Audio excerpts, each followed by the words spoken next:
Well, a very good morning from the Utilita Bowl, and we are just 5 minutes away from getting the 2025 English domestic cricket season underway. How exciting! We have an opening championship match here between Hampshire and Yorkshire. Yorkshire have won the toss and they are going to bat first. Let me introduce you to your commentary team today. It is myself, Kevin James, and to my right from BBC Radio Leeds, and it used to be all the Yorkshire stations, but it might be just Radio Leeds now, Jonathan Deutsch. Welcome back, Jonathan. Should we turn you on? That's what used to happen 6 months ago. Good morning, JMO. Yeah, good morning, everyone. Great to be back. It's a lovely morning. I wouldn't go overboard on the sunshine just yet, but it's just a nice morning to start the season. Green-looking tinge to the pitch from this distance, at least, several floors up. And I think, you know, it's that moment of the season, isn't it, where everybody can be optimistic. Nobody's played a bad shot. Nobody's bowled a ranked bad half-tracker just yet. And we all think we're going to win the title. That's right, and that's what every side will be thinking up and down the country, and why not? So, as I say, Yorkshire won the toss and elected to bat first. So apart from myself and Jonathan here, we've got Nikki Chowdhury with us all day, and she's brought some biscuits. Oh, Nikki. Oh, my word. I shall certainly be having one of those shortly when we have a bit of a break. Nikki, thank you very much. What a nice touch. She'll definitely be welcome back. I've already penciled it in for a few more stints for the rest of the season.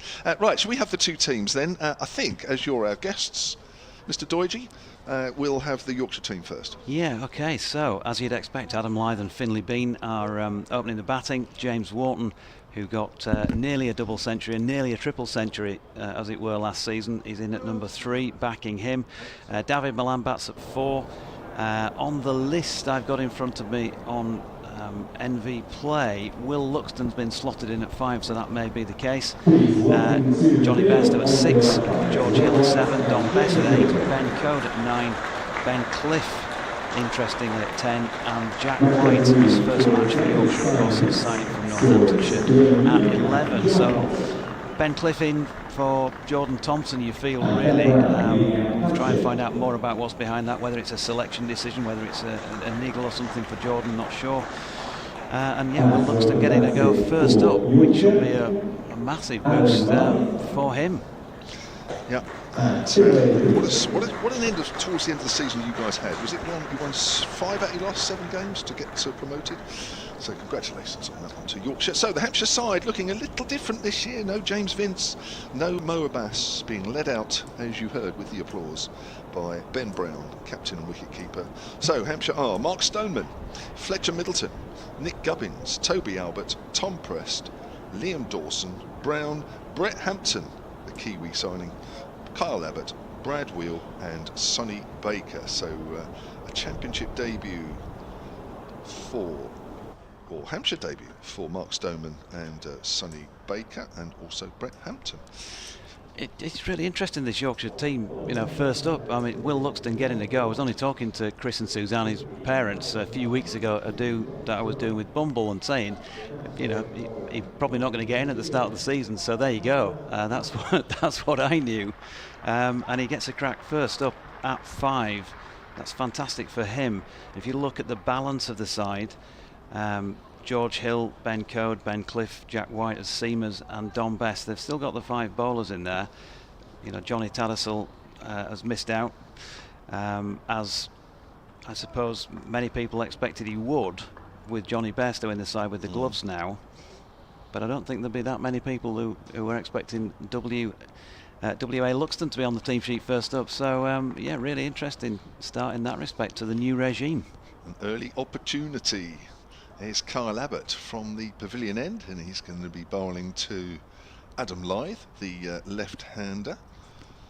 And just straightened up a little bit, played that a little bit square on, and that's pushed up to mid-off, and we're underway. 2025 season safely underway in decent temperatures, no wind. It's quite nice. If it stays like this all season up here in the gantry, I'd be more than happy. I have to say, probably clouded by memories of a really cold 4 days here at this time of year when we came down once, and it was blowing a gale and it was 6 degrees or something like that. and so I've got quite a lot of clothing with me, but actually it feels a lot warmer than that. It's a lovely shot. Beautiful through square leg, and that's the first runs of the morning off the second ball of the morning, over pitch, leg stump. Adam Lyth just guiding that away through square leg. 4 runs, easy as you like. Yeah, one of his few signature shots. There's the cover drive, there's the pull, would be the top two, but the nice flick off the legs is another one of them, and I'm sure he'll appreciate being fed that one early on, just to get to ease those inevitable early nerves. That's for sure. Here's Abbott with 3 slips in the gully, running towards us. And bowls, that's outside off stump, nice carry through to Ben Brown, left alone by Adam Lyth. Yeah, so these two, obviously 2 full seasons together in Division 2, and have established a really good partnership, and really enjoy batting together, and I think that's kind of helped things along. You've got the old stager, of course, on strike now, and his young apprentice at the other end. 37 years of age now, Adam Lyth. Here's Abbott, in again, right arm over, beaten outside the off stump. That's a good delivery, just held its line. Nice length. Lyth playing slightly inside the line. 4 without loss, Yorkshire, having won the toss, elected to bat first. I'm Kevin James, Jonathan Deutsch on commentary with me. Nicky Chowdhury here for today. And nice little crowd to get us underway. Far side in the Lord Brownsgrove Pavilion, and just to the right in the Shane Warne stand. And a few dotted around the ground as I look. As in comes Abbott. Oh, that's over pitched as well. Just eased into the gap through mid-wicket. Should only be 2. It's comfortable. 2. Oh, it's a misfield. Oh my word. That's gone for 4. Oh my word. That was Sonny Baker there, who made a bit of a meal of that on the boundary. Yeah. Maybe best gloss over it. Yes, I think he'll be quickly amazing that from his memory. This pair, of course, put on that amazing 307 run first wicket partnership at Scarborough last year against Gloucestershire. Ooh. Here's Abbott again then, Lyth lets that one alone, just nips away a fraction as Ben Brown dives to his left. End of the first over, 8 runs for Yorkshire. Yeah, so Gloucestershire won the toss that day, stuck Yorkshire in, and there were 307 before they lost the first wicket. Ooh. I think you might be going away and having a rethink about your tactics or your abilities with the ball, maybe, after something like that. Finley Bean made 164 and was first man out, and then, as often goes with those things, not so long after, Adam Lyth went for 129, but it was fantastic to watch. You know, it was really they went through various gears during that length of time together, and I think sometimes in cricket you get that, you know, everyone's thinking, oh, they've been stuck in, you know, with a cloud cover, it might be really tricky. Adam Lyth clearly knows, you know, very much how to bat at Scarborough, having played there in club cricket as well as for Yorkshire, and they sort of got through those tricky moments, and yeah, it really opened up as the day went on. So let's see how Finley Bean goes here. 3 slips and a gully in place, and first ball of the campaign from the hotel end. Yes. He's a dot, just nudged back up the pitch. Brad Will. Yeah, Brad Will, who I seem to recall, did he thrash it around here back end of a Hampshire innings previously that kicked things on with somebody like Kyle Abbott? Took a game beyond Yorkshire 3 or 4 years ago, something like that. You're frowning as I'm saying that, so maybe I'm wrong. Finley Bean just leaving one down the left hand side, the leg side even. Ben Brown across to take it. Well, the last time these two sides met here was June 2022, where Hampshire won by 2 wickets. You talking about that one? Yeah, it might have been that one, yeah. I seem to Yorkshire looked like they might have a chance of winning the game. It was a good game, wasn't it? Yeah, 198 for 8 Hampshire finished on, so it could have gone either way for a while. Did he get a few in that second dig as Bean turns one leg side. There's no run. You're going to tell me he didn't play in that game, aren't you? He wouldn't have played. Well, he might not have done. I'll have to look the actual 11 up. But Dawson got 67. And James Fuller thrashed a few at the end. And there was an edge over the top of, I think, third slip or something like that to win the game. Quite late on day 4. Yeah. And there was a game prior to that when Stephen Patterson was skippering, where they batted too long. Gary Balance was playing. Has been dropped one to the feet of Wheel. In his follow-through, dot ball. Yeah, there was a match where I think it finished in a draw. Yorkshire had a big chance of winning it. Went on for a good hour too long with the bat, I think most of us felt, and finished up a couple of wickets short themselves of winning, something like that. Yeah, there's a drawn game here, August 21, is what you're talking about. I think that's it. Red hot. Ooh, good delivery, just a little bit of nip, and Finley Bean can't get bat on ball to that one. And then April 19, Yorkshire won by an innings and 44. Yeah, here. That was one of the first games I covered. Balance 148. Yes.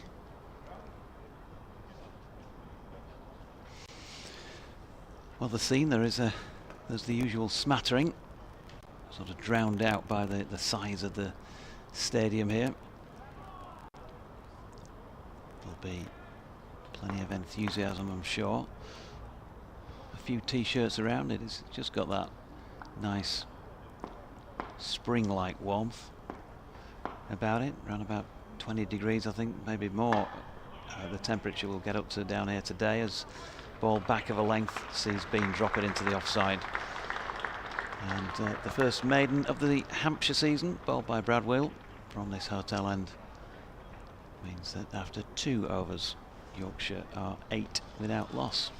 So there are several ways you can get in touch with us. solentcricket@gmail.com if you want to get in touch with myself and Nicky.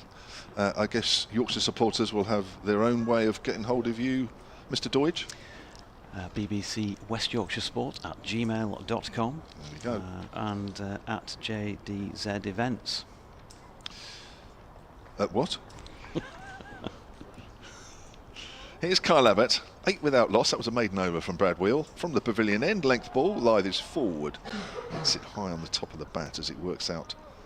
Well, the ball works its way out to square leg where Sonny Baker is fielding.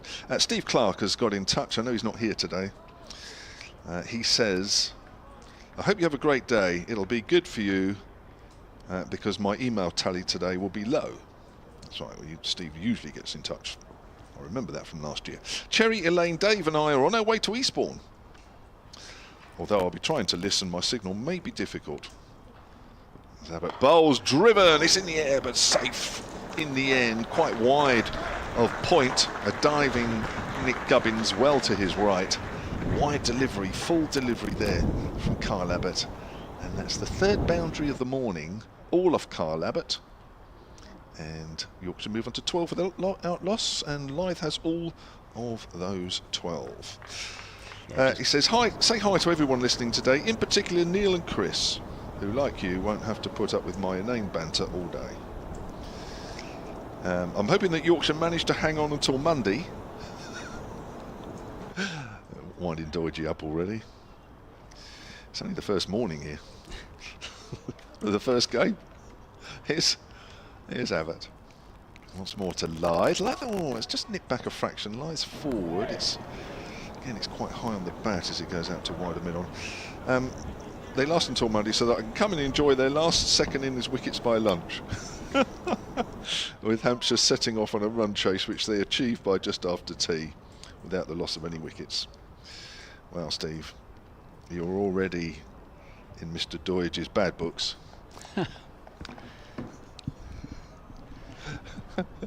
He's in a few commentators' bad books, to be fair. That's bounced, but it's wide of off stump, left alone.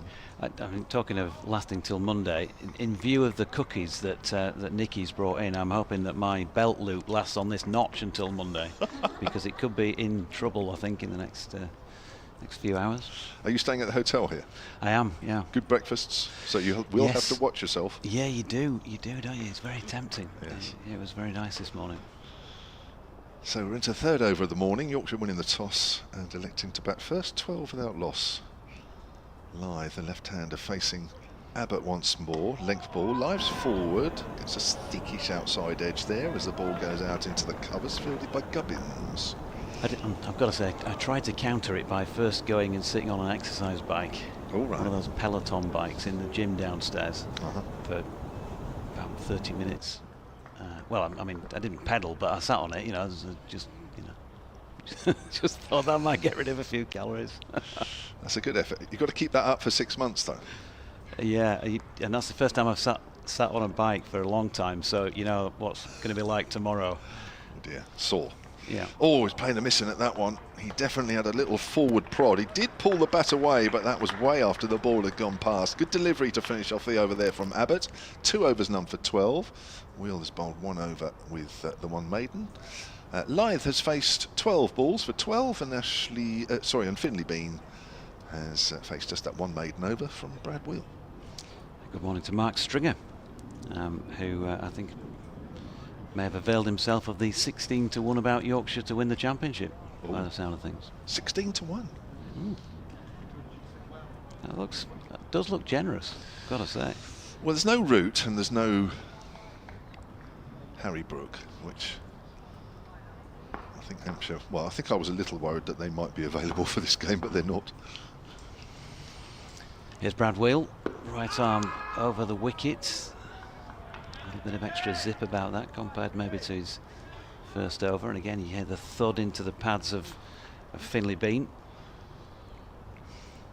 who looked to be striking it well. They played Lancashire in a behind closed doors friendly at Headingley Sunday and Monday after returning sort of a week or so before that from Abu Dhabi from the pre-season tour, and Finley Bean struck a few lovely shots down the ground as he turns this next one just to mid-on. There is no run. Umps today, by the way, Rob White and J.D. Middlebrook, who by the looks of body language is standing with his back to us at this hotel end. Recognise that gait.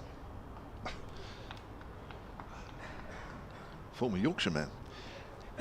Well, he's still a Yorkshireman, but yeah, formerly played for Yorkshire. Yorkshire player, of course. Essex as well. I think among others. There's Wheeling again, and Bean does that thing that Finley sometimes does, defends and then points with his bat towards Adam Lyth. Not quite sure what that means. Hold your fire, something like that. Don't come at me. Yeah. So Finley yet to get off the mark. Good morning to Forever Dormo for the first time this season, who's been on Twitter. Richard Harland asking if Fred and Richie will be joining us in the commentary box today. As in comes Wheel again, it's wide of off stump, and Finley Bean leaves it. Fred and Richie? Aye. Oh, that Fred and Richie. I never played Okay. it. Never played at Southampton on this pitch. That's very good, actually. They couldn't make him flat enough against my bowling. I've been doing a roadshow with Bumble, as you may have seen, because I've put a few things up on Twitter, and he tells some great stories. Obviously, he loves Fred, who's his all-time broadcasting hero in particular. Talks about facing him with the bat. Has been. He's off the mark for the season by turning one through straight mid-wicket. He's going to pick up 3 for that, and that will take Yorkshire on to 15 without loss, with 1 remaining in this 4th over. So he told the story of batting at 7 for Lancashire when he was very young, and Fred bowling at him. I think he said it was at Abbeydale, and Brian Close skipper in the side, and he's been told by his teammate, senior teammate at the other end, it's a bit wet, just keep coming forward at him, keep coming forward, make sure all you do is come forward. So he said, just keep coming forward, and he held his straight blade up while he's telling the story, and he said, the ball's just going either side of the bat. I'm not getting a bat on it, but he's not getting me out. As Lyth drops one into the offside to complete the 4th over at 15 without loss. And he said at one point, closely, he was standing behind me at short leg. Anytime you need my help down here, mate. Fred, will you bowl it straight?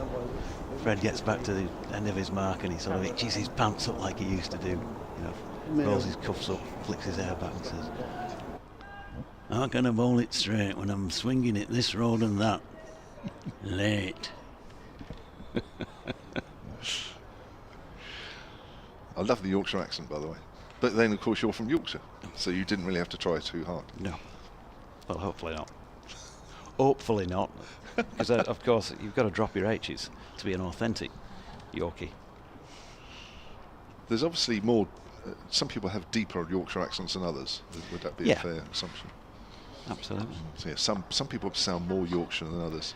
Here's Abbott. He's switching to round the wicket this time to Finley Bean, who's playing at that one, I think. When you're broadcasting with yourself, Nicky, and with Kev James, and Nicky's just asked, how do you say Hampshire without dropping your H? You know, when you're down here, you've got to talk posh so that you're understood. Right. You know, I'll say it's Hampshire versus Yorkshire. Yes, that's but of course, when I'm back home, it's Hampshire v Yorkshire. Headingley. That's all right. Very good. That was a good ball from Abbott. It was angled in and straightened. So Bean has to be careful here. He's forward. It's not out of the middle of the bat. Ball works its way up to mid-on. Remains on 50 without loss. Got an email here from Vincent Jones, sunandcricket@gmail.com. He's in New Zealand because he says he's watching from little old New Zealand, supporting our Northern Districts lad Brett Hampton. That's right, who's making his Hampshire debut today. Interesting story about Brett Hampton, because not so long ago, we are literally talking of a few days ago, Northern Districts won the Plunket Shield, which is their first class competition. Here's Abbott. Bean just pushes that quietly back to Abbott, length ball, and he answered the call quite late from Hampshire because Jack Edwards, the New South Wales captain, was due to be here, but he injured himself towards the end of the Sheffield Shield competition. So Hampshire put out a very late call to Brett Hampton and said, can you make your way over here? And I don't know what the conversations were, but basically it meant he had to miss their last round of fixtures, and in the process missed them beating Otago to win the Plunket Shield. So he's given up a little bit to come here, and he's only playing for 2 months. That's another good delivery from Abbott as it goes past the outside edge. So congratulations to Northern Districts for winning that game. And it was Neil Wagner's last game, actually, in New Zealand cricket. And he's going to Durham, isn't he? Yep. A bit later in the season. He picked up some wickets in that game. So he was going to head to Yorkshire, was it the start of last season or the season before, but there was an injury that prevented that. Okay. Abbott staying round the wicket. There is a leg slip in here. Forward is Bean. Again, he points the bat forward. Watch out for that all the time. There's one or two batters that do that as they push forward and then they turn their bat around and almost point the bat towards the bowler. It's almost a way of maybe keeping their balance. I don't know, as they're lunging forward thinking about a single. Bean is 3 out of the 15 scored so far by Yorkshire, who won the toss and elected to bat first. So Brett Hampton obviously made the move to come and visit his long-lost cousin south. Yes, very good.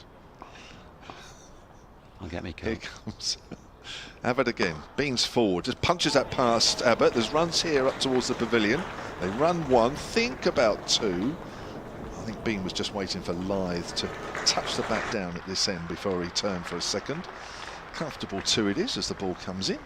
And that's the end of the over. Abbott is 3 overs, none for 14. Yorkshire are 17 without loss. And we've got our first commentary change of the day, because Jonathan Doidge is taking a break, and Nikki Chowdhury, who some of you will remember, who was with us on several days last year.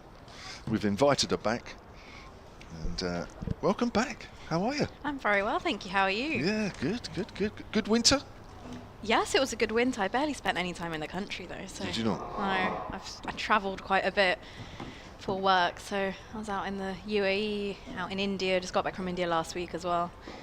Okay. Oh, actually, I heard your podcast with Melissa, actually, you mentioned, because you were out there for your birthday or something. I had gone for work, and then I just decided that it was my birthday a few days later. I might as well just extend the trip and make something out of it. Here's Brad Will. That's a length ball to Lythe, who just pushes that to mid-wicket, and there is no run. Yes, I've listened to 1 or 2 episodes of yours and Melissa Storylines podcast during the winter. Did you hear that I got taken out by a tuk-tuk and sprained my I did ankle? listen to that bit, actually. Yes, I did.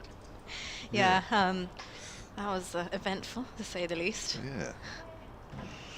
That, you look all right. I mean, to be fair, seeing you walk around here this morning, you don't seem too bad. Oh, it's fine. So I had the most bizarre thing happen to me. I'll tell you after this delivery. Wheel, right arm over, full of deliveries, playing a missing, having a drive at that one, Lythe. That hasn't beaten the outside edge by very much. So I got taken out by a tuk-tuk, tried to jump out the way of it, sprained my ankle, then ended up having to be on a wheelchair coming back to Delhi from where I was. And then the night of my birthday eve, I fell over again on the same ankle, but then it completely fixed it. The next morning I was walking around normally, so I like double sprained my ankle, and now I don't know if there's any logic to it. It doesn't sound like there is, but it works. You're a freak. Here comes Wheel again. This time it's left by Lythe, a little wider of off stump. So you're okay. That's the good news. I'm all because there's right a now. few steps and obstacles to get through as you come up to this camera gantry. Made it through in one piece, but don't be surprised if I end up falling over again. So you've done some commentaries during the winter? Yes, I did some commentary out in India, covered a few leagues out there, some commentary and presenting, doing post-match presentations as well with 20 different voices in your ear. Yes, that can be challenging. Again, it's wide of off stump. Lythe leaves that one alone.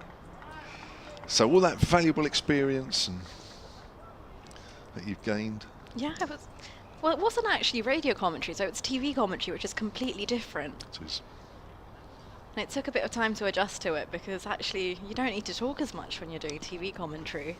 But then when you've done so much radio commentary, you're thinking, oh, I should really be saying something now, shouldn't I? Yes, and of course with the live picture feed, which we're commentating over, you've got to sort of find a happy medium as that's pushed to mid-wicket. And the accident where the So guy yes, got we're on killed on the the M4. live picture feed, So that which is was going up out on the Hampshire Cricket website. Also, that will be beamed to the Yorkshire Cricket website. Way of picking up the live picture feed. We're also on the BBC Sport website and app. That's the other bizarre thing, though, when you're doing TV commentary. You don't actually look at the ground.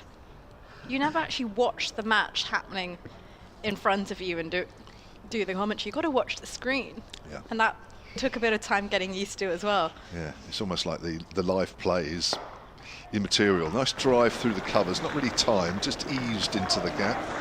Just a single. Lythe will keep the strike at the end of that over. 6 overs gone in the morning's play. Just a reminder that Yorkshire won the toss and elected to bat first. There you are, the side, or one of 2 sides that were promoted from Division 2 last year alongside Sussex.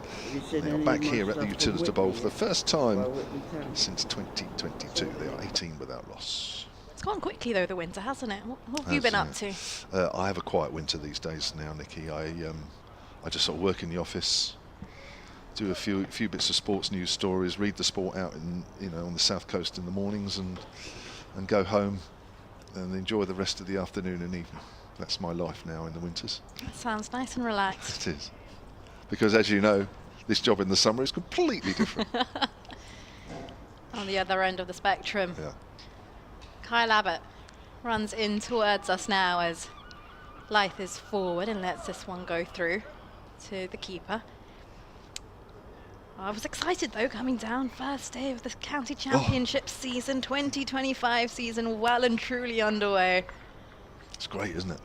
Yeah, it's very exciting. I think the anticipation's been elevated because of all the good weather around.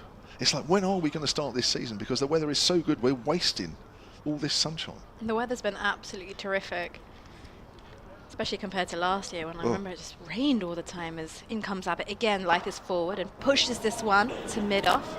Looks to set off. It's fielded.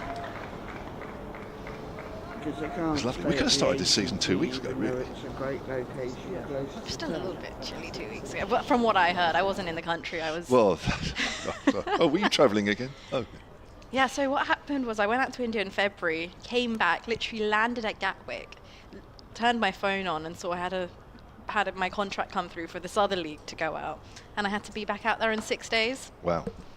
So jet lag was my friend, as in comes habit now, and this one's left alone outside the off-stump by life. So you do what? You do presenting and commentary and what have you for the Indian first class? Or It one wasn't. day? No, it wasn't the first class stuff going on. It was just a private league. So it was a Legends League where you had the likes of like Shikhar Dhawan come and play. Some Sri Lankan legends. Dilshan was playing. Okay. So going and doing commentary and presenting there, which was a lot of fun. But I am going out to cover the domestic stuff later this summer as well, as in comes Abbott now around the wicket, and Lyth is forward, defends to mid-on. Are you quite big in India now then? I don't think I'm big anywhere, Kev. But I've managed to do a few bits, and it's quite nice to be able to work in the country that you were born and all of that. It was nice. And I've also had to switch between languages as well, which is definitely a skill that I've Oh, acquired, yeah. so you have to do commentary in So or presenting in. if I'm doing an interview and I have to speak in Hindi, then I'll have to switch to Hindi. I do most of my commentary in English, as in comes Abbott again, and Lyth is forward. This wraps him back, and he's been caught LBW. This jags back on him a little bit, and that's the first breakthrough there for Hampshire. Adam Lyth will have to go. Just watching this again, Nikki, on the replay. And, well, he's on the crease. He's stuck on the crease. I mean, I don't know about you. My first thought was, I think he's going to get away with that. So did I. I thought that jagged back, but Yeah. fair deal. But looking back on it, umpire's made his decision. And Yorkshire, they lose their first wicket, 18 for 1. So that's a big wicket, and Adam Lyth, wasn't it? Got the most runs for Yorkshire last year.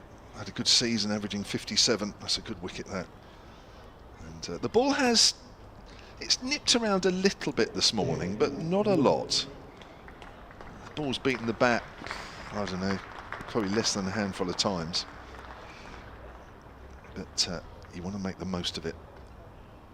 Early morning.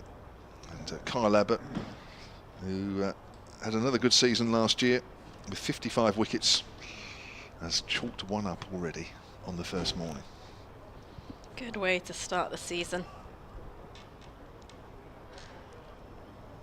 18 for 1 in Yorkshire, having won the toss, selected to bat first, and the new batter is James Wharton, 24-year-old, also had a good season last year, averaged 64 with the bat.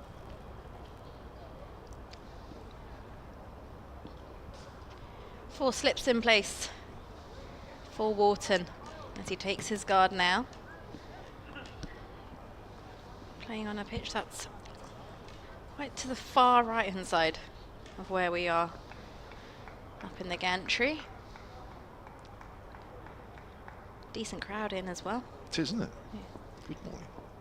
You can really tell when you hear a round of applause, it echoes as in comes Abbott to Wharton now, who's forward, and this one drops into the offside, and that's going to conclude the end of the over. It's a wicket maiden for Kyle Abbott.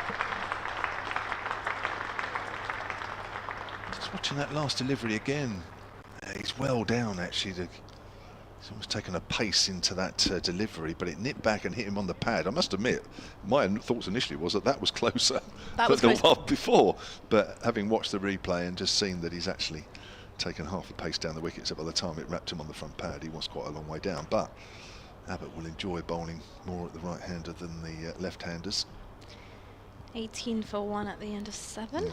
By all accounts, he's bowled pretty well pre-season as well, Kyle Abbott. So that's good news. I think with no Mo Abbas this year, you know, with Mo, you know what you're going to get. Just every ball on the money, a little bit of in swing, a little bit of away. But that steadiness maybe not quite in the Hampshire attack this year. That's a lovely shot off the back foot there from Finley Bean. Just guides that behind point. Ball goes over the rope. Start of a new over from Brad Wheel. And Bean moves on to, I think that'll be 9 now, actually. Looking at the scoreboard, it's showing 18. So we'll say 18 for the moment. He's on 5. Got an email here from Andy Stamp, solentcricket@gmail.com. He says, all the best for the new season. Looking forward to the commentaries as always. And also seeing who will step up to fill the boots of Vince and Abbas. He says that's from the Stamp family in Portsmouth. My son Corey and my parents Terry and Carol all watching. That's worked away just in front of square on the leg side. There'll be almost 2. Both batters took a pace or 2 down the pitch, thinking about taking the second, decided against it. And Bean moves on to 10, 23 for 1. Yes, it's from a Hampshire point of view, 2 big shoes to fill. No James Vince and no Mo Abbas. I don't know about you, Nicky. I've read a little bit about various people who have been doing their previews for the season and seen 1 or 2 clips on video and that. And you would think Hampshire, having finished second to Surrey, there would naturally be, oh, you know, can Hampshire go one better this year? You know, are they perhaps the team that can most trouble Surrey, as that's just played into the ground, fielded behind square left side. But I think that what I tend to hear is that, yeah, but what are Hampshire going to do without Vince and Abbas? And it's almost as if their title credentials have been lowered because of the omission of those 2 players. Would you say that's a fair assumption? And that's how it looks like at the moment, doesn't it? Especially when they were so close last year. Wheel runs away from us. Left alone outside the off stump. That's good carry from a good length. Now, obviously, you know it's a huge blow, but yeah, when you're so close, you just think that maybe this year, this is the one. Kind of similar in the IPL, actually, when RCB were leading the table, something you never really expect to see. And then this year, is it going to be the year that they can do it? Yeah, I just get the feeling that maybe Hampshire's title chances have been written off because of no Vince and no Abbas, and people are looking for other teams to perhaps be the challengers to Surrey's dominance. Here's Wheel, the sun comes out here. Oh, nice shape on that one as it just swings away and goes through to the keeper again. Wharton's leaving that one alone. Brian Budd has emailed solentcricket@gmail.com. He says, hi team, it's been a long, cold, lonely winter, but welcome back. Summer's here. Here's hopes for a good season. Can that happen without Vince and Abbas? Yes, everybody will be talking about this for a while. Looking forward to the new faces. One thing I'm not expecting is a change in the always excellent commentary. It's very kind of you, Brian. Hopefully we won't change too much. Oh, the tea and coffee's arrived. Here's Wheel, and that's a little straight, so it's worked away on the leg side. There is a fielder out fairly deep. And that will be a single, so Wharton will keep the strike this time, 24 for 1. Yeah, the sun's making an appearance as well. I was warned by Melissa's story, actually. She mentioned, she was like, make sure you take your sunglasses and you don't wear something that's going to make you really hot because the gantry, and I completely forgot about that as well this morning. And I left the house, drove 2 minutes down the road, and I was like, oh, need my sunglasses. And then today's the first morning in the last week, I think, where it's not just clear blue skies and there's a light covering of cloud. Quite hazy, isn't it? A little bit. I'm sure that will clear up in a... It will do, yeah. I think you'll find the sun will shine here, as it always does, from about the afternoon onwards. So beware, Nicky. I came prepared. 3 slips in place as Kyle Abbott has ball in hand in front of the pavilion end. And Wharton taps his bat, tall in his stance, as Abbott approaches, and Wharton's forward, and there's a peel of some sort that's trapping him again. He's got that Nick Backer going here, hasn't he? Just watching the replay here, and he's probably just outside the line. Just a little bit. Looking dangerous, Kyle Abbott. It's almost as if it took him 2 or 3 overs just to get into loose. it. Yeah, just to. Now he's on it. You feel as though there's a wicket not too far away.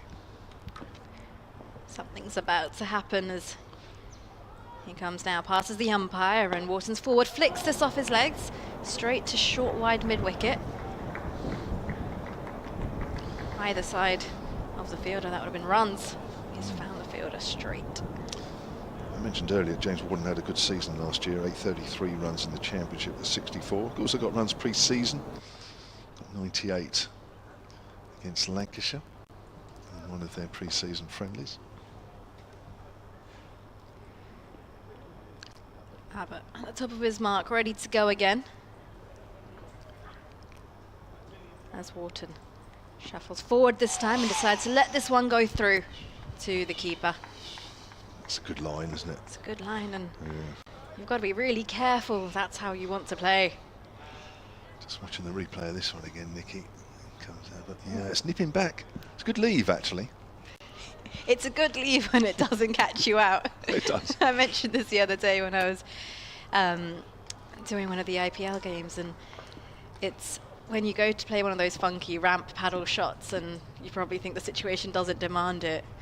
If you were to pull it off, everyone would say that's a great shot, but if you're to get caught out and get yourself out, there's one. Just gets an outer edge and goes to backward point on the dot ball. Then people will be like, oh, are you sure that was the right shot selection? Yeah, it's difficult because you know that Kyle Abbott is nipping the ball back and he's got into that groove. But you don't really want to be playing at balls just outside off stump that go on with the arm, because that's what catches the outside edge. So do you trust yourself and think, well, I know this is going to nip back, but I just hope it doesn't nip back enough to clip the off stump. Abbott in again to Wharton, who's forward, and this time this one goes to backward point. He's really trying to advance down the track, perhaps to negate the ball nipping back into him, but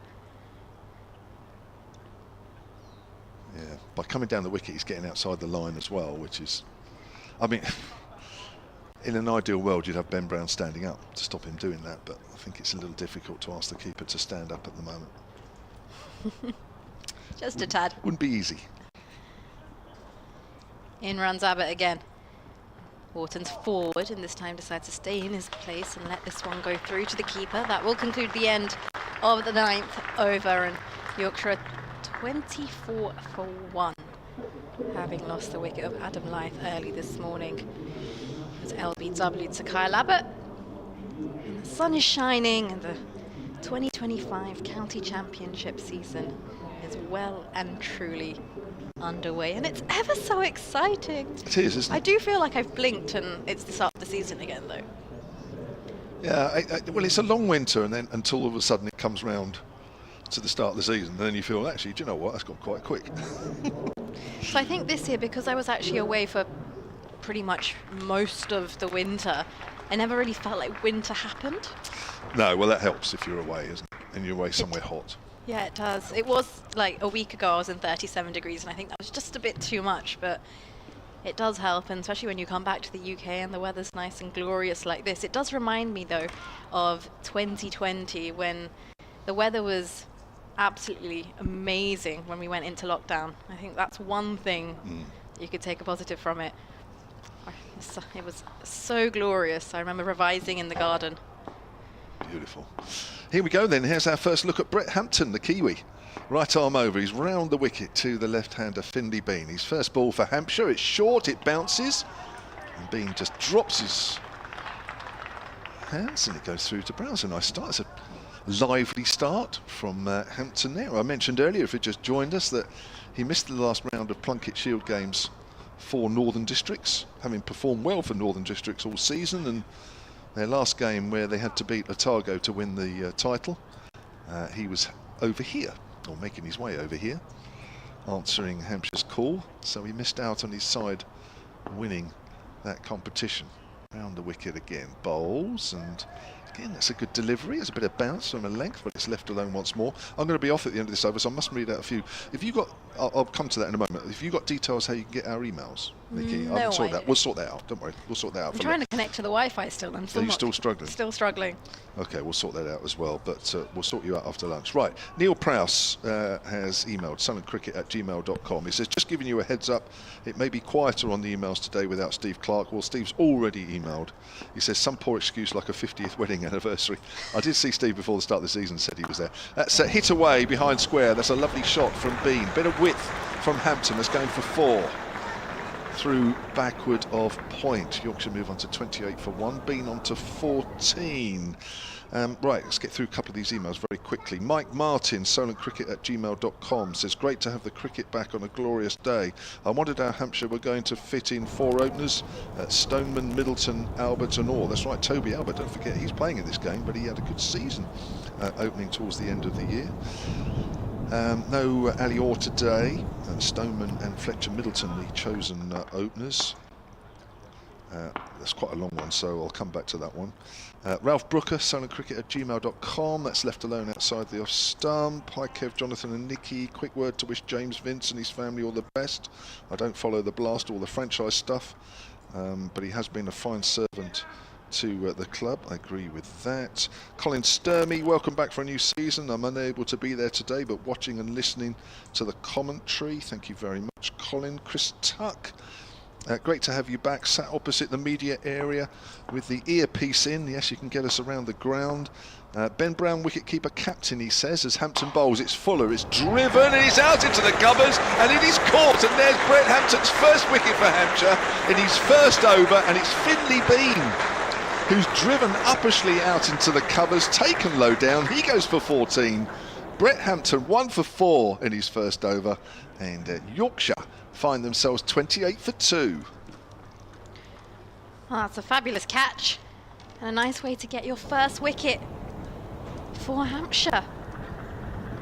And Liam Dawson was the catcher. That's a mistake from Finley Bean there. Driving wasn't quite a half volley. No, it wasn't quite there. And he went through with the shot. So Bean goes for 14, either went for 13. Second wicket fell just after 10 runs added to the total. Very quickly, let's get through some of these. Then, does that combination work? Says Chris Tuck, Ben Brown, wicketkeeper captain. Yeah, there's a few done it. I don't think that's too bad at all. I mean, he gets a good view of what's going on, that's for sure. And I know he helped James Vince quite a bit, as 1 or 2 of the other senior pros did over the last few years. Guy Wilson, solentcricket@gmail.com, says, why did Hampshire let Abbas go, and how do you think they'll fare without him? Losing both him and Vince doesn't augur well. He's a Hampshire exile in Warwickshire.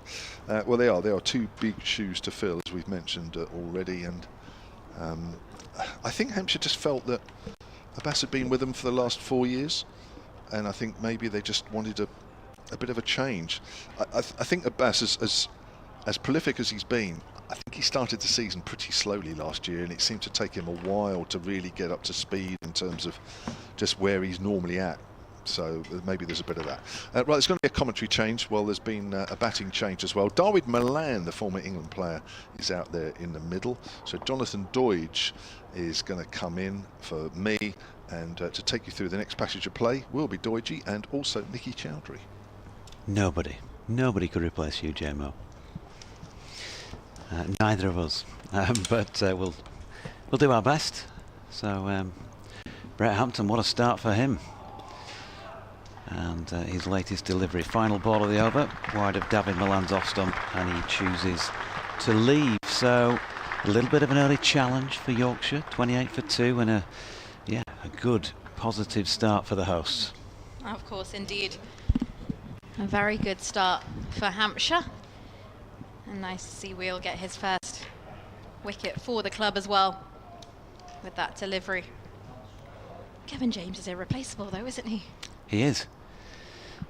Absolutely. We'll keep saying that if he'll go get us a coffee as well. Well, Mark, first time we've met, isn't it? So yeah, it's the first hello. time. Nice to meet you. Here's Abbott in to Wharton now. From the pavilion end, Wharton's forward, and it's the outer edge as the ball rolls to backward point. It's always exciting, the cricket season, going around to different grounds, meeting your new colleagues, different commentators. And one thing though, I am absolutely terrible at remembering everyone's name. And I'm just going to put that out there, because sometimes I'll know the face and I'll look at the person and I'm like, yes, and just going through the alphabet thinking what the letter their name starts with.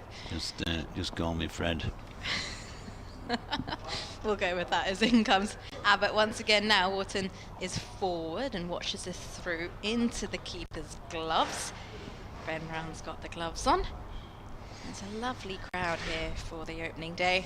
Have you ever had one of those days where you've misheard somebody's name for the first time and you've spent all day calling them something near but not, like if I stood here all day calling you Vicky instead of Nikki, you know, that sort of thing, and then somebody else comes in and goes, "Hi Nikki," and you go, oh no, I've just got all day calling her Vicky. I've had that done very recently. As Abbott passes the umpire now, and Wharton's forward and just closes the face of the bat slightly as this is just pushed to mid-on. It's no run. Or one of those where, I don't know, somebody fairly well known but not that well known or known at all to you is in the room and everybody's talking to them and they're sort of referring to this person and you're going, oh, who is that? yeah, I know I'm supposed to know who you are, but well, what's the big deal? Why is everyone obsessed with you? Yeah. Been there, done that. And I'm sure it will happen again as 3 slips in place. Abbott is in and again left alone outside the off stump into Brown's gloves. So there's it wasn't a lot in the way of movement in the first 5-6 overs, but it was obviously the first wicket and we're just seeing it starting to go a little bit more now, and that's interesting with more sun out. It's a lovely scene, isn't it, from up here? Lovely views.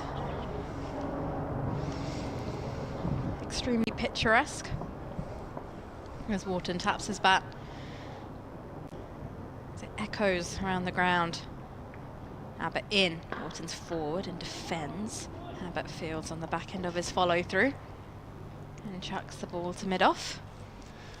I've got to say good morning to Ken and Barbara from Norwich, who just happened to sit in on the table next to me yesterday evening, meal time.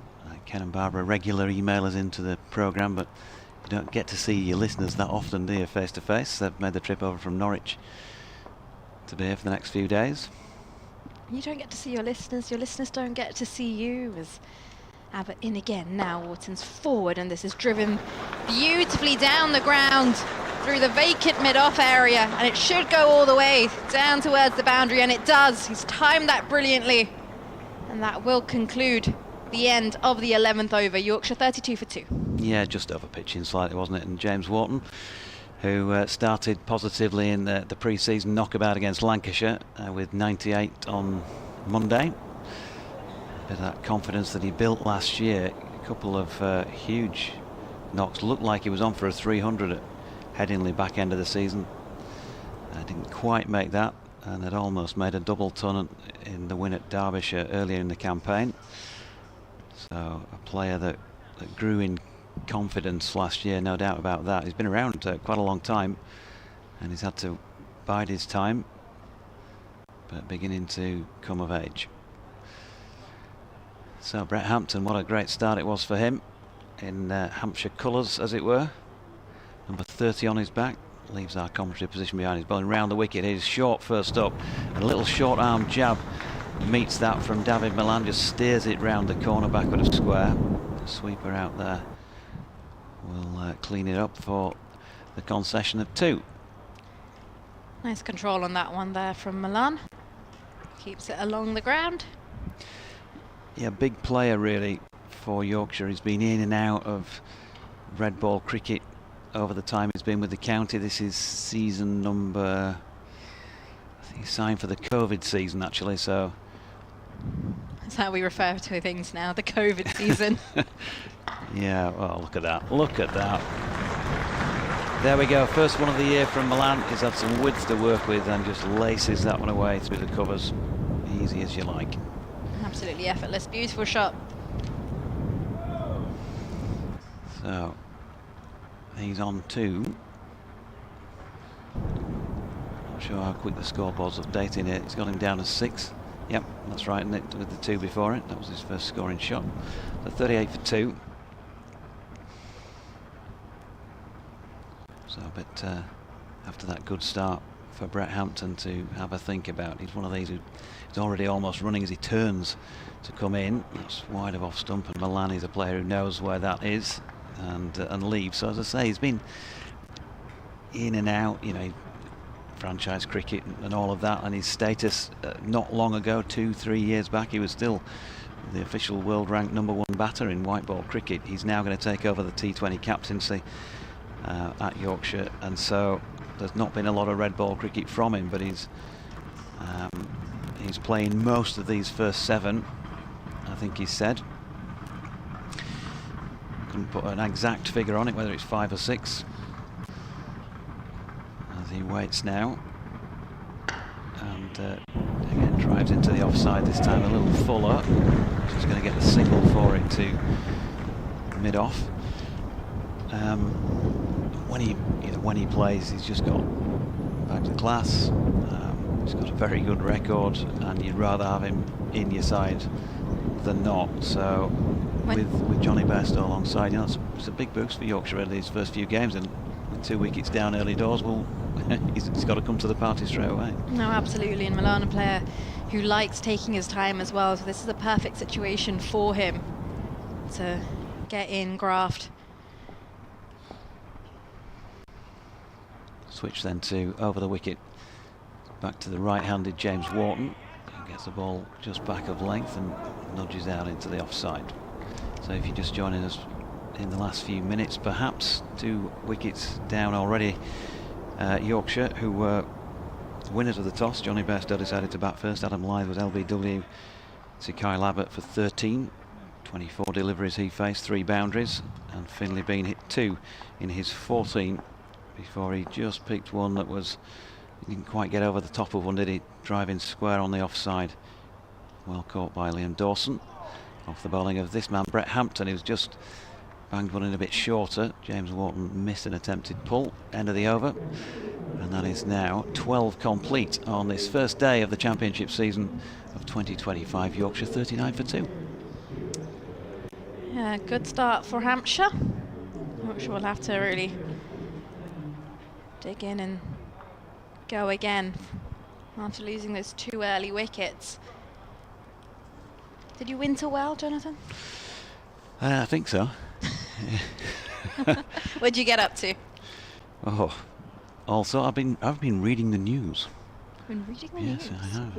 I've had to put my Hampshire accent on to read the news. Ooh. Doing things like that. Oh, okay. That's not been the only thing I've done, but been doing quite a bit of that. You don't often get mentions of Donald Trump and That's Kemi a name that Badenoch. everyone's been saying a bit too often over the last few days. Kemi Badenoch, Sir Keir Starmer in your cricket commentaries, but those 3 have been mentioned quite a lot in the last few months. Well, they have. As Wheel has decided he's going to change ends.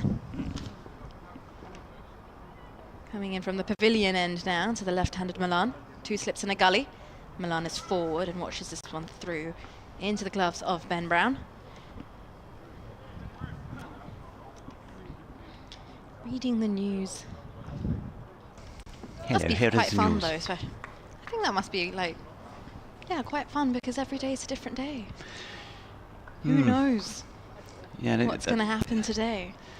I mean, you're so young, you'll not remember this, but style-wise, the news that I was brought up listening to and watching on television, that's kind of changed quite a lot. Oh, that really. has changed a lot. As Wheel is in now to Malan, who's forward, and this gets an outer edge, but beats the slip cord and runs away down towards the boundary at third.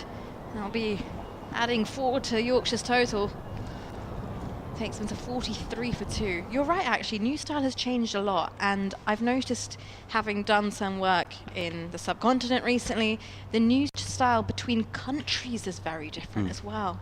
And then to be able to adapt for that audience and even commentary actually is a completely different ball game. I lost my voice whilst I was in India on the day after I finished a gig, and I was like, well, this is completely different because I've never ever lost my voice in England.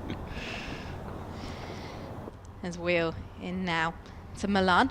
who's forward and pushes this mid-off, will take on the single and gets through comfortably. After that ball went down to the boundary, though, they just did decide to close up that gap in the slip cord, and Gully got put into third. Yeah, so things like when you write things down in your scripts, I've been encouraged to put S-E-Z, says, rather than S-A-Y-S. Doesn't really matter, does it? Does it really? S-E-Z? Semantic, yeah, because, you know, those that want the style of this sort of chatty, how you'd speak to your mates style. Wheel into Wharton, who's forward and drives this through cover. He leans into it beautifully, doesn't have the legs to go all the way, but they will come back for two. Just slightly stoppish. Yeah, it felt like that, didn't it? And he didn't really go through with it. 46 for two. As if it stuck, maybe stuck in the pitch slightly, and he was just slightly hesitant with the push, but he's got a couple for it. Yeah, so, I mean, we might say, JMO says, between ourselves, but you wouldn't write down that way, would you? But it would just feel weird to write it down like that. It just feels wrong, as Wheel is in now to Wharton, who flicks this off his legs down to the vacant deep square leg region. His fine leg got enough on them to get them all the way. Yes, he does. That's a brilliant piece of work. Covered a good amount of ground. They'll come through for 3 runs. Good piece of work out there in the field. 49 for 2. Score moves on to. so it feels like you're kind of reading the news and you've got to say things like "in it" in the middle of these you days. can't. You know what I'm saying? You don't actually have to do that, but it's getting that way. Whereas, you know, when Kenneth Kendall was on the news and Richard Baker. Malan on strike now. 3 slips in place. He's forward and pushes this down the ground. It's fielded in mid-off. He wants to take the single and then decides against it. That will conclude the end of the 13th over. Yorkshire 49 for 2. I think that if I ever heard someone say "in it" on air, on a news channel, I would completely lose regard for that news channel. I don't think I'd be able to take it. Even now, if I mispronounce something or forget to complete the word or just skim past the T, my mum will look at me with eyes that you will never want to see again. So You get the death stare, do you? I get the death stare, and I'm 27 years old. So, and that stare is very scary. So I have taught myself to make sure I complete my words and dot my I's and cross my T's. 27 years old. So here's Hampton in and bowling to the right-handed James Wharton, who just angles his bat to run that one down through third man. There's a sliding stop to keep them to 2. 27 years. I think JMO had retired about 10 years before you were born then from playing. He's throwing a deaf one on that. That single brings up 50 for Yorkshire on the board. Into the 14th over. Lost the 2 early wickets this morning. Hampton turns again, comes in past umpire Middlebrook, and that one's up there to drive. Invitation accepted, good piece of fielding as well, and it had to be a mid-off because that was boundary bound. It was Liam Dawson diving to his left. Saves the boundary. All welcome, and they get just the 1 for it. So Wharton on to 13, Malan on 12. 52 for 2. There's interesting noise down below. Is that seagulls? I think it's Kevin James's walking frame. I saw Kevin. He's dug into the cookies as well. Round the wicket to the left-handed Malan, who plays just inside the line of that deliberately. Let's get through a few hellos. There's a lot of correspondence, as you might imagine, first day of the season. Joshua says, great to hear you back on comms. It is at JD's events for X these days, or BBC West Yorkshire Sport at gmail.com. Nick Moxon, morning Fred, hope you've wintered well. Joe and Harry are going to be playing it all before the test with Zimbabwe. I don't think there's any definite confirmation on that front. Sounds like there may be a couple of matches each, possibly. Ball short of length this time, angled in towards Malan, who cannons it really down to gully. There's no run. First slip. Says morning. Welcome to the new championship season. Great to have it back. We need a partnership between Wharton and Malan. Sylvia in Bradford. Good to hear from you, Sylvia. Mark Simerson says good morning. Retired last Thursday. Played several rounds of golf, and now the championship is back. Following the feed. Life's not bad. Yeah, great way to start retirement, Mark. As in he comes again here, Hampton, and a very sort of lazy looking chop on that from Malan. Drops it into the deck behind him and through to the gloves of Ben Brown. No run. Yeah, a bit of width there. He wanted to hit that through the offside, but I think his bottom hand came through a little bit too early, and I was close to chopping on. Takes a wander towards square leg just to clear things over. The slip, by the way, has come out now, one of them, so 2 slips and a gully. And here he comes again, full on the legs of Malan. He's got it away fine, and he's got it away fine enough to just have too much on it for the man who did get across from fine leg to do the fielding. He couldn't prevent the boundary, so 16 now to Malan, 56 for 2 after 14. If I can just fire through a few more while Nicky and JMO are changing headsets. Enjoying the commentary, says Simon Parsons from a very sunny Algarve. Love the reference to the Yorkshire tendency to drop the H. Yorks have played at 4 first-class grounds in the city of Leeds: Albeck, Orsforth, Hunslet and Edinley. Yes, used to play at the Orsforth one myself, actually. Andrew Christie says 12 minutes past the hour, all 5 First Division games were 12 without loss. Interesting fact, I'm a maths teacher, so I love facts like that. Very good. JMO's back. Yes, I am. Thank you. It's nice, actually. We've got quite a few messages, haven't we? I guess it's first morning, 6 months wait. You would expect quite a few messages, so thank you to all those. I've got a few to read out. I'm sure you have as well. We'll get through as many as we can, obviously. Yeah, Mike Scott, let's get to his. Delighted and thrilled to have you back, watching and listening. Have you established whether Kevin is imposing tariffs on you? Yeah, Hampshire tariffs. Oh, and that's out, called second slip. That's a good catch, and that's the end of Wharton. Brad Wheel, length ball. Wharton just pushing out at that one outside the off stump. And that's the 3rd wicket of the morning. It may have even got a 3rd slip. I'm just watching the replay here. In fact, it's a little straighter than I thought, and it's Tom Prest with a great catch, diving low to his left. That is a super two-handed catch. He had to, I have to say, he did have to play at that one. It's just straightened on him a fraction. Good length ball. Wharton goes. And Brad Wheel picks up his 1st wicket of the morning. Yeah, first of the campaign. All 3 of them have got one of those to their name now. Wharton 13 from 25. And all 3 of them, 13, 14 and 13, have got some sort of a start. Yorkshire, Hampshire on it with the ball, to a large extent anyway. And who are we going to see now? It looks very much like Jonathan Bairstow.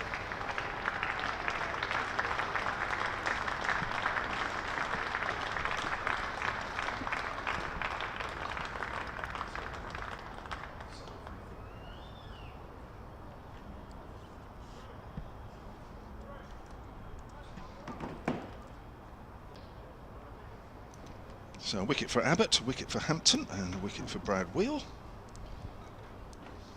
And the new man out, yes, is the captain, Johnny Bairstow. I don't normally look forward to opposition batters walking to the crease, but I think in Johnny Bairstow's case I'll make an exception, because we've all seen the way he can play. That yeah, he is one of those players I do actually enjoy watching. Yeah, he's got a serious job to do here today, hasn't it, at the moment. First knock of the season. It's not going to be the knock by which you stand or fall, but it's a good time to put some runs on the board. So Brad Wheel will have 3 slips, no gully, sunshine out, clouds is Well, the hazy cloud is gradually dispersing as Wheel from the pavilion end bowls. Length ball, he's wrapped on the pad. Big shout. Not out, says the umpire. That's a great delivery first up. Straight nipped back on Bairstow. He's not very far forward. Just watching this one again on the replay. Oh, did he get a bit of bat on it? For me, that's closer than Lythe's. Interesting. He survives. Maybe it's one of those that the captain being out there. Anyway, that's close. Here's Wheel again. Runs towards us, bowls. Bairstow tries to take the bat out of the way, hits the face of the bat, goes to ground, and a good piece of fielding from Prest at third slip. I know I've mentioned this many times, but A.D. Bill, the Hampshire head coach, has always been a big one about slip catching, and one thing he hates is catches going down to the slips. They happen, but he doesn't like to see many, and Hampshire have been guilty at times of going through phases where it feels like a lot of catches go down the slips, but he's done a lot of work pre-season on that slip cordon. They've lost James Vince in there, and that was, I think that was testament actually to how much practice they've been doing. An extra slip added as Wheel comes in to Bairstow. Bairstow just nudges that out towards widest mid-off. There is a fielder, and there is no run. Right, let's get through some of these emails. I know Deutsch's got a few and I've got a few, so I don't want to leave too many too late. Paul Griffiths, solocricket@gmail.com. He's in Highcliffe, along the coast there. Nice spot. Delighted you're back and sound is perfect and the picture is better than ever. That's good news. Hampshire will be pleased to hear you say that. Here's Wheel again. Bowls. Bairstow hits that away, and that's a good stop at backward a point. Great stop, Sonny Baker. Diving to his right, good athleticism shown there. End of the over, 56 for 3. Yeah, he gave it a good crack, didn't he? A bit of width, and cracked it away square on the offside. Yeah, morning Doige, says Terry Bean. Sadly couldn't make it today as I'm currently bedbound, so sorry to hear that, but enjoying the live picture feed and commentary coverage. Where do you fancy both sides to finish this season? I know where I'd fancy Hampshire, whether or not it happens or not. I think, well, there we are, 50-odd for 3 on the first morning, but still plenty of optimism around, you know, the Yorkshire line-up being able to take them somewhere up there to have a go. I think that's probably, you know, realistically the best you can say at this stage. You certainly can't stand there saying they're going to win the title, but they might do. First ball of the over, wide of off stump from Hampton, is left by David Malan. I think, personally, I think I'd have you guys just in the mix there to be okay. Yeah. You know, I think it's a bit like Durham coming up last year. I think Durham were a good side. Probably weren't going to win the championship, but weren't going to go down, and so it proved they were about mid-table. I mean, who knows? But I would have you guys around that sort of mix. A lot will come down to the effectiveness of the overseas lads when they come over, and can they make a, you know, with the ball, make a serious impact. Wide of off stump, this round the wicket delivery from Hampton, and Malan with no foot movement just has a little bit of a waft at it. Ian Martindale says, shout out to Martin in Aston. Is that a subliminal marketing drive from an automobile company? No, shout out to Martin in Aston, Sheffield, please. Tell him I'll see him at Headingley next week. Good morning, or good afternoon as it is now, to you, Mark Bennett. Also to Stuart Johns, who thinks I misjudged the weather.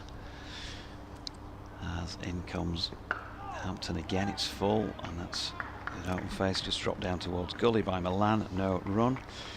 Good morning to you, Bent Nielsen. Morning, morning and morning. This is going to be exciting. Just what my shrinks, a few more than last season, have ordered. I hope they know what they're doing, and Yorkshire have as great a season. Depressed Saga Lout says, welcome back, best part of the season just before the cricket starts, as it was when he sent it in. Hampton leaving our commentary position behind, goes short of length this time, and again away from his body, but Malan, eyes on the ball, just guides that one down to third man for a single. County Cricket Hub says, not sure if it's any interest or help to you, but my county cricket website in its 3rd season now has got all this up-to-date info on injuries, squads, etc. There you go. Little plug for your County Cricket Hub website. The BBC cricket website is obviously excellent. Better say that. Martin, 7 Casino Night, says, have a wonderful summer, JD. Annual Aintree trip without bumping into you then. Yeah, you'll be there without me this year. Grand National tomorrow, of course. I know Jamo's already made sure that I'm not on air at 4 o'clock for about 20 minutes. So I can watch that, thank you. I've already penciled you in now for that slot. I'll not be doing much talking, I can promise you. Well, it might be something like handing over the third. As that's wide off stump from Hampton, and Bairstow happy to watch it go by. Want to come in Hampton's 4th over. He's got 1 for 19 against his name. Made a positive start with a wicket in his first over. Yeah, I think I have to say on this showing, I think he looks steady. He's a decent pace. He's not quick, but I think what he does do is he bowls back of a length and he gets a bit of bounce. Yeah. So I think yeah, it could be a good couple of months with him, to be fair. Here comes Hampton again, and Bairstow pulls this one round to wideish long leg for a single to complete the over. He's on to 2. It'll be 59 for 3. Andrew Christie says, great conversation and loving female co-coms. Yeah, she's called Vicky. Vicky, I think, yeah. Vicky? You see, you weren't listening when you were off air, were you? Oh, I missed that bit, sorry. Dear me, abject fail there, Jamo. Graham Emerson, good afternoon to you. He says, hi pal, listening in the car in Blackpool. Hope you're okay, looking forward to the season's coverage. He's taken the 16 to 1. Oops, not a great start though. Good to hear from you, G. I think the bowling's been pretty steady, I have to say. I think they've tested all the batters so far this morning. There's been a little bit of movement. Abbott dropped into that groove for a little while that we all know that he does. Caused 1 or 2 problems. He's picked up a wicket. Hampton and Brad Wheel, the man about to start a new over, all with a wicket to get their 2025 season underway. So it's Wheel who comes in and bowls, and it's left alone by Bairstow outside of the off stump. Yeah, we are rattling through some of these messages, apologies, but otherwise I think we're going to be left high and dry by lunchtime with many that still haven't been read out. Alan Groves, sunandcricket@gmail.com. He says, morning. He says, let's hope that Hampshire can go one better and snatch the title this season. On another note, I read that the England hierarchy could look outside the England squad for a limited overs captain. Look no further than the very experienced and successful captain, James Vince. Your thoughts on that? I have heard that mentioned. Bairstow gets a length ball. Watchfully plays that up towards mid-off. I have heard his name mentioned as an outside bat. But then we're a bit biased down here at Hampshire. I don't know what you would think all the way up in Yorkshire if it was announced that James Vince would be the new white ball captain. I think it'd be one of those. Yeah, it'd certainly have some supporters. Interesting. Was it the Cowdrey lecture? Yeah. Recently, Michael Vaughan saying, "Don't give it to Ben Stokes. That'd be ridiculous." That's outside the off stump, left alone. Saying that if you went and asked him, he'd say yes, even if he wasn't fit and he's doing too much. Blah blah blah. Which I thought was an interesting comment, because there's been quite a few people saying, "Well, give it to Ben Stokes." Yeah, Joe Root was mentioned again, and I think he was quoted last week, wasn't he, as saying that ship has sailed. So we wait on that one. Wheel again in the sunshine here at the Utilita Bowl. Bowls, and Bairstow leaves that one alone. That's good shape on that delivery. It's a good length. It's on or around the off stump, just shaping away, but it's equally a good leave. One here from Chris Hutchins, solentcricket@gmail.com. He says, hi team, fantastic to hear county cricket back on the air. Interesting times for Hampshire with no Vince or Mo, but opportunities for others to step up. Gubbins, Brown and the ever dependable Dawson still show that we have a lot of experience and ability in the team to challenge in the top reaches of the championship. As Wheel comes in, there's more on that one. He just pulls away, does Bairstow. There's obviously some movement behind the bowler's arm. Excited to see the experience of Stoneman and the young raw paceman Sonny Baker, who we haven't yet seen this morning. Hoping for continued opportunities and progress for the likes of Middleton, Prest, Albert and the even younger Ben Mays. That's right, he was on an England under-19 trip during the winter. And he's only 17 and impressed with England. Wishing you all a sunny and action-packed summer. and getting along to watch when work and family commitments permit. His wheel forward, inside edge there from Bairstow as the ball makes its way down to fine leg, fielded by Hampton. And Yorkshire move on to 59 for 3, and Bairstow moves on to 2. We're sharing all these messages, aren't we? I know you've got quite a few as well. I'll just read another one here. Simon Young, suncricket@gmail.com. He says, welcome back, hope everyone wintered well. A couple of things. Firstly, thank you to Vincey for the amazing red ball memories, and wish him, and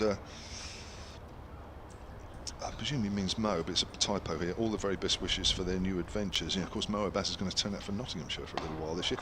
Nicely guided into the covers by Malan. Pleasant shot, but straight to fielder Liam Dawson, end of the over. Wheel has 7 overs, 1 for 21. Yorkshire 59 for 3. Secondly, what will qualify as a successful season for Hampshire? Well, certainly qualification in the T20s. That was disappointing last year.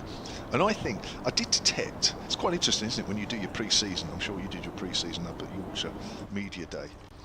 And I just detected, oh, you didn't.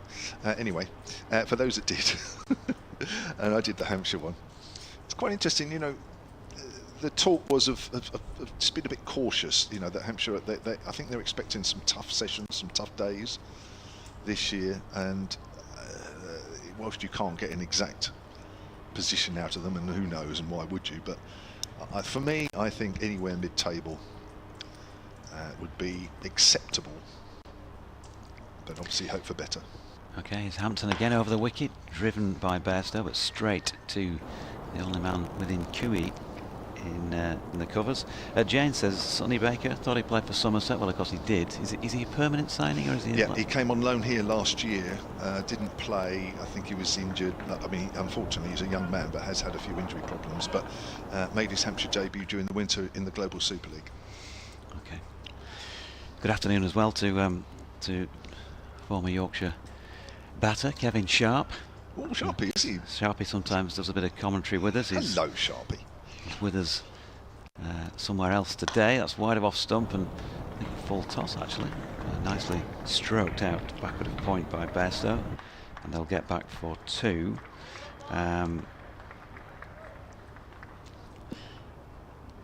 Yeah, so Kev's in the Forest of Dean apparently, but I'm sure he's got his headphones on listening right this very moment. He was just mentioning John Curtis. Very sad news about John at Worcestershire, writer, who we've lost in the last few days. Lots of tributes paid to John on social media and on the Worcestershire website as well. Such a lovely, welcoming guy. When you turned up at Worcestershire, that ball from Hampton was wide of off stump and it felt like it died a bit on Bairstow, who was pulling it and missed. Yes, I've just remembered who you're talking about. Actually, yeah. Super nice guy. You're right. Actually, he made turning up at Worcestershire. Whilst it's always a pleasure, but in the commentary box, you're right. Especially well. Really welcoming guy. That's sad. That's really sad. I didn't know that. Hampton in again, straighter. Bairstow front foot just pushes it to Dawson at mid-off, no run. Good afternoon to Richard Malander. It's that time of year when my sales figures seem to mysteriously drop with the very significant distraction of the county championship and the superb coverage you and your colleagues provide. Haven't told my boss on my cricket nut, so let's keep it between us. Too late. Hampton turns again. Beautiful, sunny first session of the season. Who'd have thunk it at this time of year, as Bairstow just opens the face and runs that one into the vacant gully area, picks up a single. Still got the one left in the 18th over of the campaign. Hampshire have got the first point of theirs on the board with that 3rd wicket. Kevin James punches the air. Hampshire have done it. Are we leading the table? Well, that's a good point actually. We could check in on what's going on elsewhere before I disappear off. Let Nicky back in the chair. What have we got? Good if I could get back to the match list. No, laptop's not consenting at this moment, I'm afraid. Final ball of the over. James Mills looks happy enough to let Hampton come in now. Gives Malan a bit of width, and he's kind of dragged that one really straighter than he was trying to play it. And it will be fielded by Dawson. End of the over then. 62 for 3 after 18. I'll step out for now. Thank you very much, Jonathan. He'll be back in around about 20 minutes' time, so Yorkshire fans don't worry too much. You'll hear a Yorkshire accent. It's never too far away. So the men out this morning then. Adam Lyth for 13, Finley Bean for 14, James Wharton for 13, a wicket each for Abbott, Hampton, Brett Hampton, and also Brad Will. Welcome back, Nikki Chowdhury. Thank you very much. Those, what biscuits are they? I made some chocolate cookies. That's right, chocolate cookies. They are delicious. Thank you very much. I've had 1.5 already. And even Jeff Arnold is with us, former Surrey and England bowler, who's here with the ECB. Outside the off stump by Wheel, and again it's left alone by Bairstow. Has had one as well. He said he couldn't resist it. I can't take full credit for them. It's not my own recipe, so. But you baked them, surely? I did bake them. I just followed the instructions and. I promised myself this year that I wouldn't eat everything I see, because it's we're very lucky with. Did that start well then? No, well, as soon as you turned up with all those cookies in that tin, I knew I was in trouble. Yeah, but I did think it's the start of the season. I had to bring something. No, Can't go empty-handed. No, that's very nice of you. Wheel, and Bairstow's forward. That's a good delivery. Bairstow just watchfully plays that out. Hits the outside half of the back. Goes out into the covers. Gubbins fields. Now, it's a nice start to your commentary season, bringing those down, Nikki. Set the expectations high now, haven't I? Yeah. When I fill in the report form for the BBC on Nikki's performance in a commentary, I shall put a very big tick down, mainly because of the cookies. I'll send you a big box of them, don't worry. Wheeling again, right arm over. 3 slips for Bairstow. That's another good length ball as well. Bairstow just gets cramped up a fraction as the ball trickles out once more into the covers. Bairstow's 5 off 19. Quite watchful out there. They bowled well at him so far. Yeah, Malan 17 from 19. Yeah, they have been bowling very nicely and tight to him. Yeah. Malan's had a few ones where he's been able to get some width on it and get his hands through. It's quite easy on the eye, Malan, isn't he, when he's batting? Just makes it look It's as a though lot he's got of a little bit more time. pace, yeah. Bairstow's a bit more punchy out there. That's a nice shot, just wider mid-on for a single. Total moves on to 63 for 3. Bairstow on to 6. Yeah, Bairstow's all sort of a bit muscly, isn't he? And A bit more pushing at the ball and, you know, even jagging hard on it. Malan's a little bit more finesse and Touch caresses there it. and. Yeah, a bit like a David Gower. Malan didn't play any championship cricket last year. In fact, it's his first class game since July 2023. As Wheel comes in, that's a nice drive on the up from Malan. He's found the gap through extra cover. The ball's racing away. I think it might just win that battle. It does. Just about. Yeah, it's quite a big boundary away to our left, out towards the nursery side of the ground. It's a beautiful shot. That wasn't a half volley, just a little bit of width allowed Malan just to extend the hands through the ball. 67 for 3. And just like you said there, easy on the eye, effortless. He is. Yeah, I've always enjoyed watching him bat, I must admit. And he knows his game so well, so Yeah. he knows what lines and lengths are for him and which ones to keep at bay. 37 years of age now, David Malan tries to cut that one, keeps a little though, goes through to keeper Ben Brown. End of the over. That's 8 overs completed for Brad Will. He's 1 for 26, 67 for 3. Let's get through a couple of more emails. You can now get the emails, Nikki, can't you? Yes, I've got access So we to can them. share them a bit now. Liam Williamson, sonantcricket@gmail.com says, fantastic to be back in the ground for a new season. Hope you wintered well. For the first time, I'm sat in the members section, having taken a membership out over the winter. Well done you. Whilst I get it cheaper for being young, hoping to see Harry Brook today. Nope. And glad to be starting another county cricket summer with your commentary as always. Well, I hope you didn't make a special appearance today in hope of seeing Harry Brook and Joe Root, because on both counts you'll be very disappointed. Email from Robert in Thailand as well. I remember this from last year. Robert's always in Thailand.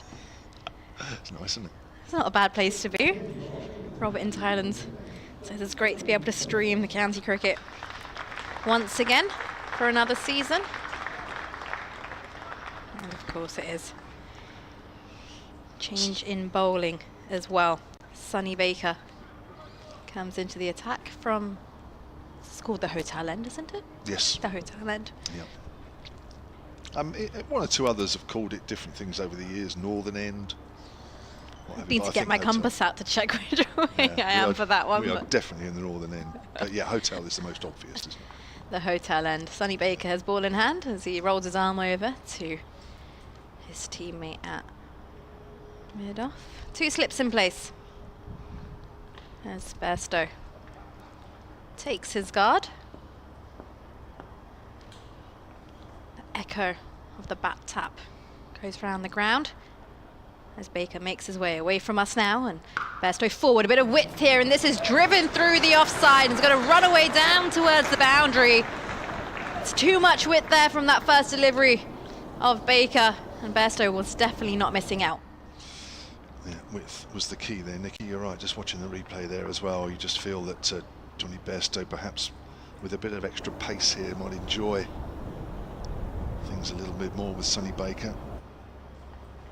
Interesting to see. He needs to bowl a little tighter line and try and tuck Bairstow up a little bit more. Just a little bit. Just look, by the looks of it, Bairstow has a slightly stronger bottom hand grip as well. So anything that has a bit of width for him, he's going to be licking his lips if he gets something like that. And Sonny Baker starts to make his way, and I think Johnny Bairstow probably, he spotted something. Is it a bee? Is it a wasp? Who knows? But Baker makes his way back to the top of his mark, ready to go again. Scampers at the top of his mark. Interesting start as he runs away from us once again. Bairstow forward, and again more width, but this time that's taken at third man. That's gone straight down the throat of third man. A bit of width there from Baker. And Johnny Bairstow decides to have a flash. And Yorkshire, they lose another wicket. Bairstow will have to go after scoring just 10. Well, I'm not sure that's the best bit of cricket of the morning, if I'm honest. It was a very wide delivery. Johnny Bairstow looked like he was going to put Sonny Baker under pressure straight away, but it was there to be hit. But I'm afraid the execution was not the best. And he's really just hit there. He's just hit at it without really any thought about where he's placing it, what he's doing with it. I just think when and it's just flown down to third. When that ball was bowled, I just didn't expect it to go down to third. There was that entire offside region that, had he kept it along the ground, he would have gone and kissed the boundary ropes. Well, it wasn't to be. And well, Hampshire have been absolutely brilliant this morning. Sometimes the wider deliveries do help you get the wickets. 71 for 4. So a first championship wicket for Hampshire for Sonny Baker. We've had already Brett Hampton taking his first wicket for Hampshire, the New Zealander. So there's a few firsts floating around there at the moment, but I think that's the first wicket that's really been given away. Finley Bean, perhaps not a great shot of his when he pushed out at Hampton to be caught in the covers by Liam Dawson, but I think that dismissal was... I think Johnny Bairstow will be walking back, sitting in the dressing room thinking, I've really given that away, I'm afraid. But it goes down as a wicket, and it is a very big wicket, and George Hill is the new man. Huge wicket. Good start from Hampshire here, wasn't it? They'll settle for this, having been asked to bowl first. Yeah, I wouldn't say no to having Yorkshire 4 down in the morning session, with half an hour to go to lunch. Sonny Baker, ball in hand, as he makes his way in now to Hill, the new batter. And it's a short delivery and moves out the way of it as it goes through to Ben Brown. Well, he's missed it. It's missed everyone. I think that's flicked. I may have flicked the helmet or the shoulder. It's come off the shoulder, and then it's come off Brown's gloves, and it goes down towards the boundary. Will happen to split second as Yorkshire 75 for 4. A little bit sloppy there.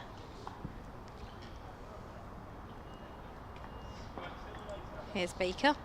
3 slips in place now.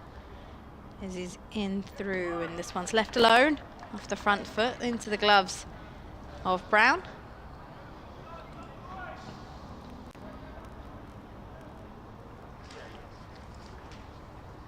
Clouds are just starting to disperse, and we're getting some nice sunshine again.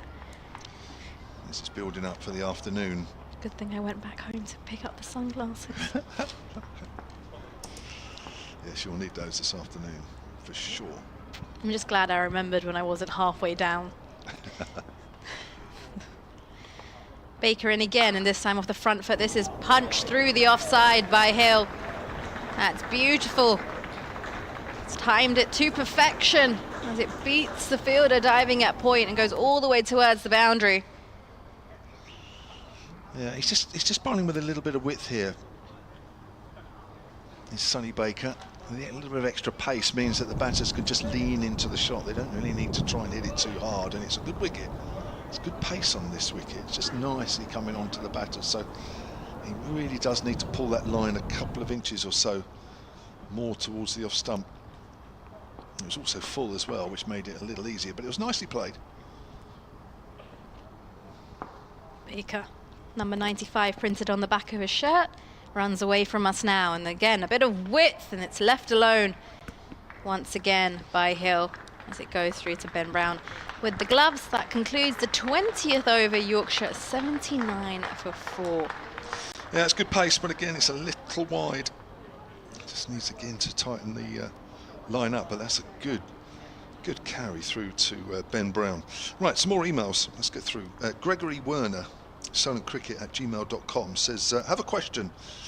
Is the Hampshire app still operational? Tried to get in, couldn't find the feed. Love the commentary, he says. Well, I mean, obviously it's a Hampshire thing, not mine, but I understand that the Hampshire app is no longer, or it certainly is not working. It hasn't done for quite a while, so I'm afraid you'll have to get in touch with the club as to the reasons why. I don't know that. Tim Street, solentcricket@gmail.com, he says, what's happening with Keith Barker? He says he thinks he was injured at the end of last season. Is he fit for selection now? Well, we had our forum at the start of this season, at the start of the week, and A.D. Birrell said that he doesn't expect Keith Barker to play for the first part of the season due to an injury, so I don't think we'll see him for a little while. Got a change of bowling at the Pavilion End. Kyle Abbott is back, having bowled 6 overs, 2 maidens, 1 for 18, having picked up the wicket of Adam Lyth, LBW, for 13. Here he is back for a second spell.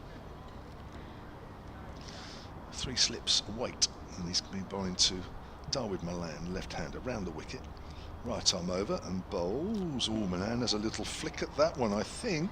He was fishing there, doesn't he? He was, yeah.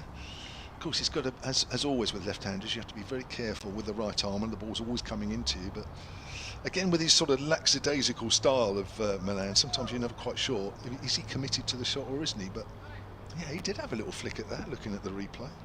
Got a bit tempted. There's an email here actually from Peter, which I really like this email because this is something I was thinking about on my drive over. And I'll get to it after this delivery. Here's Abbott. Bowls. Malan just gets turned round there a little bit as he nudges it away on the offside. Peter says, not just big boots to fill with Abbas and Vince not around this year, but who will fill the vacancy for Hampshire women's head coach now that Charlotte Edwards has moved on to the England role? So are Hampshire women currently coachless? They are, and I think one of our sport guys at BBC Solent spoke to, I forget who it was, earlier part of the week, and I think they're hoping to have somebody in place by the start of the season, which is about 2.5 weeks' time, isn't it? Something like that. It's played out on the onside, and there is no run. So I think at the moment they're just, within the group, within the coaching group, they're sort of maintaining things on a day-to-day basis. I know it's a subject, Nikki, that you talk about a lot, but what's your feelings on who might be a good person for that job, do you think? Ooh. Have you not thought about it? I suppose that's difficult if you haven't really thought about it.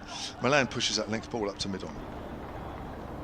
I haven't thought about it in that much depth actually, but I just think of what Melissa and I have discussed on the podcast, and the appointment in general of Charlotte Edwards becoming England women's head coach is a great one. It was something we discussed during the Ashes series when England didn't have the best time down under, that maybe Charlotte Edwards is the right person to lead this side. I know she had some hesitations early on, I think a while back, when she didn't want to be leading a side where she had played with quite a few of the players. Malan just tucks it away into the gap on the leg side and jogs through for a single, 80 for 4. But obviously now it's a younger side. Of course, you've got some players that she has played with, but probably the timing's right. And with the Women's World Cup later this year in India, I don't see anyone better to be leading them. There was nobody else really, was there? No, and I think especially in the women's game as well, it's nice to see someone who's led the country to so many titles themselves, has the experience, and now goes on to lead her old team. That's quite nice to see, because otherwise you see a lot of men coming in. Thick outside edge as the ball makes its way down to third off the edge of Hill's bat, and it's going to win that battle, the ball, as it goes over the rope away to our right. And Hill, rather fortuitously, picks up his second boundary. He's on 8, 84 for 4. You see a lot of men coming into those head coach positions, which of course is great, especially when they've got the experience and stuff, but when you've walked the walk, you can talk the talk, and Charlotte Edwards is definitely in that position to do so. And I think it could be a very exciting time this year, especially with India and the West Indies coming over in the summer. That's going to be an exciting series, and then building up for the Women's World Cup in, I think it's November, October, November in India. So yeah, a lot happening. And yeah, I suppose when I said there was nobody else, because there is another John Lewis, isn't there? That this is very confusing. Which side does he coach? Is it the women's under 19s or something? Or? I think it's the under 9. Yeah. Yeah, and he's a good guy. I mean, he's been doing this for a while, and he used to play at Essex and Durham, didn't he? He's a good guy. I speak to him when I see him, and I suppose he might have been the other candidate. Here's Baker in now to the left-handed Malan. 2 slips in place. Round the wicket, Malan is forward and eases us through the offside. There's pure timing as it races away down towards the boundary. Hits it on the up. Typical Malan style. Just using the pace, isn't he? He's not done anything there really, is he? Other than just bring the bat down along the side, the line of the ball, and it's hit the middle of the bat, and he's found the gap. Couldn't ask for an easier job, could you? Yes, that's a minimum of effort for maximum reward. That's what batter's like. 88 for 4, Yorkshire. Malan's on 26. Terrific shot. Bit of a mixture here from Sonny Baker at the moment. He's in again now. Crosses the umpire, and this one slightly straighter, and this is tucked round off his hips down towards fine leg. He'll come through for the single. You can see he just tries to compensate on the line from the previous delivery there. Gave him a bit of width, and now this one's slightly just angling down the leg side. Just finding that balance. Yeah, he hasn't quite got into a groove yet, has he really? I mean, he's picked up the wicket of Johnny Bairstow, so whatever he does before lunch, I guess, is his job done. But at the moment, he's just leaking a few runs. Not far from lunch either, as Baker now into Hill. Right arm over. Runs away from the hotel end, and this one's left alone by Hill into the gloves of Brown. Again, it's just a little bit of width. Paul Williams has emailed sunandcricket@gmail.com. He says, we have a very wet day here. Now, he's normally in Portugal, so I'm assuming that that's where he's emailing from. A very wet day here so far, and I'll have to spend the whole day on the sofa watching the match. Oh dear. Looking forward to seeing the debutants in the Hampshire side. Oh, they're doing a reasonable job, pretty good job at the moment. Post Vincent Abbas. Baker hop, skips, jumps at the stop of his mark, and he's in again, and this time Hill is forward and defends straight back down the line. Baker feels off the back end of his follow through. But an interesting one with the appointment though of Charlotte Edwards. I've seen a lot of different franchises that she's associated with have said thank you for her services. Does that mean she won't be working with those franchises anymore, because I'm pretty sure the old John Lewis, who was leading England, was still associated with the women's team in the WPL. He was working with the UP Warriors, I believe. So how does that work?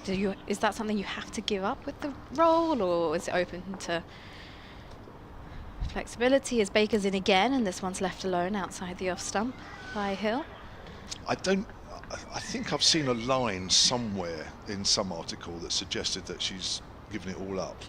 But whether that line was just a throwaway line and they didn't really know, or it was just put in there, or what, I don't know. Because you're right, John Lewis was able to carry on, wasn't he, for his WPL side? Because straight from the Women's Ashes, then I know he flew over to India, and there was a brief period where everyone was, what's happening with the England women's side, and obviously they'd just come off of that whitewash against Australia, but because the WPL had started, no one knew what was going on, as Baker's in again, and this one off the back foot, it's dropped into the offside and will be fielded rather casually by Point, who strolls in, and that will conclude the end of the 22nd over. Yorkshire 89 for 4.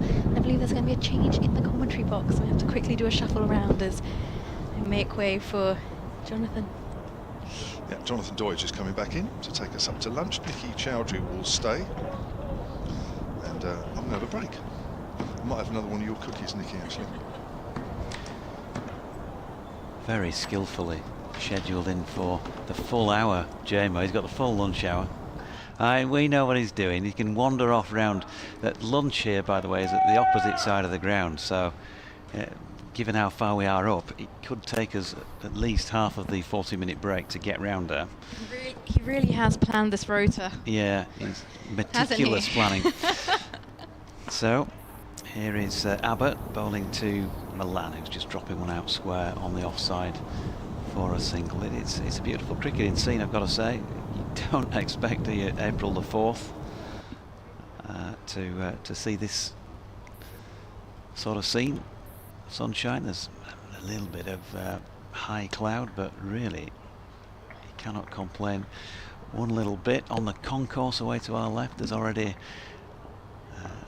a kids cricket game broken out as well. They're enjoying a bit of their own match down there. It's just falling over one slightly there, George Hill. Shouldn't kids be in school, isn't it? Or is it the Easter holidays already? Well, I'm not sure about this local area. I don't think it quite is back home yet. Easter, it could be, couldn't it? I think these days they have sort of fixed Easter holidays, whereas during the war when I was at school, it was, it was actually at Easter. I think that's we're at Durham anyway during the Easter weekend. That's a couple of weeks away yet. So, oh dear me, George has got an inside edge on that one. Didn't know too much about where it's gone. It has gone down to fine leg, and he's picked up a single wide of off stump. One of those that sometimes players can cannon onto the stumps. And it was, to be fair, well wide of his leg stump in the end, but on another day. Actually, I'm being completely silly, aren't I? Some schools have broken up for Easter. Yeah. Last week, my mum works in a school, so I just realised she's been at home the whole week, and that's just me completely. You just obviously don't communicate with the We live in the same house. Here's Abbott again, round the wicket. Oh, super short from David Malan. That's why you turn up and watch these players play, isn't it? Just a bit of width to work with, and again, nothing more than just a punch along the carpet all the way through extra cover for 4.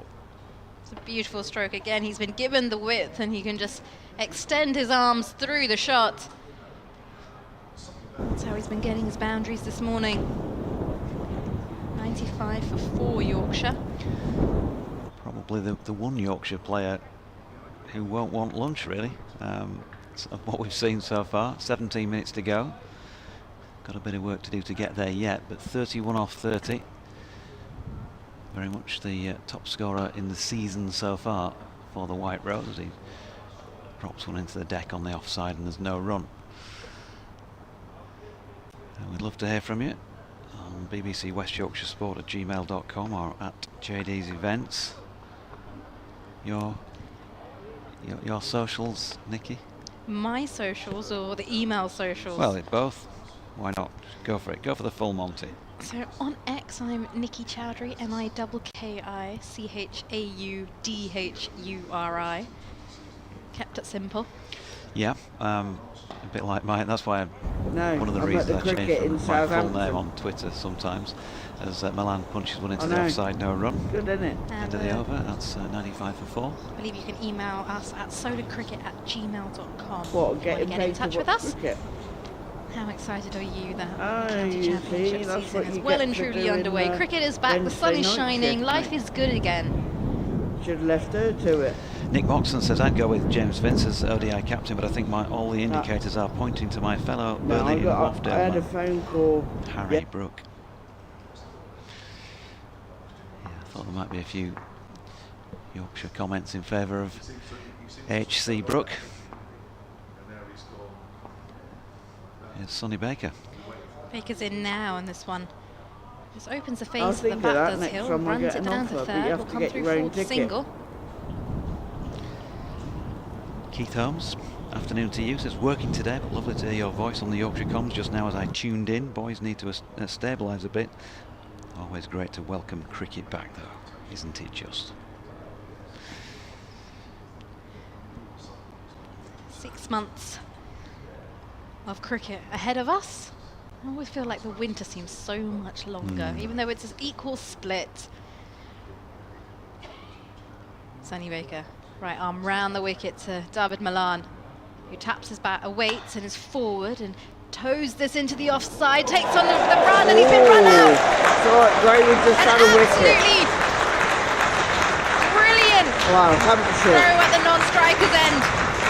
That's a silly, silly run there from David Malan. He takes on the fielder at extra cover. And Yeah, if you're going to take it on, you've got to make sure you get home with that one. He'll be kicking himself. And he ran through so casually as well, though. Yeah, this which is an hour and a kind of half drive, his so natural I was quite style happy of with running, that. I guess. He's not kind of a hairer between the wickets, but yeah, he's All right, mate. played it probably Yeah, better, I see you think, later, bud. than he thought he'd played it. So he's Cheers, travelled just bye. a little bit half quicker a to the stride fielder. quicker to the fielder, yeah, and he's not giving himself enough time. It's classic run yourself out territory, unfortunately, and that's a needless wicket at 96 for 5. What a time with just under a quarter of an hour to go before lunch for Will Luxton to walk out to bat at number 7. He's going to be kicking himself with that one. He got himself into a good position, 31 of 33. It was his day to bat. Unfortunately, he's let that one go.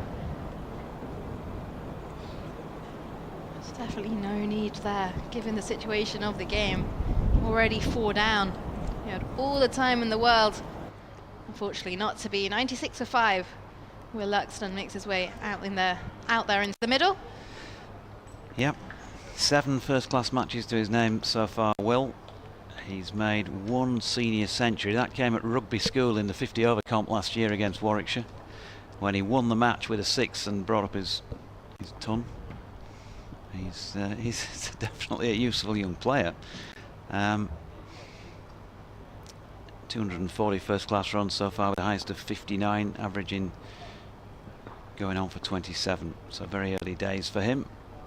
A big chance for him this start of the season. Well, it's Luxton to face Baker as he's in now and off the back foot drops us into the offside and it's fielded at backward point.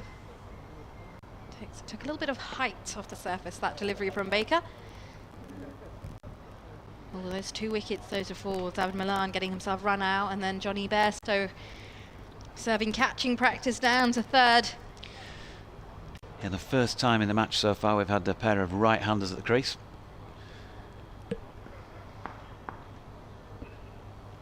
Luxton taps his bat as he awaits Baker. He does a little skip at the top of his mark. 2 slips in place. Full deliveries forward and defends this one. We're not anywhere near bang on straight here. We'd probably be, what, 1, 2, 3, 4, 5, 6 strips away to the offside of where George Hill is facing Sonny Baker, who's bowling from our end, but they just felt like there was a little bit of it in duck about that. Just a little bit. The final position he got himself into. It's Baker. 95 printed on the back of his shirt. Runs away from us. Shadow following him. And it's a short ball and it's pulled away. And it's going to be just the single as there's protection out at deep square leg.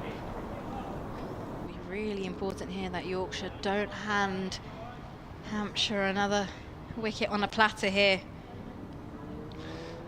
Yeah, George, very much the senior player of these two, 24 years of age.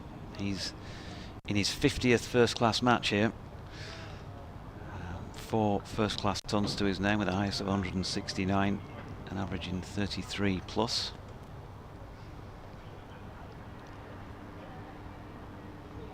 Baker in to Luxton. And this was the short delivery, ducks underneath. That carries through to Brown with the gloves, and it will conclude the end of the 24th over. Yorkshire 97 for 5.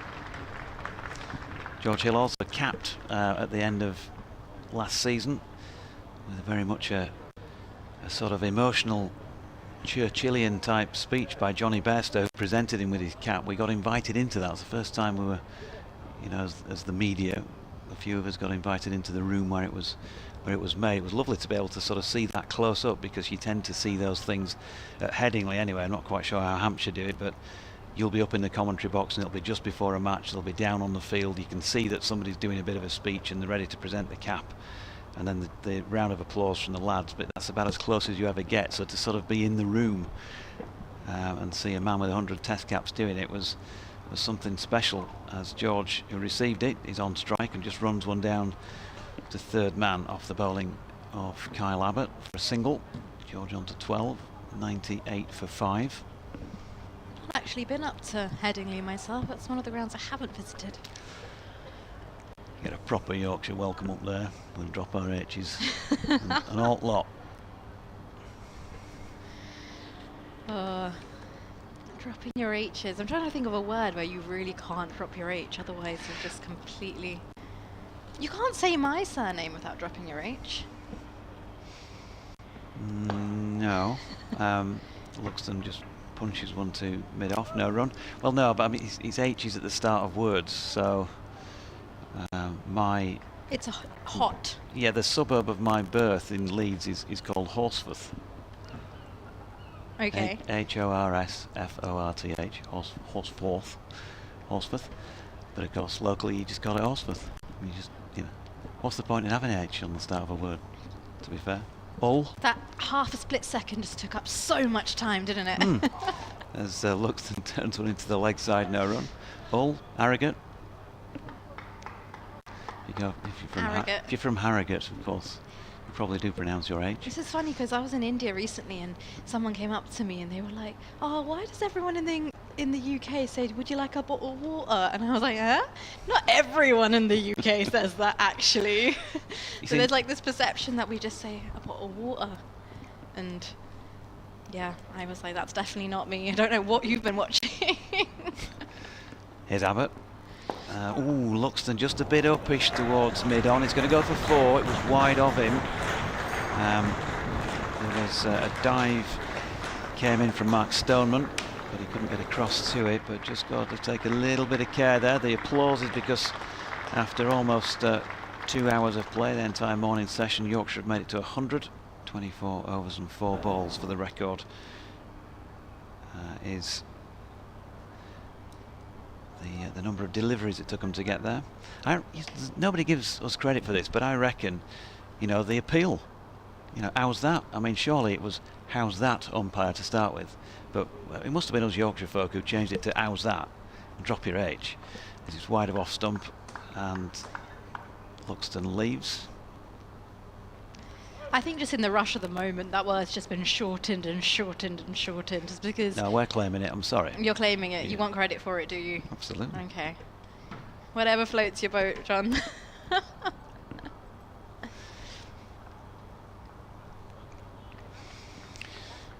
102 for 5 then.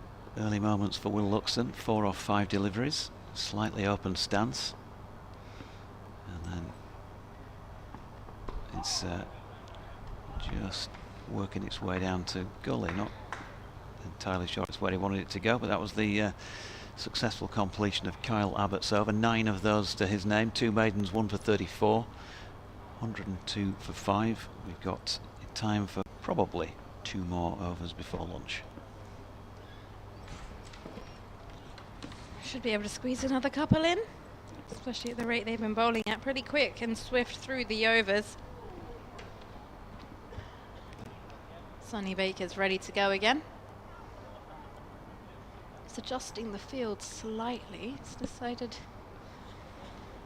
it's going to have a leg slip in play against Hill. Fine leg, deep backward square as in runs Baker now. This one, Hill is forward and defends off the front foot. It's gone to point. Which gives you a slight indication of the line he's going to be bowling.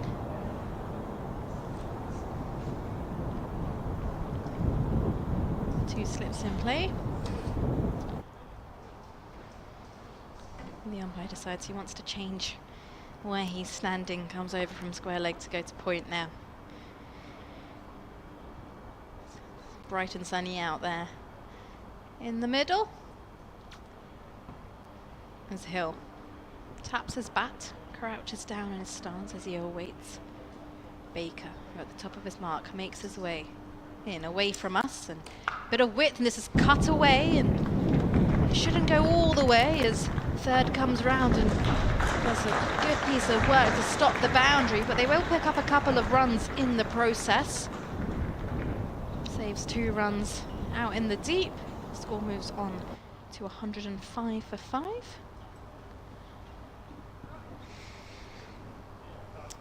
Yeah, so 4 minutes to lunch. Where are we at the end of the first session? I think advantage the hosts at the moment with the 5 wickets, 5 Yorkshire wickets, including a potent opening partnership and both Johnny Bairstow and David Malan. Baker into Luxon now and ducks underneath and goes straight through to Brown with the gloves. If you're a Hampshire fan, it's been an absolutely terrific morning for you. 5 wickets in the morning session. The longer the day goes on, the better it'll be to bat, you would think. Any of that moisture that was around this morning, inevitably this time of year, been drawn further and further out of the pitch. There's not been much moisture around actually for the last few days. I can't remember the last time it rained. And looking at the forecast, the next 10 days ahead of us, there's not a drop of rain in sight. As in runs Baker now. This one's left alone outside the off stump by Luxton. My mum told me it's got to get down to about -8 next week or something. I'm not quite sure where that was. Possibly, don't think it's possibly in down the here. Arctic Circle. It's meant to go up to 21 degrees today.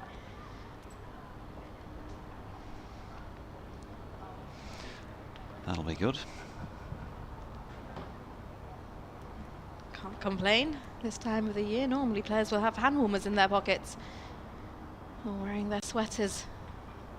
As in runs Baker now, and this one again left alone outside the off stump. Baker giving a bit of width. As Ben Brown takes the ball and chucks it around the field to his teammates. David Colchester says, watching the stream from Ipswich Hospital after spinal surgery yesterday, going home later this afternoon to recuperate. Had microdiscectomy on L4 I5, I think it says, vertebrae. Yeah. Not too painful, unlike the scoreboard at present. Well, Wishing you a speedy recovery, yeah. Baker in now, there's a short ball and ducked underneath, and that will conclude the end of the 26th over. Yorkshire 105 for 5. It looks like we're going to get one more in before the break. And then we're going to have to run all the way around the ground to go get our lunches. Yeah. Just better do a few warm-up exercises first, because I know Jamo's still very quick on his feet. He's so quick. I remember last year when I came round and he was like, oh, we only have a few minutes to go and get our lunch. And I was like, yeah, sure, it's fine. Kevin James has a very long stride. I, on the other hand, am half his size and have to take 2 leaps to make up for one of his strides. And I was literally running around the ground. Yeah, half his size, but also less than half his age. Come on, Nicky, you can easily outpace us Do you know two old how crocs. hard it is when you have short legs and you're just short in general? Change of bowling, Liam Dawson with his left arm spin for a token over before lunch. Short leg is brought into play, and George Hill flicks the first one to his right for a single. Got 1 slip. Men backward of square, both off and leg. Straightish mid-wicket, fairly tight. Mid on and mid off a bit deeper. Shortish extra cover as well, and a sweeper out. Fairly square on the offside. Dawson in again, and Luxton just playing into the onside, no run. Better get through a few more quickly before we get to the break. Andy, good afternoon to you. Thanks for your message. And yes, I'll be on the home games as well on the radio, but not on the stream for all the home matches, just the red ball matches for that. Luxton turns one into the leg side, and there is no run. Afternoon to you, Jim Green, for the first time this season. And also to Rhiannon Blake, who's watching all the way from Crete. That's commitment for you. Yeah. You've got some listeners in exotic places. Liking that. As Luxton pushes one back to Dawson. No run. Gary Sheridan is enjoying the listening. Who would you rather have as captain? Malan, Tats or Bairstow?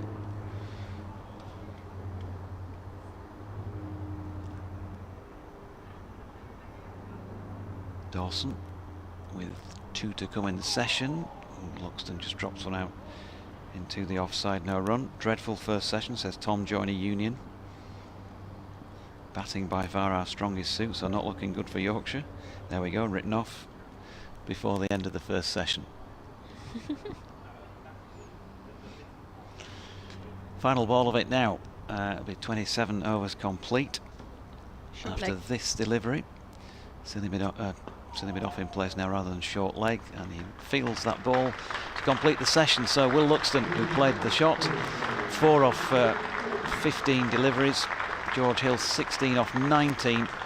And the story of the morning, very much Hampshire's Yorkshire winning the toss, deciding to bat. 18 on the board before Adam Lyth was LBW to Kyle Abbott. Not too sure about the decision. 13 he made. Finley Bean, nicely caught playing a ball. Didn't quite get over the top of it, did he? On the up to Dawson, who caught it square on the offside off Hampton for 14. Brett Hampton's first over for Hampshire. James Wharton got to 13 off 25 deliveries. He was well caught by Tom Prest at third slip off Brad Wheel, his first wicket of the season. Johnny Bairstow then, no real foot movement to a ball wide of off stump from Sonny Baker, and kind of ended up uppercutting it really to third man, where he was caught by Brad Wheel for 10. And then David Malan took on Mark Stoneman with a little punch to shortish mid-off, and Stoneman hit direct. Malan run out for 31 for 33, so 106 for 5 of the break, I think. It's time for lunch. It is time for lunch. So thanks for your company this morning, folks. Nicky, JMO and I will be back after the break.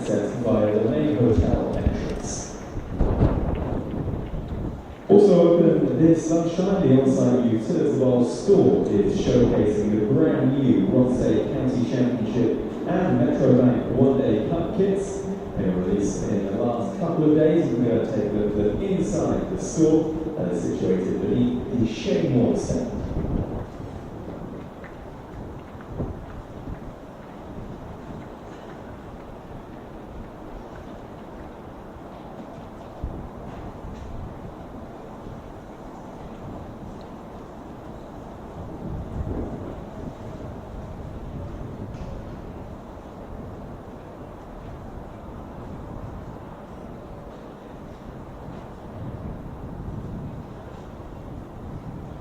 Time now to bring you up to speed with some scores from elsewhere around the ground since lunchtime. We'll start in Division 1 of the Rothesay County Championship.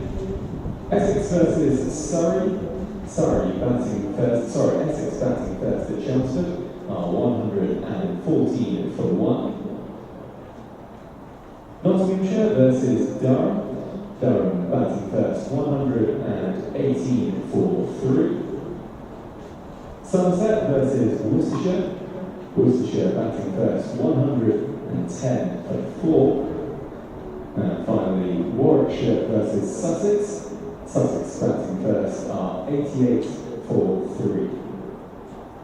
4 games taking place in Division 2 as well. Derbyshire versus Gloucestershire. Gloucestershire batting first are 84 for 4. Glamorgan versus Leicestershire. Glamorgan batting first 90 for 3. Middlesex versus Lancashire. Middlesex batting first 130 for 2. And finally, Northamptonshire versus Kent. Kent batting first 128 for 3. Those are all the scores for around the ground this lunchtime in the Rothesay County Championship.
have bowled well. Sonny Baker perhaps bowled a little too wide of off stump at times, but I think on the whole, I think bowling coach Graham Welsh would have been fairly happy, but I think they were helped along a little bit by one or two of the Yorkshire dismissals.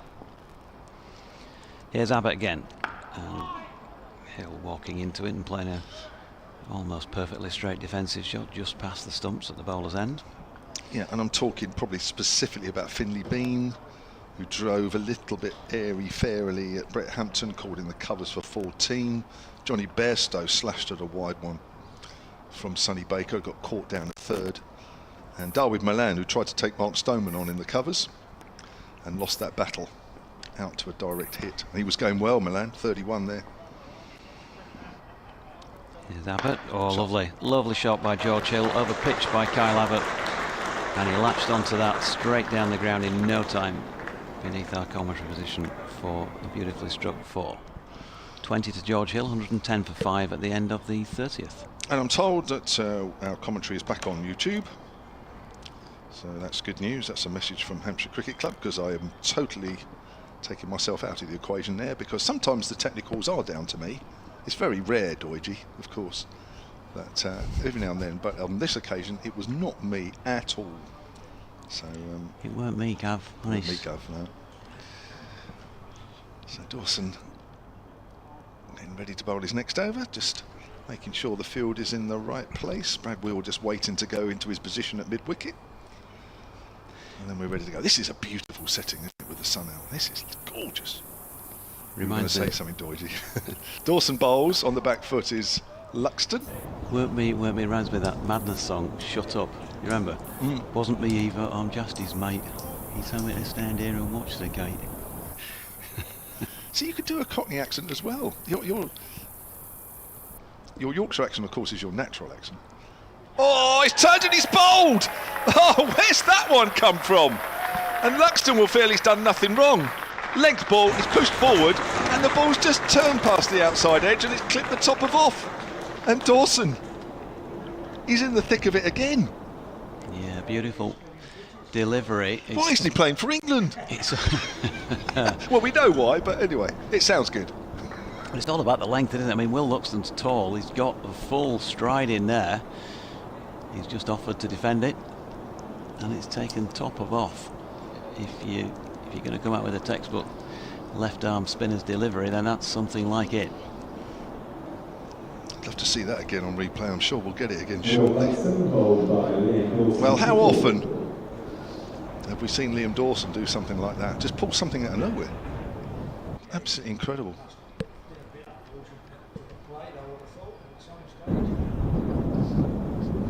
It's Jeff Arnold you can hear in the background there, who's former Surrey in England. Quick bowler, offering a lot of words of wisdom, of which he offers many.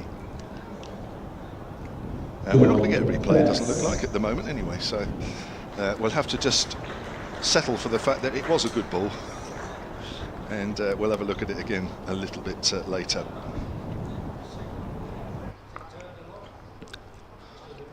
I haven't seen it a lot yet, Jeff. Hopefully it'll be on the screen again soon, but we'll have a look. It was a wonderful delivery. Don Bess is the new batter for Yorkshire. Well, that's a genuine wicket. No question about that. See if I can look at it on a different way.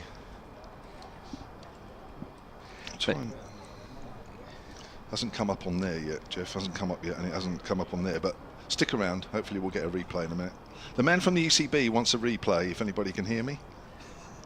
He's on the screen, ready to look at it. If somebody working the feed can work it out. And I've just been told that Hampshire are currently top of the table with 2 points. Take a photo, somebody, and send it in. Now, this is Dawson then, and off the back foot is Bess. Steers that out into the covers, and the score remains on 110 for 6. Jeff is so close to the screen that he's desperate to see a replay of that dismissal. So am I, Jeff, I tell you. It was that good. Bess is forward, plays it back to the bowler. It's one of those dismissals, I think. It's textbook Dawson, yeah. Can you have a word with your guys at the ECB and just say, why is he not playing for England? I think they know the answer, but it's worth reiterating. Here's Dawson, and Bess is forward, just punching that up towards mid-off. I presume they're winding the tape back, but maybe it's split. Maybe they're trying to splice it together again with a bit of tape. Oh well, Jeff's given up. He's given up, and I'm not going to be far behind you, to be honest. Here we are. I found it somewhere else. Jeff, come back, mate. I found it somewhere else. Right, that's the end of the over. Well bowled, Liam Dawson. 110 for 6. We're going to watch it via a different medium here. Right, here we go. Let's get Jeff in here. Doidgy, all yours for a minute. Right, here we go. Yeah, pitches. It looks like it pitches around about leg stump, and there is, you know, a good bit of rip about it, and it's top of off. So, both in terms of turn and also just lengthwise. Yeah. As I say, Will Luxton is not short, and if he's stretching with a full stride in there and can't get to the pitch, then that tells you length was perfect, and that was probably ball of the day so far. Oh, and another one here, another one's gone. George Hill fiddling at one outside off stump, and Kyle Abbott picks up a wicket with the first ball of over number 32. Hill gone for 20, caught by Ben Brown, just tumbling away to his right. And a 7th Yorkshire wicket has gone down, and they are being asked some questions at the moment. They ain't coming up with the answers. 110 for 7. Yeah, again, it's that line again from Kyle Abbott. Everybody on the circuit knows that he gets the ball to nip back. That ball's just held its line a fraction. Is he really playing at it? Is he tentative? That's the mind frame really when it's going to get you into trouble. Just had a little nibble at that, not sure whether to play, not playing with any conviction, not sure whether to leave the ball, and that's classic Abbott. Classic Abbott. Keeper. Yeah. Sorry, Jeff's asking me all sorts of these questions. He used to ask a lot of questions when he bowled. Fortunately not on me, because I think I came just about when he'd finished, otherwise I think I might have given up in my first year. He talks a lot when he bowled as well, apparently. That's what a lot of old players would tell me. And can I just say, everybody, that he's no different now. Brilliant. Brilliant to have him alongside us. Ben Code is the new batter, so we are certainly into the bowlers now for Yorkshire, and it's a bit of a sorry state. 110 for 7. There were 106 for 5 at lunch, so they have lost 2 for 4 since the break. They have. They're in serious trouble there, first time up this season. And, well, this is a challenge, isn't it? Back up in Div 1. Got a good side together. There's no doubt about that. But first match of the season, you win the toss, you bat. There's nothing serious in terms of moisture and zip around, but just the sort of stuff you'd expect for a bowler at this time of year. And you have to bat well, and they ain't batted well enough so far, as Code leans into his first shot, and that's with an open face pushed out to point. And you wouldn't say Ben's natural game with bat in hand is to be blocking this for too long. So we'll see what happens. Don Bess is number 47, but he's got number 2 on the back of his sleeveless sweater with his back to us at the non-striking end as Abbott's in again. Ooh, that beats Code to the inside edge. No foot movement, which is a general feature of Ben's play. And the other Ben Brown, that is, the tumbling stop to his left this time, which gives you an idea on direction. Angling in towards Ben Code and going further away down the leg side of the keeper as it got to him. Good stop, actually, by a good take by Ben Brown. Halfway through the 32nd. Abbott in again. Oh, bowled him. Not quite sure if he got an inside nick onto it, because it's the leg stump that is mainly disturbed, but there's a bit of middle as well. Might have been a thin inside contact, could have just beaten him through the gate. We're going to get a chance to see a replay for those watching on the stream now, but 110 for 8 is the upshot. Yeah, I think he's just got a thick inside edge. Again, no foot movement, playing a long way away from his body bend code. And he's gone for a duck. 110 for 8. It's a sorry old state. Yeah, 3 wickets for no runs since lunch from Yorkshire. They've been stuck here, and some wonderful bowling from Hampshire. Just swatting here a little bit with his bat as he walks past, but he wasn't really in a great position, but he's not in for his batting. He'll be, I'm sure, looking forward to having a bit of a bowl, because there is a little bit out there, even though this ball is into its 32nd over. Let's get through a couple of more emails before we wait for the next batter. Ralph Brooker, silentcricket@gmail.com. He says, I naturally assumed Gubbins would take up the reins as captain, at least the red ball, but no arguments with Brown, who I'd select both for keeping and his batting. But Dawson must have been in the mix. I didn't realise until today that Ben was skipper. Again, no complaints, but would there have been much discussion? I must admit, I don't know about that one. Gubbo has captained Hampshire, but perhaps in the one-day cup. Yes, he does, and I'm sure that will still be the case. This is one of the problems with no Hampshire cricket app. It's no longer available. I know one or two of you are disappointed that there's no longer a Hampshire cricket app. I mean, I must admit, I used it myself as well. I'll try and find out an official explanation as to why it is no longer. But it was quite handy. So we've got Ben Cliff. We have.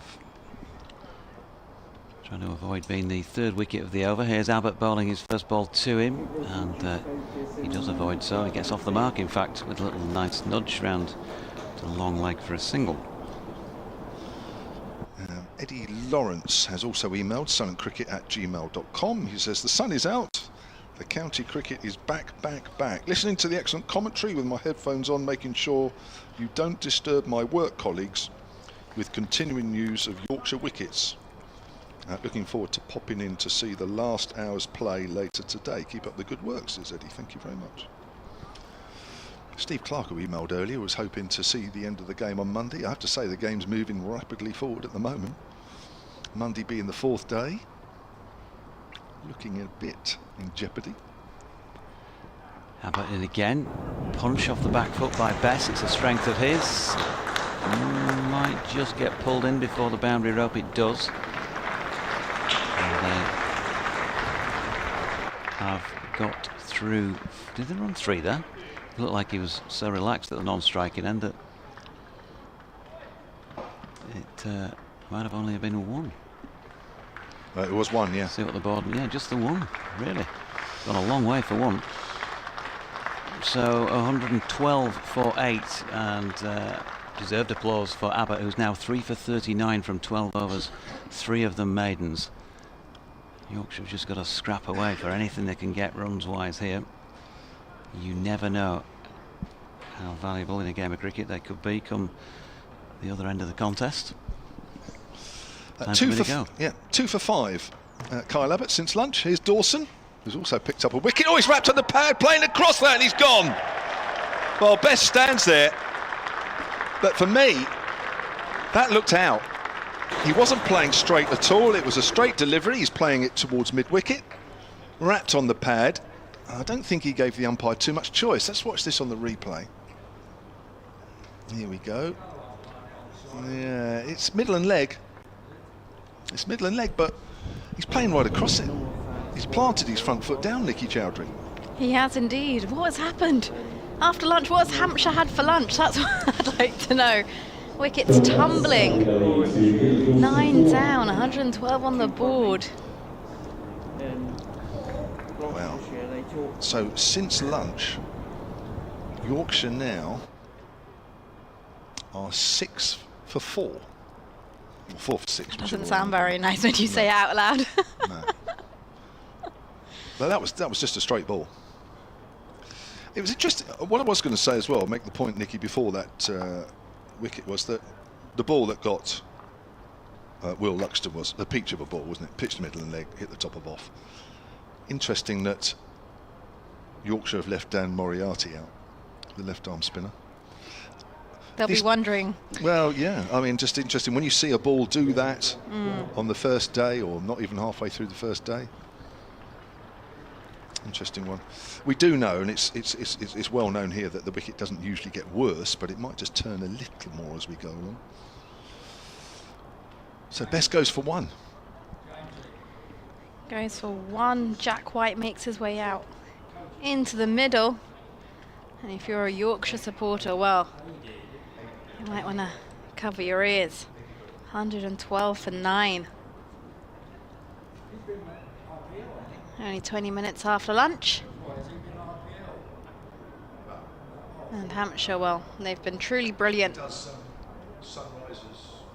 Liam Dawson picked up 2 wickets. He's into his 4th over now with 2 maidens bowled as well. So 112 for 9. Kevin James and Nikki Chowdhury with you. Not sure for how much longer before we have a 10-minute break, but the way the wickets are dropping here, 4 since lunch, and we've only had 24 minutes of play. So left-hander Jack White, new player for Yorkshire. That's a nice drive up to mid-off. Formerly of Northamptonshire. Jack White, he's a good bowler, this guy, Jack White. When Hampshire have been up against Northamptonshire in the recent past, for me, he's always been their standout bowler. So it'd be interesting to see how he goes. Got a nice shape on the ball when he bowls. We've just pushed cover out a little bit deeper, say 15 yards off the rope. Over the wicket, flighted, and that's a nice hit down the ground by White. Bit of a chip, which just holds in the outfield up towards the pavilion. He'll pick up 2, but nice swing of the bat through the line of the ball. Off the mark, 114 for 9. This is, I must say, very disappointing from a Yorkshire point of view. There's been some good bowling, no doubt about it, but you see, I think now Yorkshire are paying the price for giving away a couple of wickets this morning. Here's Dawson. White, it's in the air again, nice and straight. That might go all the way this time, and it does. Up towards the far end of the ground. It's a lovely swing through the line. Yeah, clear bat swing, and had a bit more on it this time. It went all the way. But yeah, some of those wickets Hampshire have earned, and some of those have been handed to them on a silver platter. Yeah, this is where it comes back to haunt you a little bit, doesn't it? Where you've got players that were just about to get in and keep going. Oh, reverse sweep there from White. Oh, it's a misfield. That backward a point, so they will pick up a single. Sonny Baker, who's got most of his hands on it, not quite all. White moves on to 7 from 4, 119 for 9. Lily's on the emails, silentcricket@gmail.com. We haven't played Yorkshire much recently, so I haven't heard from Lily for a while. Afternoon from you. silentcricket@gmail.com. Yorkshire are in big trouble. Well, it doesn't look good at the moment, that's for sure. Forward is Cliff. Another good over from Dawson. 4 overs, 2 for 8. She said it's great to have the county championship back. Looks like the game could be over in 3 days. Well, it looks that way at the moment, but you never know. She's going to be at Headingley next week, Doidgy, when they play Worcestershire. Make sure you say hello to Doidgy. I know you do, regularly. Hello. Doidgy says hello back. Could be over in 3 days, who knows? Well, the way things are going right now, doesn't look far off. Kyle Abbott, ball in hand from the hotel end. It's ready to go up against White. That's been an absolute ideal start for Hampshire as in runs Abbott away from us. 2 slips in place to White, who's forward and takes his front leg well out the line of the ball and plays and misses. Goes through to Ben Brown with the gloves. Yeah, a few more shots like that and I don't think we'll be out here for very much longer. There was a big old gap between ball and front leg. Yeah. I can't quite believe what we've seen this afternoon. I know. Abbott in again. Now to White, who's crouched down low and again forward, and this time slightly closer to the ball and pushes it to mid-off. Well, there's still a little bit there, isn't there? We're into the 34th over. There'll still be a bit of hardness there. There'll still be a bit of shine. There's a little bit of movement, a little bit of bounce, but not a lot. Abbott turns to the top of his mark. as he runs through round the wicket. And this one, a bit of width, and White slashes his hands through. It's going to run down towards third. No control on that. We'll add a total to the scoreboard. 120 for 9. Well, at the moment, Nikki, I think it's fair to say that Hampshire not really suffering any hangover from the loss of Mo Abbas. I'm not sure that what he might have contributed this morning would have made much difference. 120 for 9, you'd settle for that every day of the week, no matter what the type of pitch. And really, it's not, for me, it's not 120 for 9 pitch. Doesn't look like it. Yeah. Abbott, right arm over now to Cliff, who's forward and pushes it to mid-off. It's fielded. I think the good news from Hampshire point of view is that Abbott looks like he's already settled into a groove that we've known for many years.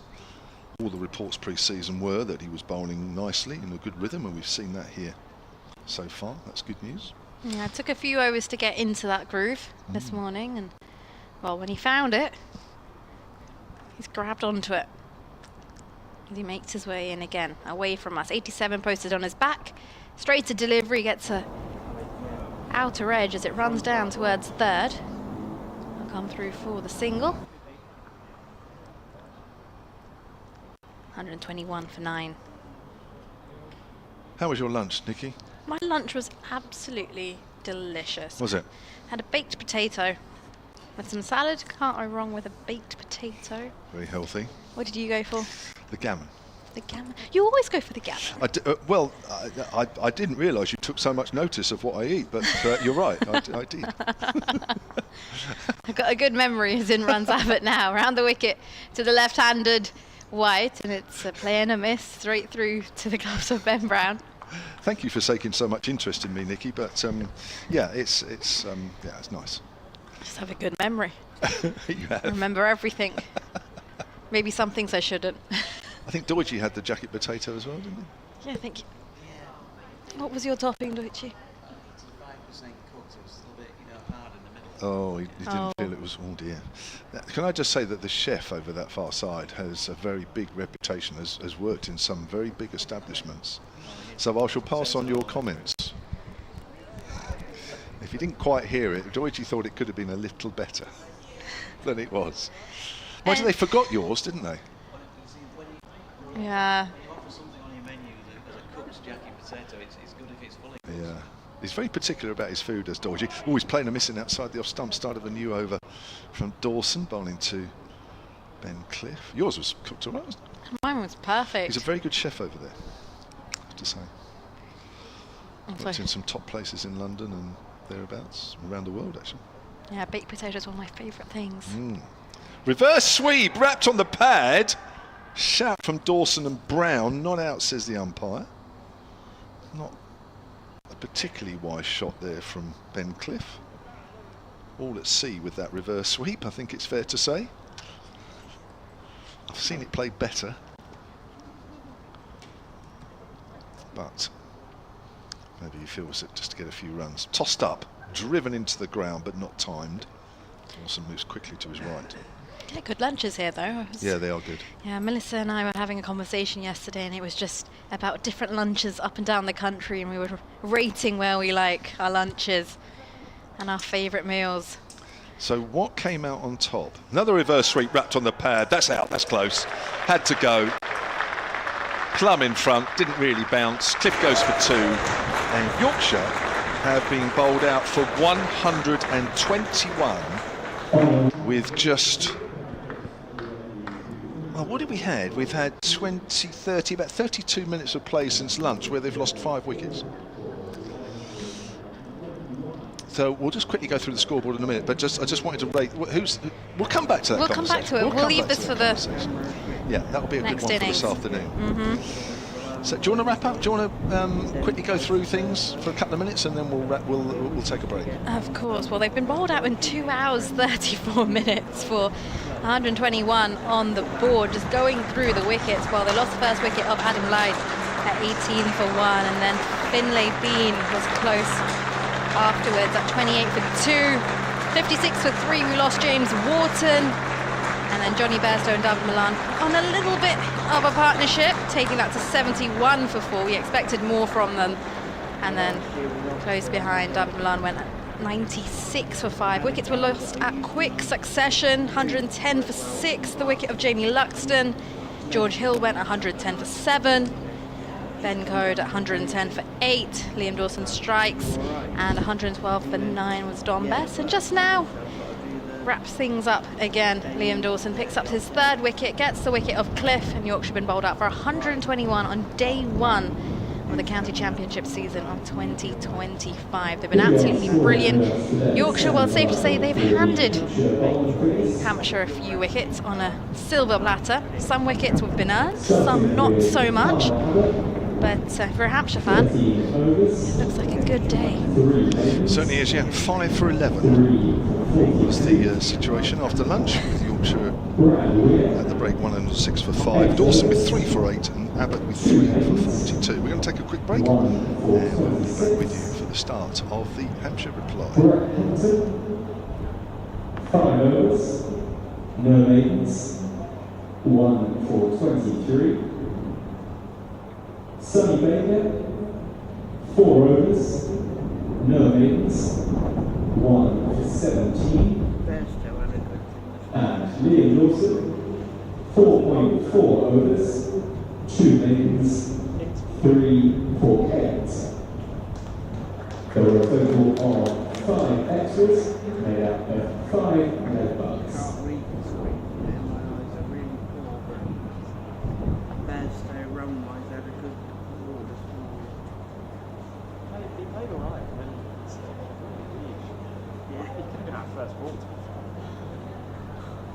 Definitely close.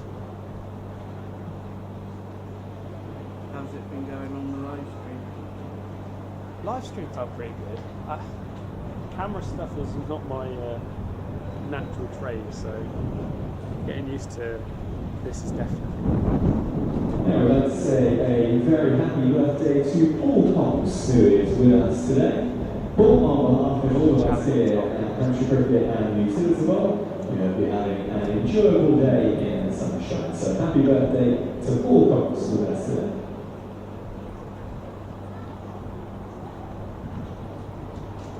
Looking at my TV given and thinking, stuff I might haven't really.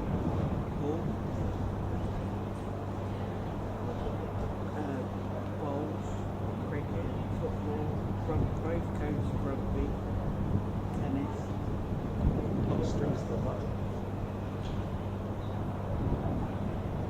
And it was their job at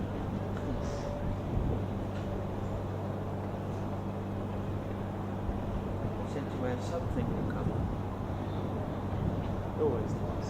I mean, it's, people probably know this, like, anytime I speak to someone, they say, go for everything. No matter what it is, get the experience, the contacts. The latest job I've applied for has got nothing to do with sport whatsoever. It's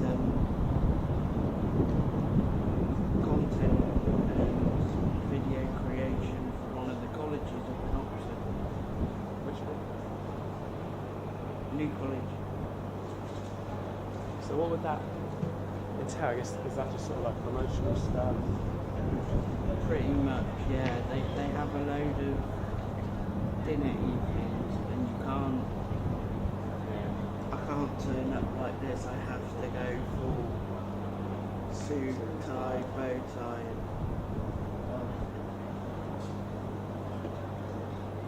I mean, it's a little bit annoying, isn't it? Have you seen like Inspector Morse and Lewis and all of that? Really? Well, basically the way they walk about in their suits all over Oxford is how you got to turn up at university. Just for work or just Just generally. must be a lot of your Yeah, you can't walk into any of the colleges as if you just got up off the street. yeah.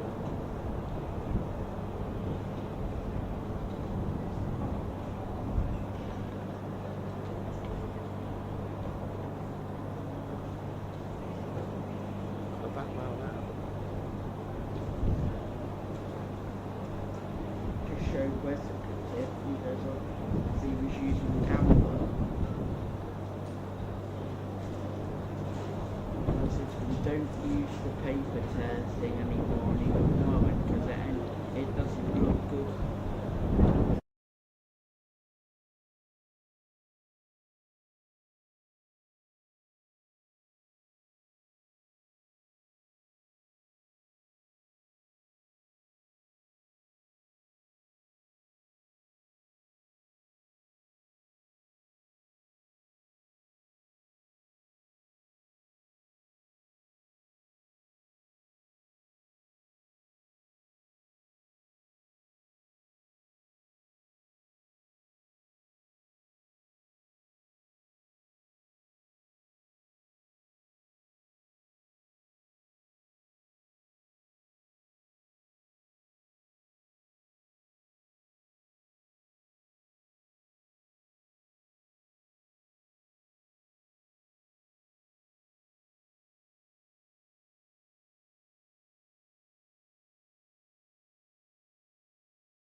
Welcome back. Mark Stoneman and Fletcher Middleton making their way out to the middle for Hampshire's first knock of the season. And we're going to see the familiar figure of Ben Code opening the bowling for Yorkshire. Ben right up there on the county scene, of course, with the best in the business. His 77th first-class match, this one. Just ticked off the 300 wicket mark at the end of last season, averaging 19.43 for 302 first-class wickets, and he's going to bowl to Mark Stoneman here, first ball of the Hampshire innings. Right arm round the wicket, 4 slips in place, it's wide of off stump. An easy leave for Stoneman. Nicky's alongside. Still trying to catch up with the wickets, I think, from that. I'm still trying to process it all. It's just, yeah, it's happened very, very quickly, and yeah, David Malan top scoring for Yorkshire with 31 off 33 deliveries, and then getting himself run out. He played some beautiful shots, and then George Hill, the second highest. Here's Code again.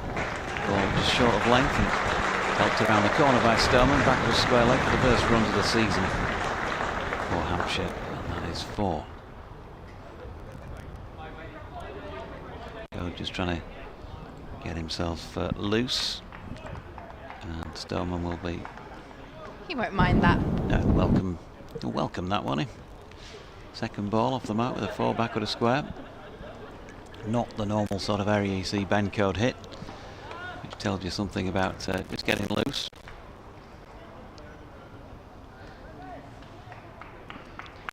Not quite the veteran stakes yet. He's 31 back in January, but you know, once You can't people be get calling 31 a veteran. no, once people get past 30 though, you know what I'm saying. Start to get Not far from 30. What are you trying to say? You're not far off being over the hill. That's basically what I'm trying to say to you, Nicky. It's wide of off stump, and Stoneman leaves, which says plenty about J-Mo and myself. I got told everything goes downhill after 27, and don't want to believe that. And then I sprained my ankle, and I was like, right, well, sprained it twice.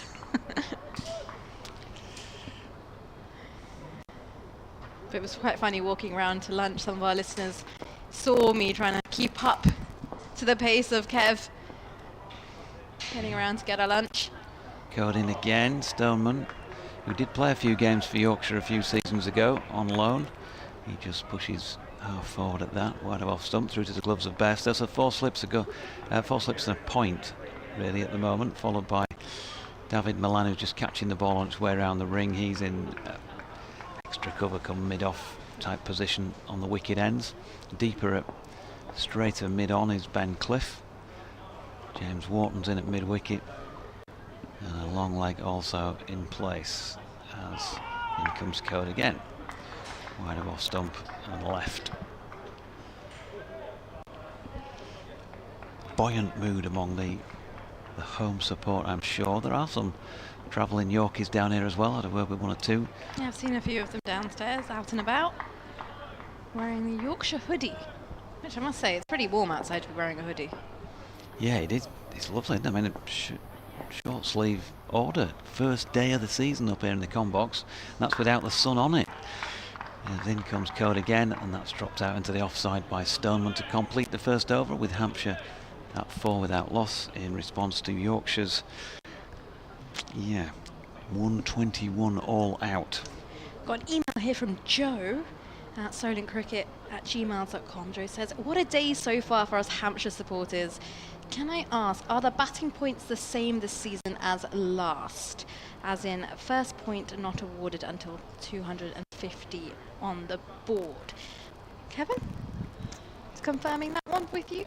Joe asks, yep. Are the batting points the same this season as the last? I believe I've not seen any changed. changes to that, no. So yep, everything's the same as before. First point not awarded until 250s on the board. And she says, I know you love these sorts of questions, Kevin. And she's enjoying the sunshine at the ground. Whereabouts are you sat then, Joe? The sun is shining. It's a lovely afternoon. As White makes his way in now. to Middleton, who's forward and lets this one go through into the keeper's gloves. Bairstow leading Yorkshire with the red ball stuff this year. Wharton and Malan, white ball captain. It's recently announced last week. It's a lovely crowd as well for the opening day as the schools break off at the Easter holidays. Sun shines as white in again now, and this one left alone outside the off stump, passes through to Bairstow with the gloves. Middleton on strike and decides he's just gonna do a little bit of gardening as this one gets passed around the team. That scurry of wickets falling after lunch for Yorkshire. And they obviously didn't think that was going to be the order of play when they won the toss and elected to have a bat this morning. And again, this time Middleton's forward as White is in with a fuller delivery and defends into the offside. Yep, Mark Clayton says that it's a marathon, not a sprint. Indeed. One Headingley match has sold out anyway. That's the third test match between England and Australia in the forthcoming Ashes Rugby League series in November. Here's White in again, and Middleton flicks this one off his legs down towards fine leg. And will take the single. Bring Stoneman on to strike. Yep, they'll want to be on it ASAP, the two Yorkshire bowlers, not allow Hampshire a nice sort of easy start here. They've got no room to do so, especially when you post 121 on the board. Stoneman takes his guard, left-hander, taps his bat as he awaits. White coming right arm round the wicket now from the pavilion in, and this one's left alone outside the off stump. Taken by Bairstow. He's got some cool shades on though, I must admit. I always find some cricketers have some fascinating shades. The styles, the colours, and yeah, the designs these days. Do you have any cool sunglasses yourself? Obviously, you know. Isn't everything cool, Nikki? I'm sorry. How could I forget? How could I miss that? There's White into Stoneman, who's off the back foot. This one takes a little bit of height and it's dropped down the line of the wicket. Stone, that's fielded by White on the back end of his follow through. It concludes the second over. Hampshire a 5 for no loss. As long as they do job, really, to be fair. That's true. I made the silly error of forgetting to bring my glasses with me because I've just got glasses recently and I'm still getting used to the fact that A, I need them, and B, when I'm wearing them, that I'm actually, otherwise I'm walking into things and I'm putting my head out too far and then boom, I'm knocking my glasses on the window, and yeah, I'm still trying to get used to it. Although I don't need them all the time, but when I need them, I'm not wearing them. Wait till you get to my age and you put them down and then you can't remember where you've put them. Need a chain. Right, 4 slips in place. Bencote over the wicket. Bowling here to the right-handed Fletcher Middleton, who turns that one out to Malan at mid-on. No run. I don't know if it's down to glasses or just the fact that my car really needs a clean. But yesterday I went to the supermarket to pick up some bits and bobs. Walking out, turns out I walked right past my car to the end of the car park because I couldn't even recognise my own car. It's either I really need to wear my glasses or my car needs to clean because the colour looked completely different. Oops. Code in. Middleton. Ball tightish to off stump, but left. Maybe on length as it makes its way through to Bairstow's gloves. George Hill first slip, Adam Lyth second, Finley Bean at third. Dom Bess, I think, is the man occupying fourth. He's a long way away from this height. I don't have the bins to hand, I'm afraid. George Hill's just winging his arms around a first slip. He'll get a ball, no doubt, today. Code is in. That's his probably most challenging delivery so far. Off stump. Cannoned into his own pad by Middleton's inside edge. And out to Luxton, who comes in from point to field. Bencliffe was in at a shortish extra cover. By the looks of things, that was just to catch the ball on its way back round to the bowler. And he's back just beyond the wicket ends now. Malan a bit deeper at mid-on. Code in again. Much more Code-esque. Roundabout off stump, and Middleton helps it wide of the cordon for one.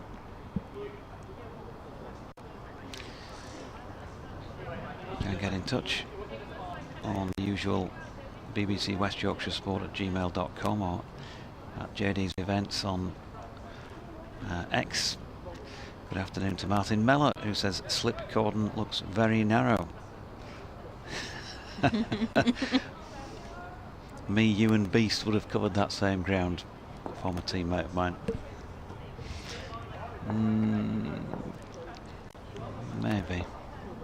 Maybe. Here's Code.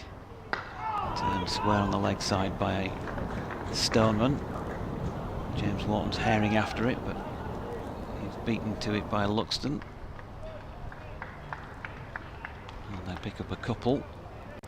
At the very same, Martin Mellor and I were in the slip cordon in a match when one of Jeff Arnold's former teammates, Graham Root, was actually playing against us. Rupee came into bat and played a couple of lovely little leans on the ball through extra cover. Ooh, good delivery here from Code. There's a big appeal, but not out. Says umpire James Middleton to complete that over at 8 without loss. Let's just have a look at that one again. He's bowling round the wicket to the left-hander.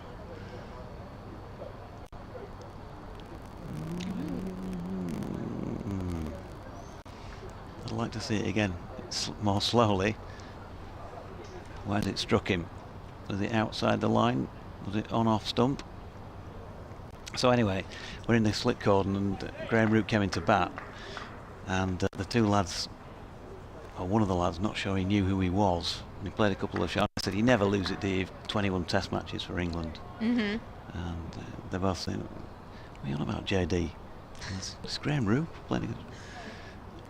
Here's White to Middleton. Slightly open stance, is forward and lets this one go through to Bairstow with the gloves.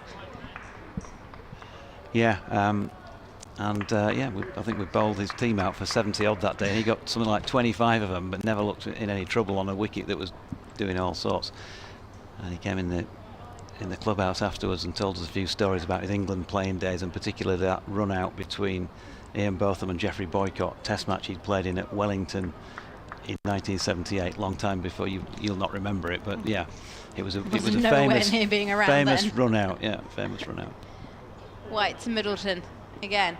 Straight deliveries forward and defends the ball, runs to point. And that, we were talking earlier about being in the same room as somebody who's well known, and so our teammate didn't know who Graham Root was, and yet he was a cricketer, Yorkshire fan, would have known all about Geoffrey Boycott's 100th 100, and the man who was standing at the other end and jumped over the ball when Boyk struck his 4 for his 100th 100 was Graham Root. So, what are you talking about? Who is he? Never good to be in a situation like that. White into Middleton.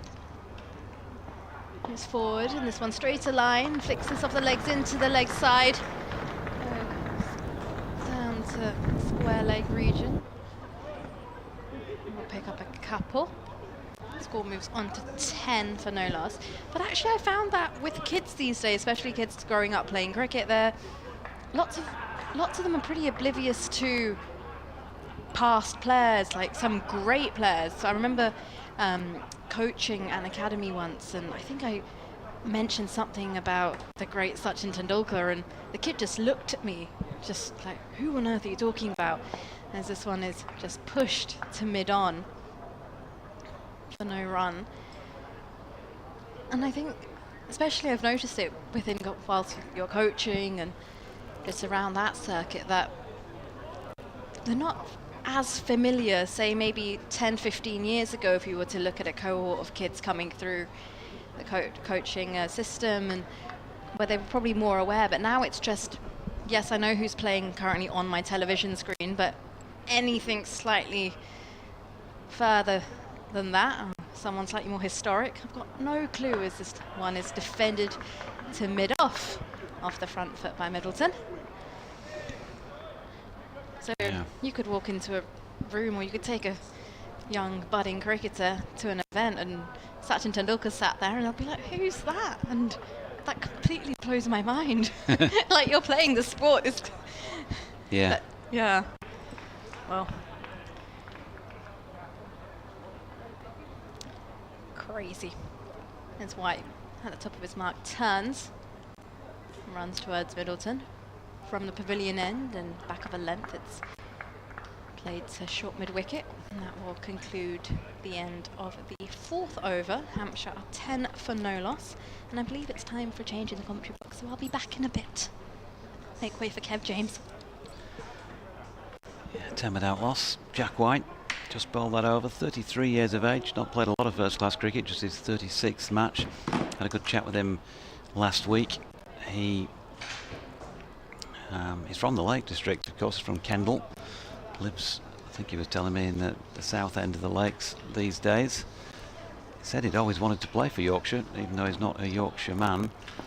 And so was delighted to have got the offer of a 2-year contract as he has. Here's Code, meanwhile, bowling at the left-handed Mark Stoneman, who punches firmly back to him, and there's no run. Seemed quite a laid-back character. I said to him, Jack, 33, 35 first-class games, so a relative recent comer to the professional cricket scene. Reasons for that? And he's so late developer, really, as much as anything. Played national counties for Cheshire and Cumberland. Obviously, has been at Northants. As in comes Code, and it's dropped out square on the offside to Luxton there by Stoneman. Still 10 without loss. J-Mo's back. Yeah, I always thought he was a good bowler when he's played against Hampshire for Northamptonshire. I always thought he was the pick of their bowlers. I mentioned that earlier today. Yeah, his first taste of first-class cricket was COVID year, and he's 33 now, so very late into the first-class game, but a good bowler. Nice action. Takes the ball away from the right-hander, nips it back. This is a good opening attack for Yorkshire. Code, of course, is no slouch. And here he is, angled in once again. I don't know if he's managed to see that LBW appeal in the previous over. Close. Yeah. I thought it was a Lyth type appeal, wasn't it, really? It was a similar way that Lyth was actually given out to Kyle Abbott earlier, first wicket down of the day. Similar situation where Stonham's not very far forward, bowler coming over the wicket right arm, round the wicket right arm. Code coming in again, past umpire Middlebrook. There's a slight yelp from George Hill at first slip, but it was, I think, comfortably wide of Stoneman's bat, playing deliberately inside the line. Helen Hoyle, good afternoon to you. Great to hear your dulcets back. Summer is here, she says, and Carl Williams says, ask Kev for a Malcolm Marshall story, please. Ooh. Couple to come in the over. Might have a chance to launch into one then, as Code comes in once more, flicked off the legs this time, just angled that way a little too much by Ben Code, and fielded down at long leg by Jack White. 1 run. Well, first of all, very sad the way he passed away. Code on cancer. I think he was only 42. I remember getting the news. It's horrendous, because he was very much part. He was part of the West Indies, but he was very much part of Hampshire. It was in the days certainly where overseas players were here for the season, weren't they? They weren't just in and out. And he was at Hampshire for many years, and very, very fast. Very fast. In comes Code again, and Middleton this time solidly behind it to complete the over. I'd say it'd be my all-time favourite fast bowler, I think, in my lifetime, watching fast bowling. Brilliant. just the way he swung the ball as well. I mean, oh God, I hate to repeat some of the stories because I'm sure some of the Hampshire listeners have heard them in the past, but I guess for the benefit of some Yorkshire listeners, he even when he came back as our first team coach after he'd finished playing, he still loved bowling fast. And I still remember getting hit on the head in the nets at about 9 o'clock in the morning before the day's play, because he still wanted to bowl fast and still wanted to knock people's heads over. And I said, I'm trying to get myself ready for the day's play, and you just whacked me in the head. Here's Jack White. He's round the wicket to Stoneham. He's forward. So a nice full face of the bat there. I know there's a great story with him and Mike Gatting. West Indies England tests. Jeff Arnold will know this story maybe. And there was, when I was at Middlesex, there was always this joke going around the Middlesex dressing room, because there was a spell where, you know, Malcolm would generally swing the ball away and then bring the odd one back. And there was a spell in a test series where Gat kept getting out, padding up. So he'd get the away swinger, and then think the next one was the away swinger.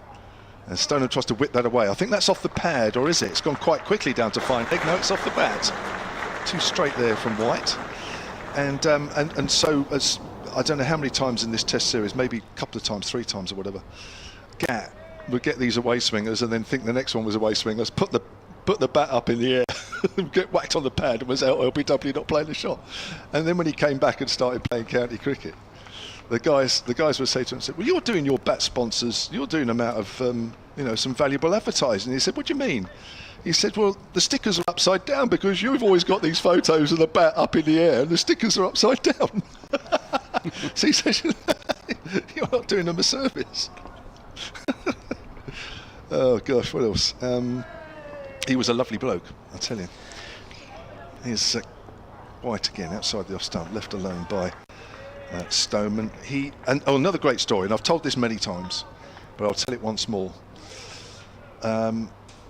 Just before Robin Smith made his test debut, his first test was against the West Indies, and we played a championship match, because obviously in those days you go from a championship match to the test match. And we played this championship match, and we were sitting in the dressing room while we must have been batting in this game or whatever, and they were talking about Robin's upcoming debut. And I think it was debut, or either his first game against West Indies, but I think it was his debut. And Malcolm said, "This is a true story." Stoneman works that away square on the leg side. Single, maybe. No, they're turning for 2. 17 without loss. So Malcolm said, "I'll tell you what I'm going to do." I can't do a West Indies accent. He said, "The very first ball I bowl you will be a half volley." So he said, "Make the most of it." So he said, "I will let you first ball get off the mark." But he said, "After that, you're on your own." Right? And apparently, sure enough, I didn't watch it, but apparently, sure enough, first ball he bowled in was a half volley. So Robin was able to know what was coming so he could get off the mark. And then after they played proper cricket. Great, wasn't that? That just shows what a nice bloke he was, despite looking fearsome when he bowled. Here's Jack White again, length ball to Stoneman. I tell you what, Robin Smith looked fearsome enough when he was batting, dear me. There's not, you kind of never look at cricket like this, apart from maybe you don't fancy short leg or something like that, but to say you wouldn't fancy point, if Robin Smith was batting. Can I just drop myself out another 25, please, boss? There's cut shots and back foot shots were absolutely they vicious. used to thud into the boundary boards. I mean, absolutely make a horrible whack, almost like a gunshot. Incredible power. Here's White again, forward to Stoneham, not quite out the middle of the bat, but the ball makes its way up to mid-on. Safe so far for Hampshire, 6 overs gone. They are 17 without loss, replying to the Yorkshire all-out total of 121. He was a brilliant player to watch. I used to love watching him bat. Fantastic. All of that Mako talk just reminds me of a book that I have at home. I've not yet managed to delve into it, I've got to say. Richard Sydenham's brought out a book called Almost Invincible. He's been posting quite a bit on social media with various people like David Gower, Lord Botham signing it. I think Clive Lloyd as well has done the same for him. It sort of, well, we know what's coming, I guess, in that. Almost Invincible, and we know what the result of the series was, but still you like to go back and look over those things, because there might be something else, another angle that you'd not really read about before. Here's Code with 3 slips in place now, bowling to the right-handed Fletcher Middleton. dropping one out square on the offside, no run. I saw Clive Lloyd in the winter. Yeah.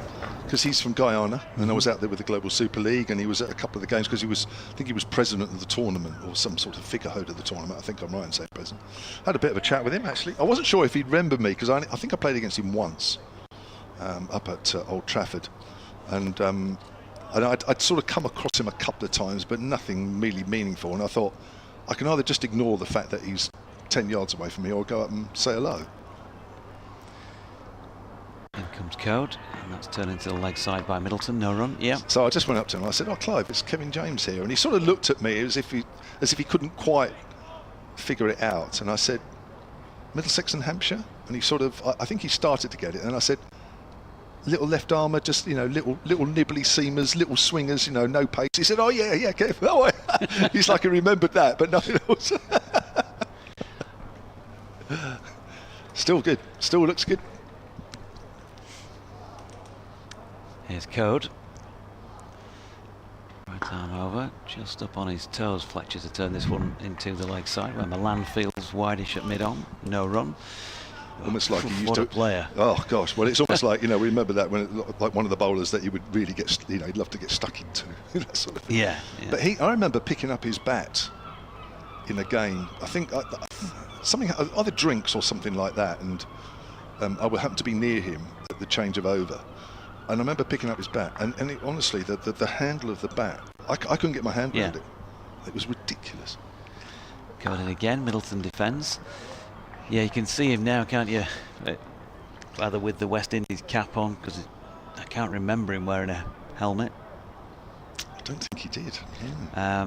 Or with the little white towel in sort of Bill and Ben hat. I remember him wearing that as well. In the field, maybe, for that one. He might have won it when he was batting. Big man. Strong. Great player. Nice guy. Very nice guy. Here comes Ben Code.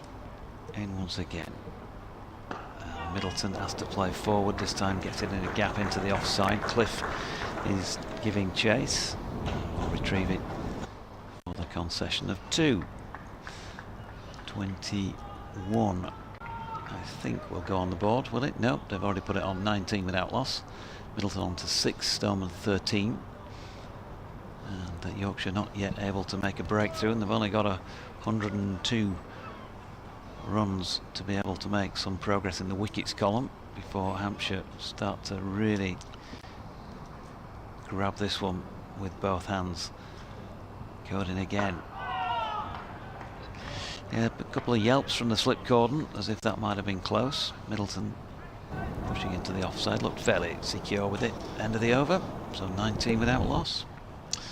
Yeah, steady stuff from Ben Code. 4 overs done for 10. Top wicket taker for Yorkshire last year. 56 wickets at 15 apiece. That's a decent season, isn't it?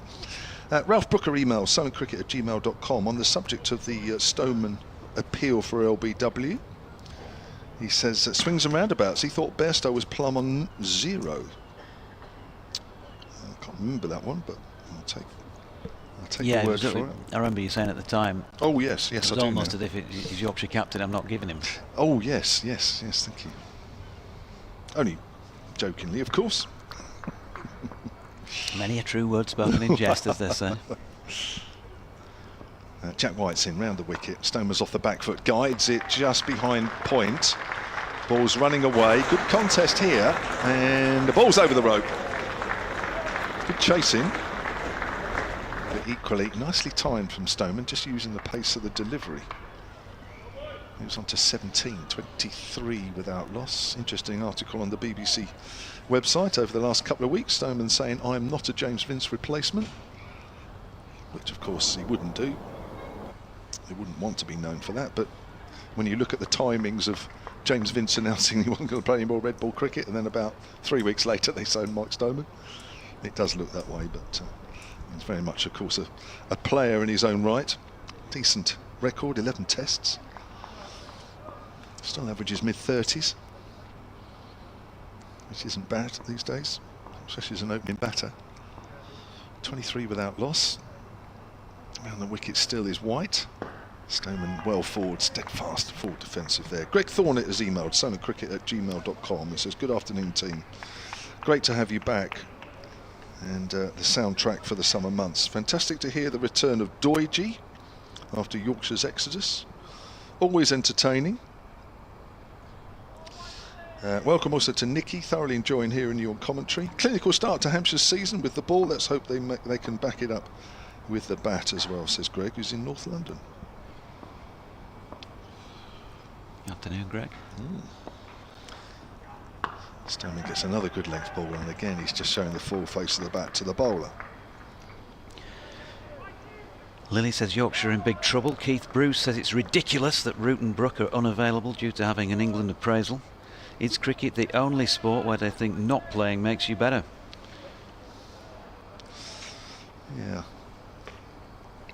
I mean, it's very difficult because I guess players of a certain generation, we were always brought up to think the more you played, then the better you worked on your skills and made you into a better player, made you tougher. Whereas it's almost like the opposite now is true. And I think that's been one of the criticisms levelled at the women's side. They're just not playing enough. Once the England ladies team don't play, that's pushed back. Half stopped by White on his follow through, no run though. That really they can go weeks and weeks without actually playing, and I think that's can't be too long. Well, there are domestic opportunities to play, but yeah, some of those players don't always play the domestic games, do they? Not sure whether that's out of England's choice or the players' choice. Well, I don't know. I think in some cases it's probably both. Cheers, Jeff. Jeff Arnold's leaving the room. Here's White again, forward again, bat and pad close together from Stoneman. Yeah, I don't know for sure. It's just little things you hear. But I think for some of the players, and I'm talking about the England women's team, maybe specifically here last summer, I think in some cases the players themselves were just saying, I'm not available. Yeah. And you can go too long without games. It's a short summer here. I know it's pressure playing international cricket. Well, I don't know because I didn't play it, but even so, you've got to be playing. You can't go 6 weeks without playing. It's ridiculous, and I think 1 or 2 were at least. That's pulled away by Stoneman in the air, but safe. There's nobody out there. Short boundary side on the leg side. I'm not sure if that's gone all the way or it has. That was no more than just a pick-up from Stoneman.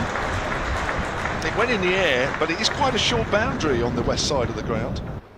Yeah, and that's gone all the way. It has, so the end result is absolutely fine. There was a moment where he played it and it was almost like he didn't, wasn't completely with intent in terms of how he played it. Not sure, maybe I've misread that. But, it just helped over really, wasn't it? Yeah. Got underneath it, but it didn't matter, there was nobody out there. So 29 without loss. Andy Lockwood, how do Doige? Great to hear your dulcets again. Firstly, how come JB gets to keep? I'd have thought Duke or Taps will be given the gloves, and a previous message, it's a marathon not a sprint, surely should be a Snickers. Ba-bum. Look, on the keeping front, Johnny Bairstow's played 100 test matches. If Johnny Bairstow wants to keep, I think Johnny Bairstow keeps, and I think whichever county you're at round the country, the same would have happened. It's tough on Johnny Tats, very much so, in particular with the way he led the team home at the end of last season and his contributions with the bat as well. But what can you say? As Johnny said himself, professional sport is what it is. Dot ball, by the way, first up from Ben Cliff.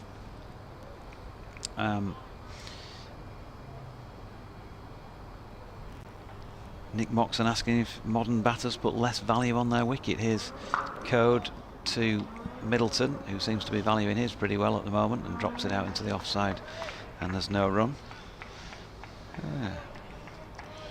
Don't know about that. I think if you're going down the whole Bazball route, then at that level it kind of feels, if you're going to level not valuing your wicket as much with some of the cricket we've seen from England, yeah, maybe more so I'd feel at that level than at this level. Yeah. As Code comes in, that's a turn into the leg side, and there is no run. I mean, if you want to come back to me, Nick, with a load of examples of you know, of comparisons of people who you don't feel value their wicket these days compared to a lot of people who you do feel valued their wicket years ago. Like for like positions, do all that research, then we'll happily dissect that in the commentary box. I certainly don't have time to go through it all. As Code turns and makes his way in from the hotel end, it's full, it's turned into the leg side, nicely by Middleton. He's timed that well. Didn't look like it for a moment or two. It's wide of the man who's in catching just off the cut strip at very straight mid-on, but it picked up momentum on its way to the boundary down to our right. 4 more to him. He's just starting to get going now, Fletcher. 33 without loss in the 9th. Yeah, over pitch though, wasn't it? Ben Code. Hasn't been a lot of movement for him out there.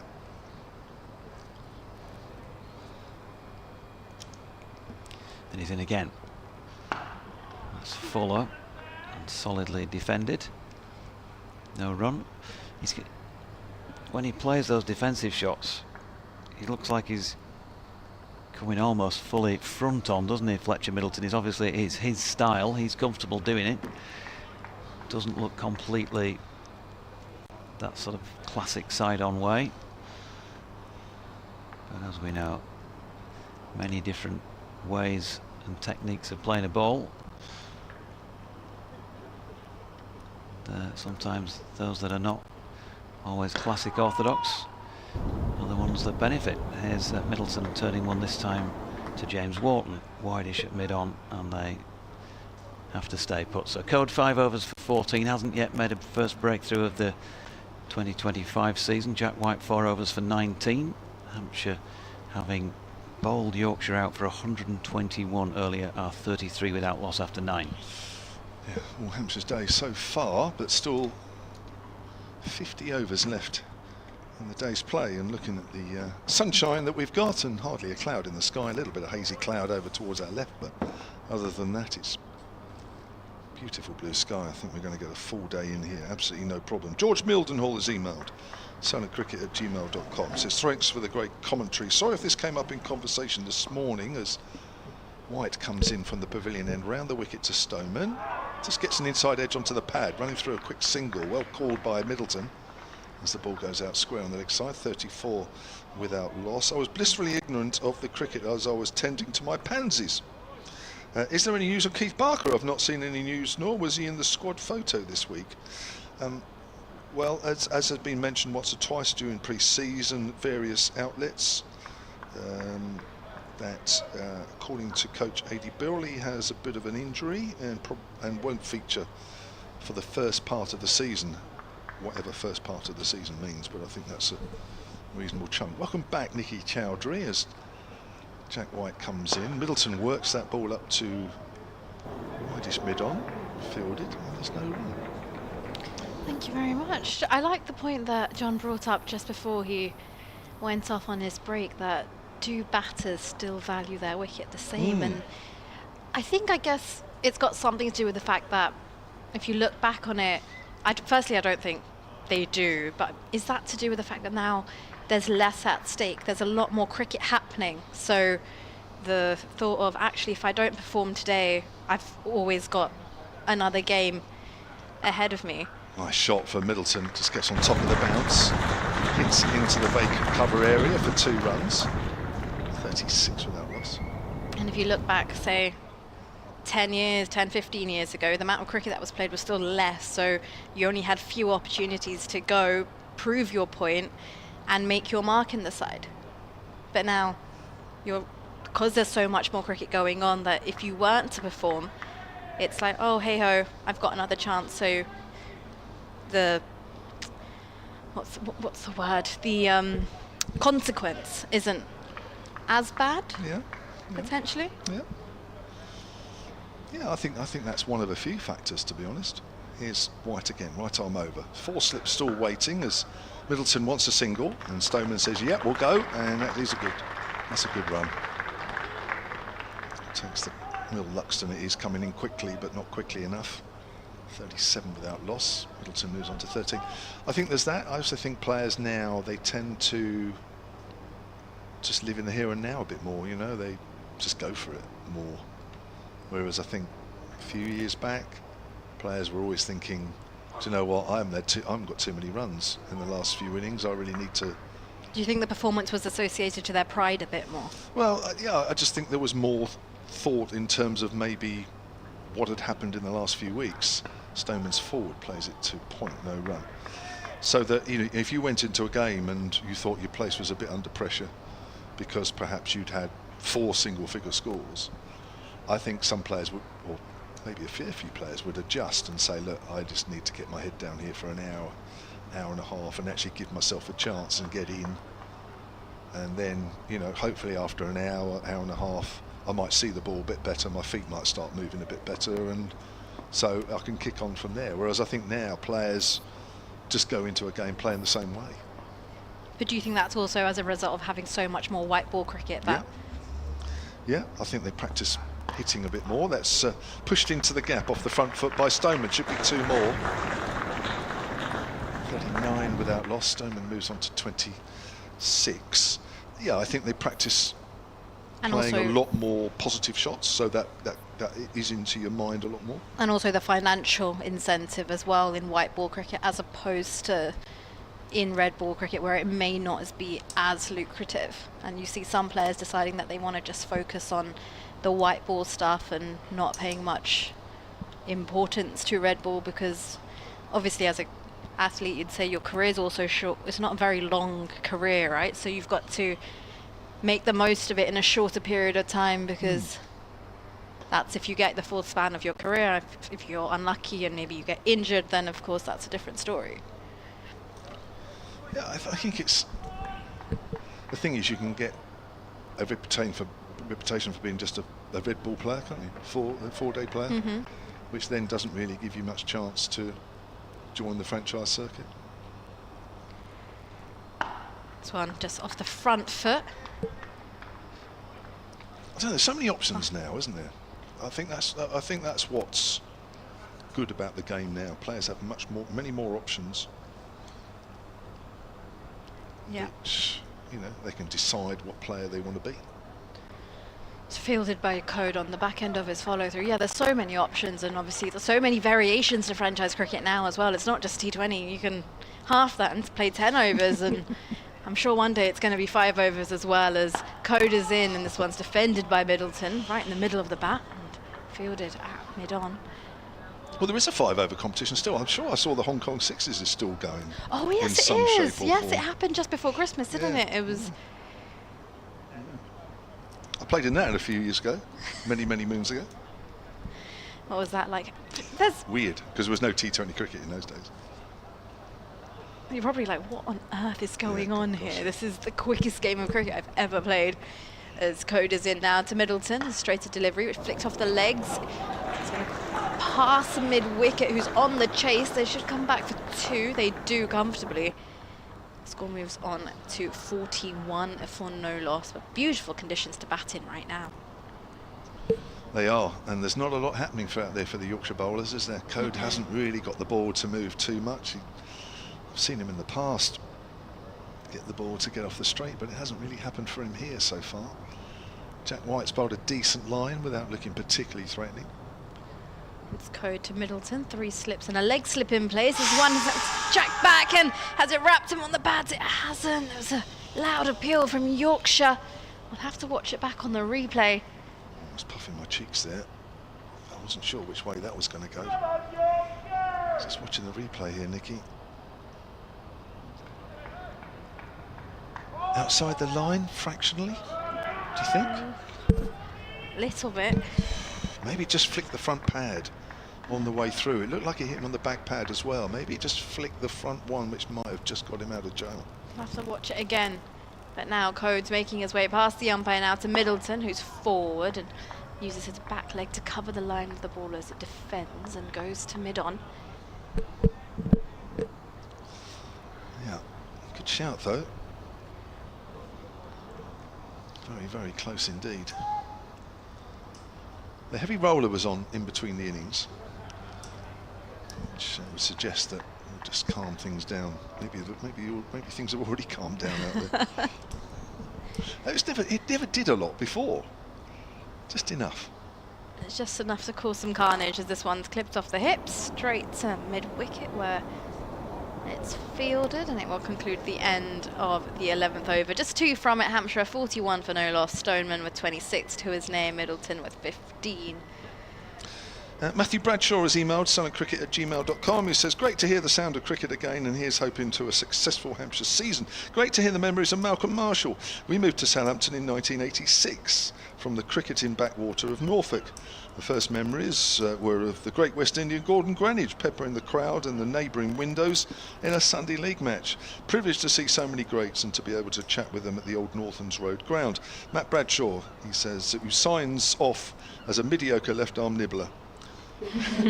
Don't worry, one or two of us made a career out of that.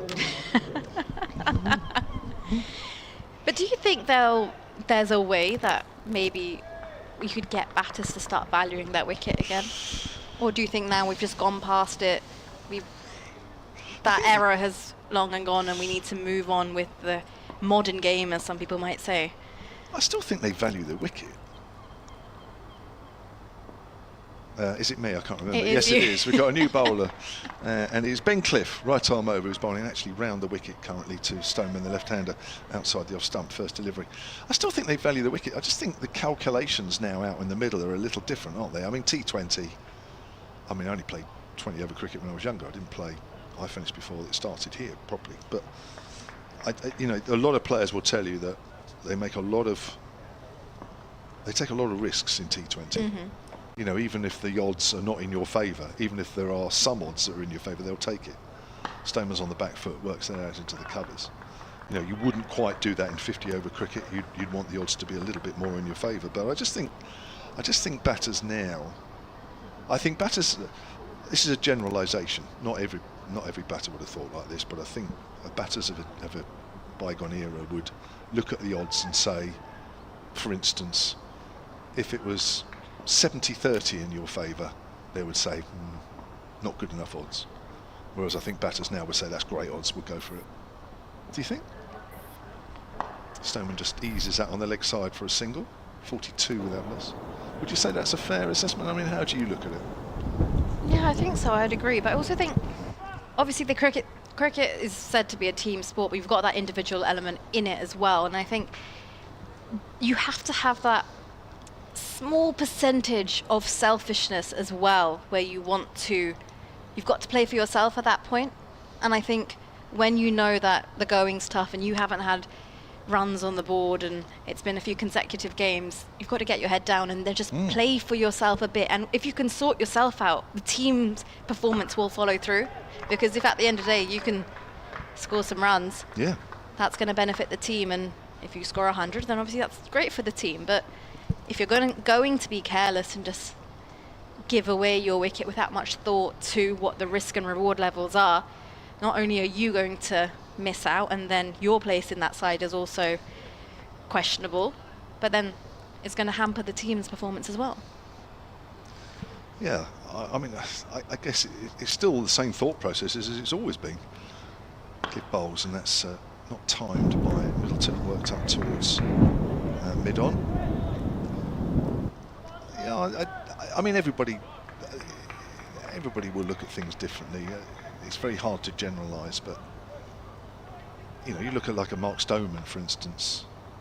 You know, he looks to. I've seen him play against Hampshire many times, and you would have seen him play, Nicky, when you've done commentaries as well. But you know, down the years, whether he's played at Durham or Surrey or Middlesex as he has before coming here.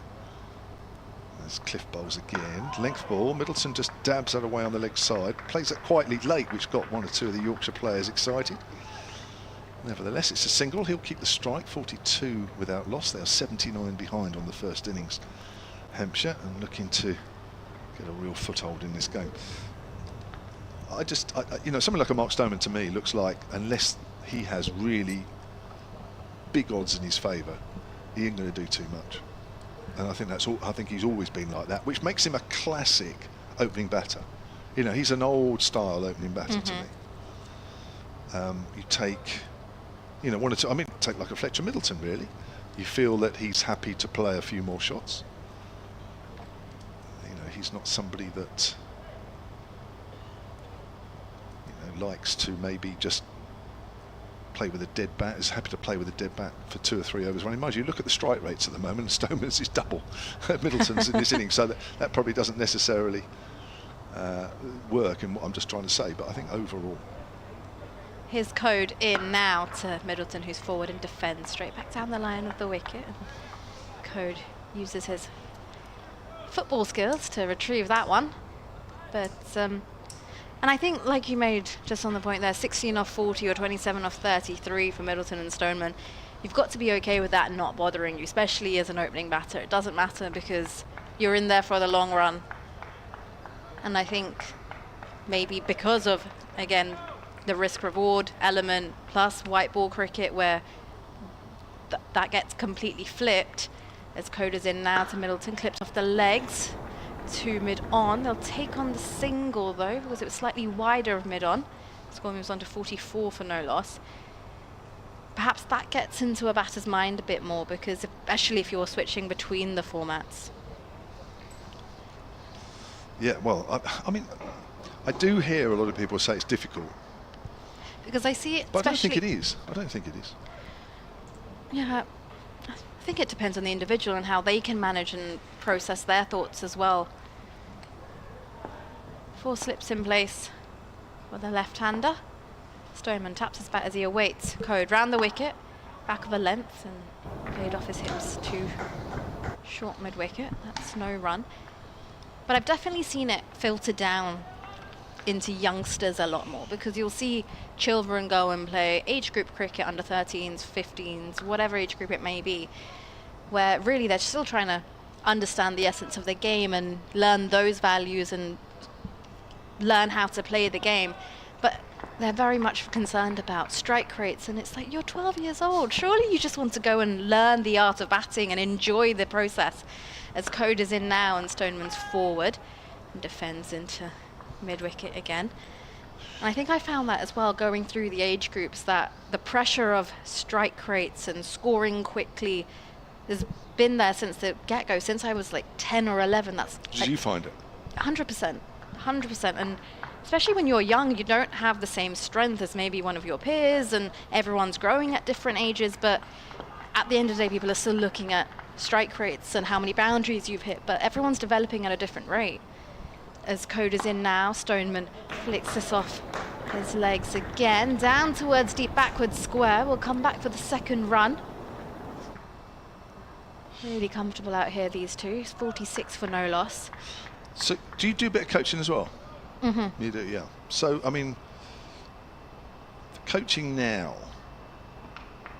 what is the theme that is put over now to youngsters who are literally just picking up a bat or just turning their arm over for the first time? I think it depends where you're coaching, first of all. So most of my coaching has been for my dad, as Code is in now, and this one's slightly straighter line. Again, clipped off the hips, down towards fine leg. That will be a single to conclude the 13th over. Hampshire 47 for no loss. So obviously Dad's from a very old school, like school of thought, and having played professionally out in India, so he's very much still got those values ingrained in him, that if you're going to be starting the sport, your basics need to be right, because at the end of the day you can't write an essay until you've learnt your alphabet. So his academy, he's very much still focused on that, because once your basics are nailed, you can go and do all the funky things. But so I'm coaching under that, and that's also how I've been raised, that growing up playing school cricket, men's club cricket, that it was the basics. Like, if you don't get back and across behind a short ball, then you shouldn't be playing.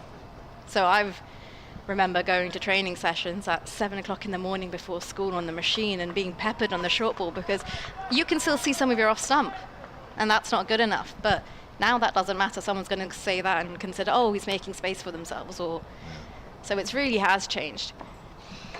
Pencliffe, right arm seam around the wicket to Stoneman from the pavilion end. Length ball. Stoneman plays that very straight up towards mid-on. There's no run there. 3 slips for Cliff is into his second over, none for 2. Hampshire are 47 without loss here, and they are 74 runs behind Yorkshire, who were earlier bowled out for 121, losing their last 5 wickets after lunch for just 11 runs. 3 of those to Liam Dawson, who finished with 3 for 8. couple to Kyle Abbott. We'll finish with 3 for 42. Here's Cliff again. Bowl, Stone's forward, goes out into the covers where it finds the fielder. Yeah, it's just interesting, like you say, you know, before, if you showed your off stump, the coach would be pretty much on your back, whereas now it's fine. You know, It's fine. You've given yourself a room to smack it the way through the offside. So it's and that's the difference. Yeah, it's completely different. I think just going back to, it depends where you're coaching. Some places will adopt whatever's going on in the new trend because I feel like some people want to stay relevant. And obviously, at the end of the day, at coaching centre, you need kids coming through the door. Stoneman leaves that one alone outside off stump. So it does vary, like from coaching centre to coaching centre. Sometimes you still do see places where they're very much focused on, right, let's get the basics right. Because if you think about it, if you were to compare it to education, you wouldn't be able to write an essay until you've learned your alphabet. You won't be able to go in a maths class and go and solve an equation for X until you've known. Sure. So surely that still applies within sport, not just cricket, but whatever sport you're focusing on or your passion may be. Sure. See, if I was a young player now, say I was 10, 11, 12, whatever, very impressionable, wanted to play cricket, realised I was all right, and was pushed out to square on the offside no run, I'd still look at all the cricket available and say, I'm happy to play any. I'd be happy to play for any, you know, for money for any form of cricket, 4-day, T20, 100.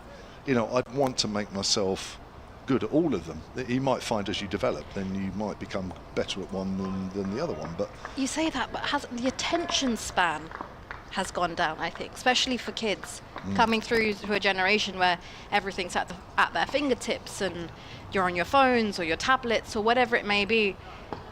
It's a little straighter, worked through mid-wicket by Stoneman, chippy 2. Ball just makes its way out towards deep mid-wicket, and there is a fielder on the boundary just coming round. Like the concentration span, and that really has, from what I've noticed, has really minimized. So is that just as a result of the world we're living in now, because you can't focus as long, or your maximum attention span is 2 minutes? So if you want to play red ball cricket, actually you haven't got the concentration to do that. Yeah, you have to alter your mindset. Yeah, well, I see that. It's interesting, as we were talking, there was just some children really walking around the ground. There's about 4 or 5 of them. They're probably just below us now.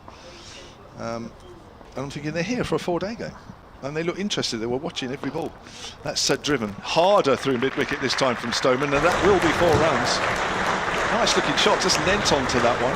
Didn't try and hit it too hard. 50 up for Hampshire. Without loss. Warm round of applause from a decent first day crowd here. And those 50 runs have come up in the first 14 overs of the Hampshire innings. And they've come really without too many alarms. 1 or 2 shouts for LBW decisions, which, you know, maybe one close, maybe another one close-ish, but other than that, I don't think there's been too much to worry about if you're a Hampshire supporter. So far, there are 68 runs behind. Jonathan Doidge is coming in. Nicky Chapman. That's Nicky Chapman. That's a place in the Sun. I know I've changed my surname recently, but that's not what I changed it to. It was Vicky earlier, but now it's still Nicky, and we've given her a different surname as well. So Jonathan Doidge and Nicky Chowdhury will take you through the next 20 minutes. Nicky Chapman, funnily enough, is I believe still married to a former schoolmate of mine, Dave Shackleton. As it goes. Meanwhile, from the hotel end of the ground, it's going to be George Hill for his first delivery of 2025, and it's on the money. First up to Fletcher Middleton, who runs that one out square on the offside. There is no run. It is a place in the sun, though, isn't it, Nicky Chowdhury? We got it right in the end. Up here on the balcony, we've actually got about as much sun as we're going to get, I think, up in this position during the 4 days. It's a glorious day if you're anywhere in the vicinity, not too distant. Then get yourselves along for a couple of hours. Cricket back end of the day, you can still listen as well. Got I think the headsets around the ground where you can still listen to the commentary as Hill's latest delivery is punched back to him by Middleton. No run.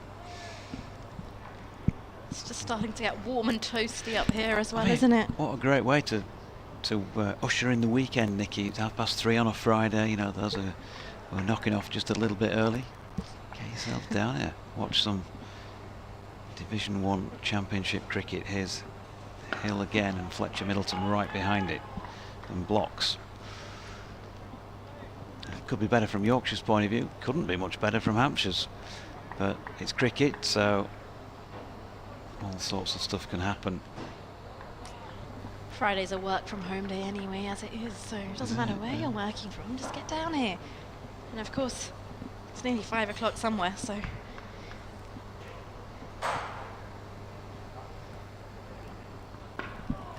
And then again, dropped into the offside by Middleton. No run, he's on 17. Both these have got more of a start than the vast majority of the Yorkshire batters, because they've faced deliveries numbering into the 40s now. 45 for Middleton, 43 for Stoneman, who is scoring his runs more than twice as quickly as this man, but that is all really immaterial at this stage with so much game time left, as Middleton flicks one down to long leg and picks up a single. Got an email here from Stephen Eason. He says, cannot remember a better opening day performance by Hampshire, nor a day of better weather for it as well. That is absolutely true. Soaking up the sun at the hotel end and looking forward to another season of great Solent commentary. That's guaranteed. And of Hampshire's success this season. Certainly looking good so far. And what a healthy day. Good crowd, good to see. He passes on his regards to the commentary team.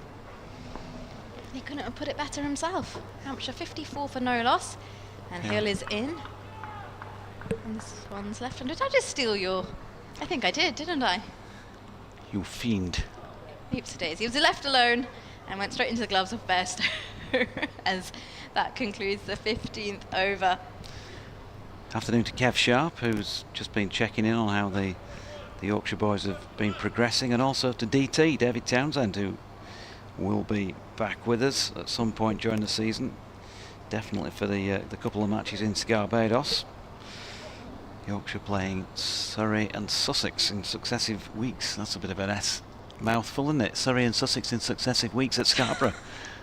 Say that after a few beverages on a Friday evening.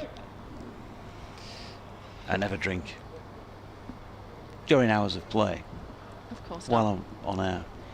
Cliff in now from the pavilion end. This one's back of a length and it's pushed back down the ground by Middleton. And then Cliff dramatically feels that off his own bowling. After working hours, of course. It's getting nice and toasty. I forgot to wear sunscreen. I'm going to be sizzling like a sausage soon.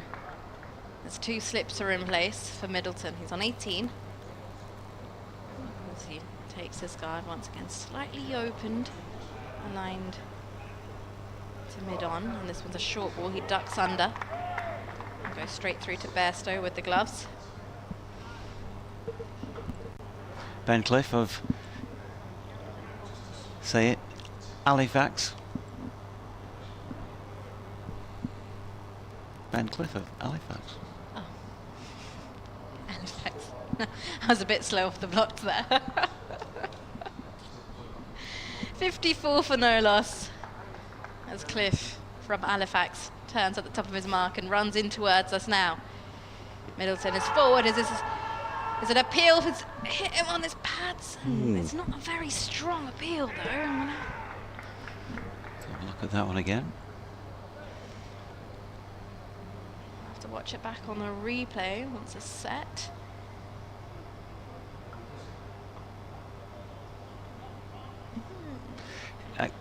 I think it's not easy on these replays, is it, actually? It's not pin sharp. But it looked well worth a good shout to me. Well, umpire didn't think so, and Cliff back to the top of his mark. Turns and steams in once again towards Middleton, who's forward and clips this off his legs down to deep mid-wicket. Will take the single. That brings Stoneman on to strike. Hampshire 55 for no loss. Stoneman on 36.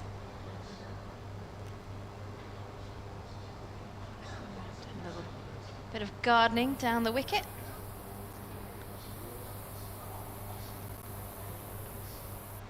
These 2 slips are in place for the left-hander. 2 slips, backward point, cover, mid-off, mid-on, short mid-wicket, deep square leg, and fine as this one beats the bat and goes through to Bairstow with the gloves. It's a good delivery, a little bit more extra nip on that one as well. Yeah, I don't know if it's true or not, but just watching Ben bowl, feels like there might be another yard. Also on pace-wise from before, and Johnny Bairstow standing a fair way back here. He'll know.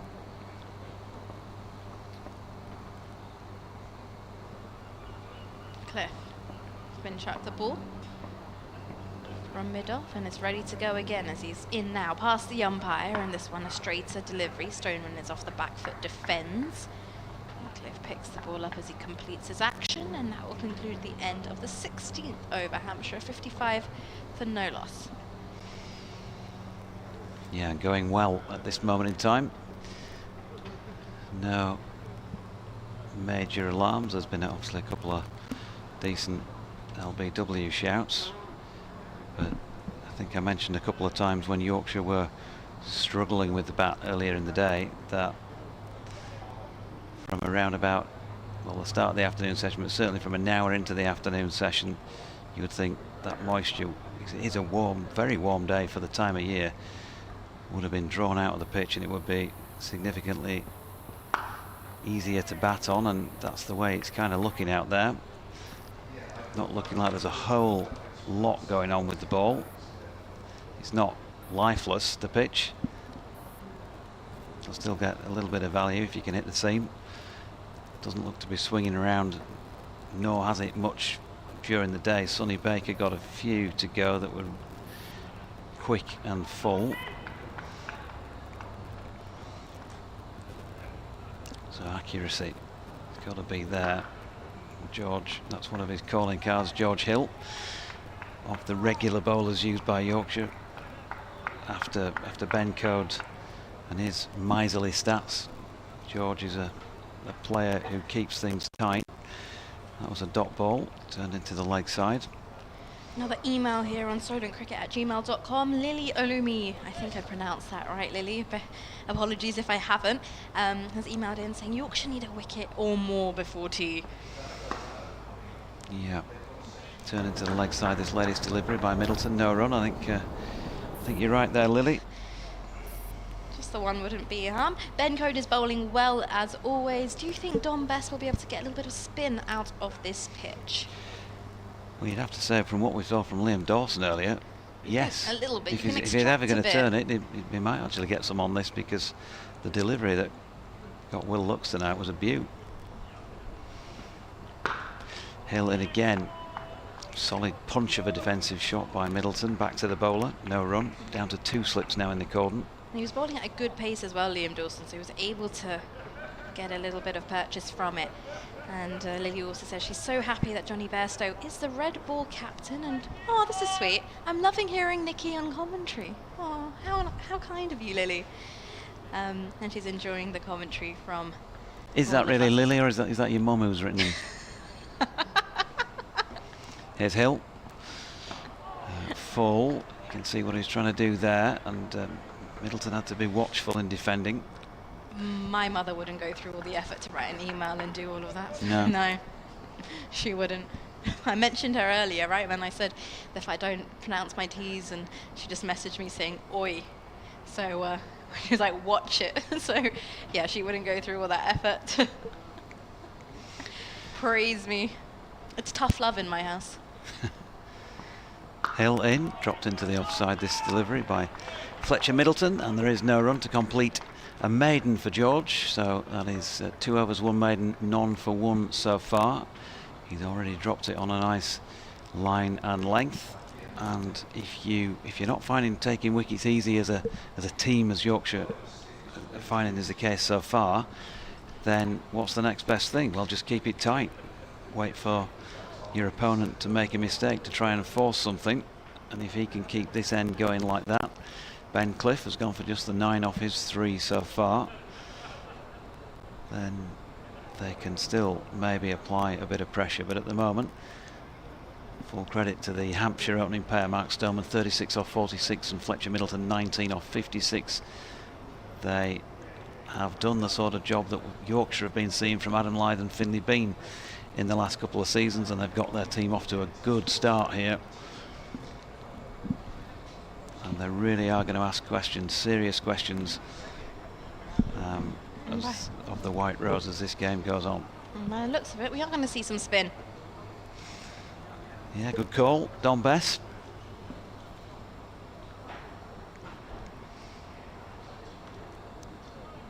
Pavilion end. We would of course be here for a while before tea, which is as ever scheduled for 3:40, but there are still 10 overs remaining before tea will be taken. 42 overs remaining in the day at the moment. Best just sorting his field out, as he's going to be bowling to Stoneman, a left-hander. Deep cover in play, and on the leg side you've got a deep square leg. It's the only 2 we've got out, as Bess is in now. Right arm round the wicket, and this one just pushed off the back foot to short extra cover by Stoneman. Well, if Don Bess watched a bit of that spell from Liam Dawson, he'll be looking to get some purchase of this wicket, as he's in again now. Tosses it up, fuller delivery. Stoneman's forward and again pushes this to extra cover.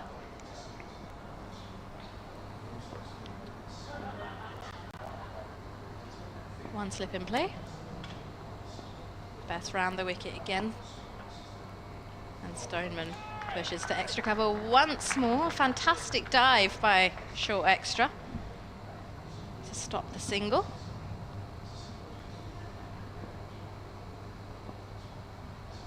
Stoneman awaits as Bess skips through. And this is a tighter line, which is respectfully defended. Stoneman on 36.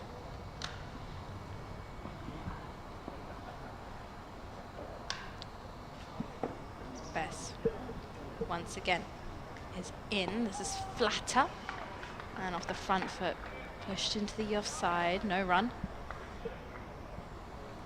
Picked up by extra cover.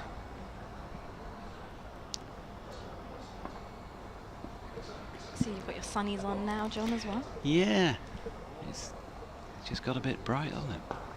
Bess in. This is a fuller delivery, bit more flight as it's played back down the line on the ground. Bess fields off his own bowling. It's a maiden over to start his spell. And always good to get one on the board, first of the season, I guess. Hampshire a 55 for no loss.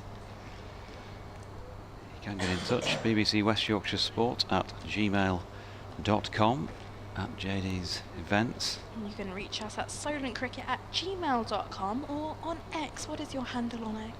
At JD's events. JD events. And mine is Nikki Chowdhury, NIKKICHAUDHURI.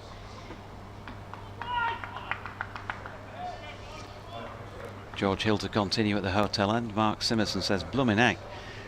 Cut me grass, had a nap, and Hampshire are batting. My compliments to your colleague Mickey. She's a good one. Oh, see, that's definitely not my mum. Or my dad at this point. First ball of the over is a dot. Alfred Minns Pad says, afternoon Doidgy. It's been a welcome back to Division 1 kind of day for Yorkshire, hasn't it? Yeah. Food for thought, I reckon. And Nick is back on with regard to players value their wicket as much as Fletcher Middleton appears to do so, defending one back to Hill there. Nick says, my point is illustrated by Johnny's wicket, just a careless shot. As a senior pro, he needs to absorb a few dot balls before playing expansively. And you are fully entitled to that opinion, Nick, absolutely.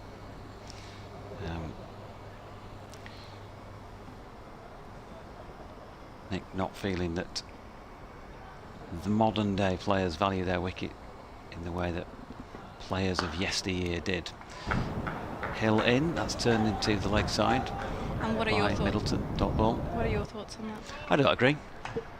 I think just when he first raised the point, I said maybe at international level, with the way that positivity and the B word is played, it feels like it more there.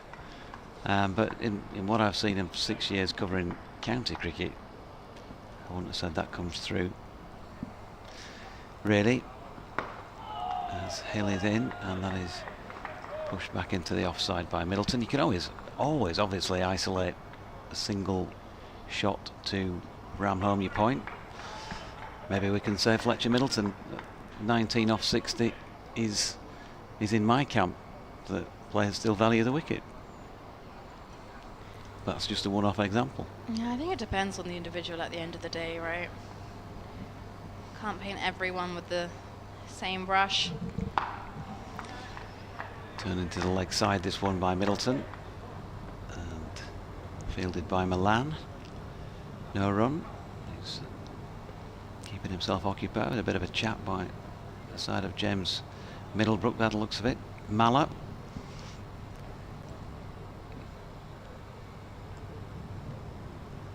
Ball on its way back round the ring, and here we go, George Hill again. Final ball of the over, trying to make it successive maidens, and will do so, because once again he's challenging the stumps and Middleton can only defend, valuing his wicket. End of the over, 3 overs bowled by George Hill, 2 maidens, 1 run, and he, just like the rest of his teammates so far, no wickets. Nikki, Mickey, Vicky, she's taken a leave of us for the moment. And do you know her name, by the way? And Kev, Bev, Dev, I don't know, he's back. Well, what a day for Hampshire so far. Here's Don Bess with his off spin. He's going to go round the wicket from the pavilion end. He's bowling to Mark Stoneman, who's on 36, making his Hampshire debut, and he's tucks it away neatly on the leg side for a single. He's probably done that 500,000 times in his career so far, without exaggerating. He moves on to 37, 56 without loss then Hampshire, replying to that Yorkshire all-out total of 121, which means they are behind by 65. There are just under 40 overs left in the day's play, which means there are just under 8 overs left until tea. And this could be very easily a day of midsummer, as Middleton plays that quietly on the leg side off the front foot. This is a situation in the afternoon where the sun starts shining in the gantry, and this is a situation that we face from about June onwards, not right at the start of April. Middleton's on the back foot this time. So, Doidge, we're lucky. Could we have an over of Jonathan as Fred, says Ralph Brooker, silentcricket@gmail.com. He's just... So next over, because actually your Fred was quite good earlier. Obviously Nicky's far too young to remember who Fred Truman was. That's played up to mid-on, there's no run. So an over from Jonathan Doidge in the...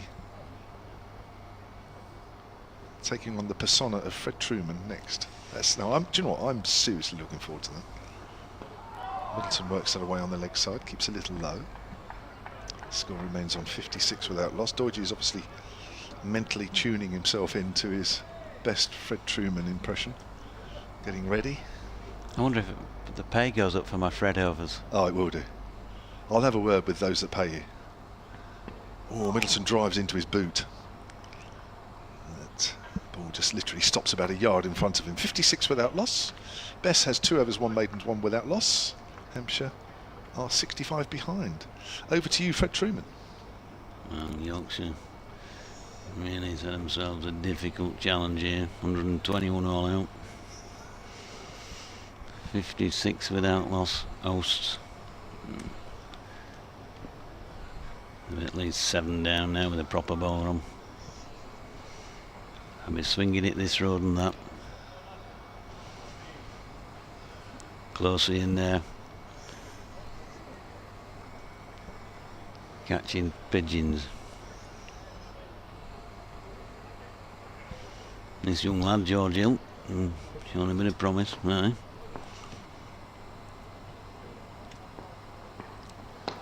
Well, down leg side and knocked down to fine leg for a single.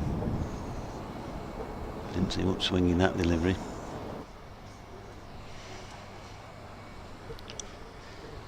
Kev James alongside. One of the finest all-round cricketers the game has never seen. Unlike Trevor Bailey, magnificent player. One of the finest cricketers this nation's ever produced. Marvellous player. Hill. Defensive push by Middleton. Wouldn't have had that one through covers for 4.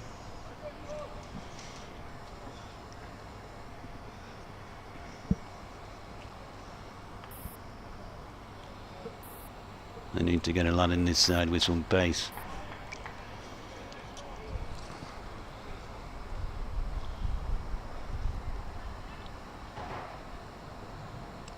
In he comes again. Oh, clothed it, short ball. Wharton ducks fielding. Single.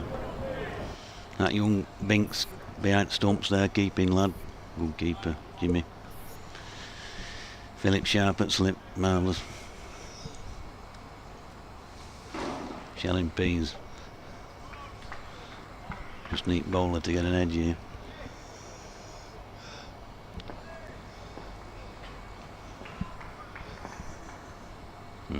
Here he comes, George Hill.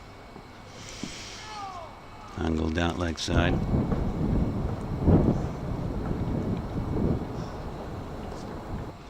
Off the thigh pad there for a single.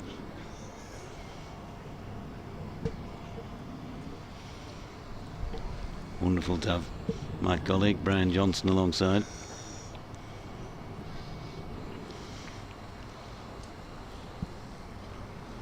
That chocolate cookie earlier on was marvellous, wasn't it? Oh, it was magnificent. That Nicky Chowdhury. She'll go a long way in the commentary box. Hill in. Turned into the leg side. No run.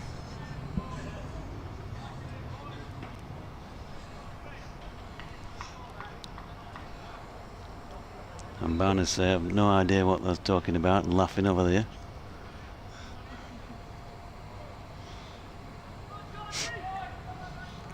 Any road, better just itch me pants up at the end of my run here. Flick that mop of hair off my forehead. In again. Turned square on the leg side, no run. Well, not the sort of eventful over that you would have had I been bowling at the hotel end there. But it was tidy enough from George. 4 overs, 2 maidens, 3 runs and no wickets, and I can't understand it at all. Yorkshire have not taken a wicket just yet. Very good. That was like stepping back 50 years in time, where I could imagine Fred doing those commentary. It did need a co-commentator, I feel, though, really. Well, I didn't want to spoil what you were doing. I just thought, honestly, I was like living the moment as if I was in the 1960s with Fred commentating. And Yorkshire were the only team in town. He was the only bowler in town. It needed a posh voice to sort of come back, really. I'm not sure there would have... Well, actually, no, there would have been in those days, wouldn't there? But I'm not sure I was the... Nicky would have been ideal, actually. Right, 59 without loss. Here's Bess. Stoneham plays off the back foot, trying to find the gap on the offside. Doesn't get quite enough on it to split the field. No run. So Stoneman is 38, Middleton is 20. We did have Fred doing Copacabana at Scarborough last year, actually. Stoneman's forward. Fred doing Copacabana. What's that? Yeah, I think he had to be there. I don't think he bears repetition. What do you mean he was singing? We kind of Telly Savalas style talking it, you know, in a Yorkshire accent. Honestly, I thought that was really good, honestly. I mean, that had me fixated, that over. On the offside. It's almost like Fred Truman was really commentating.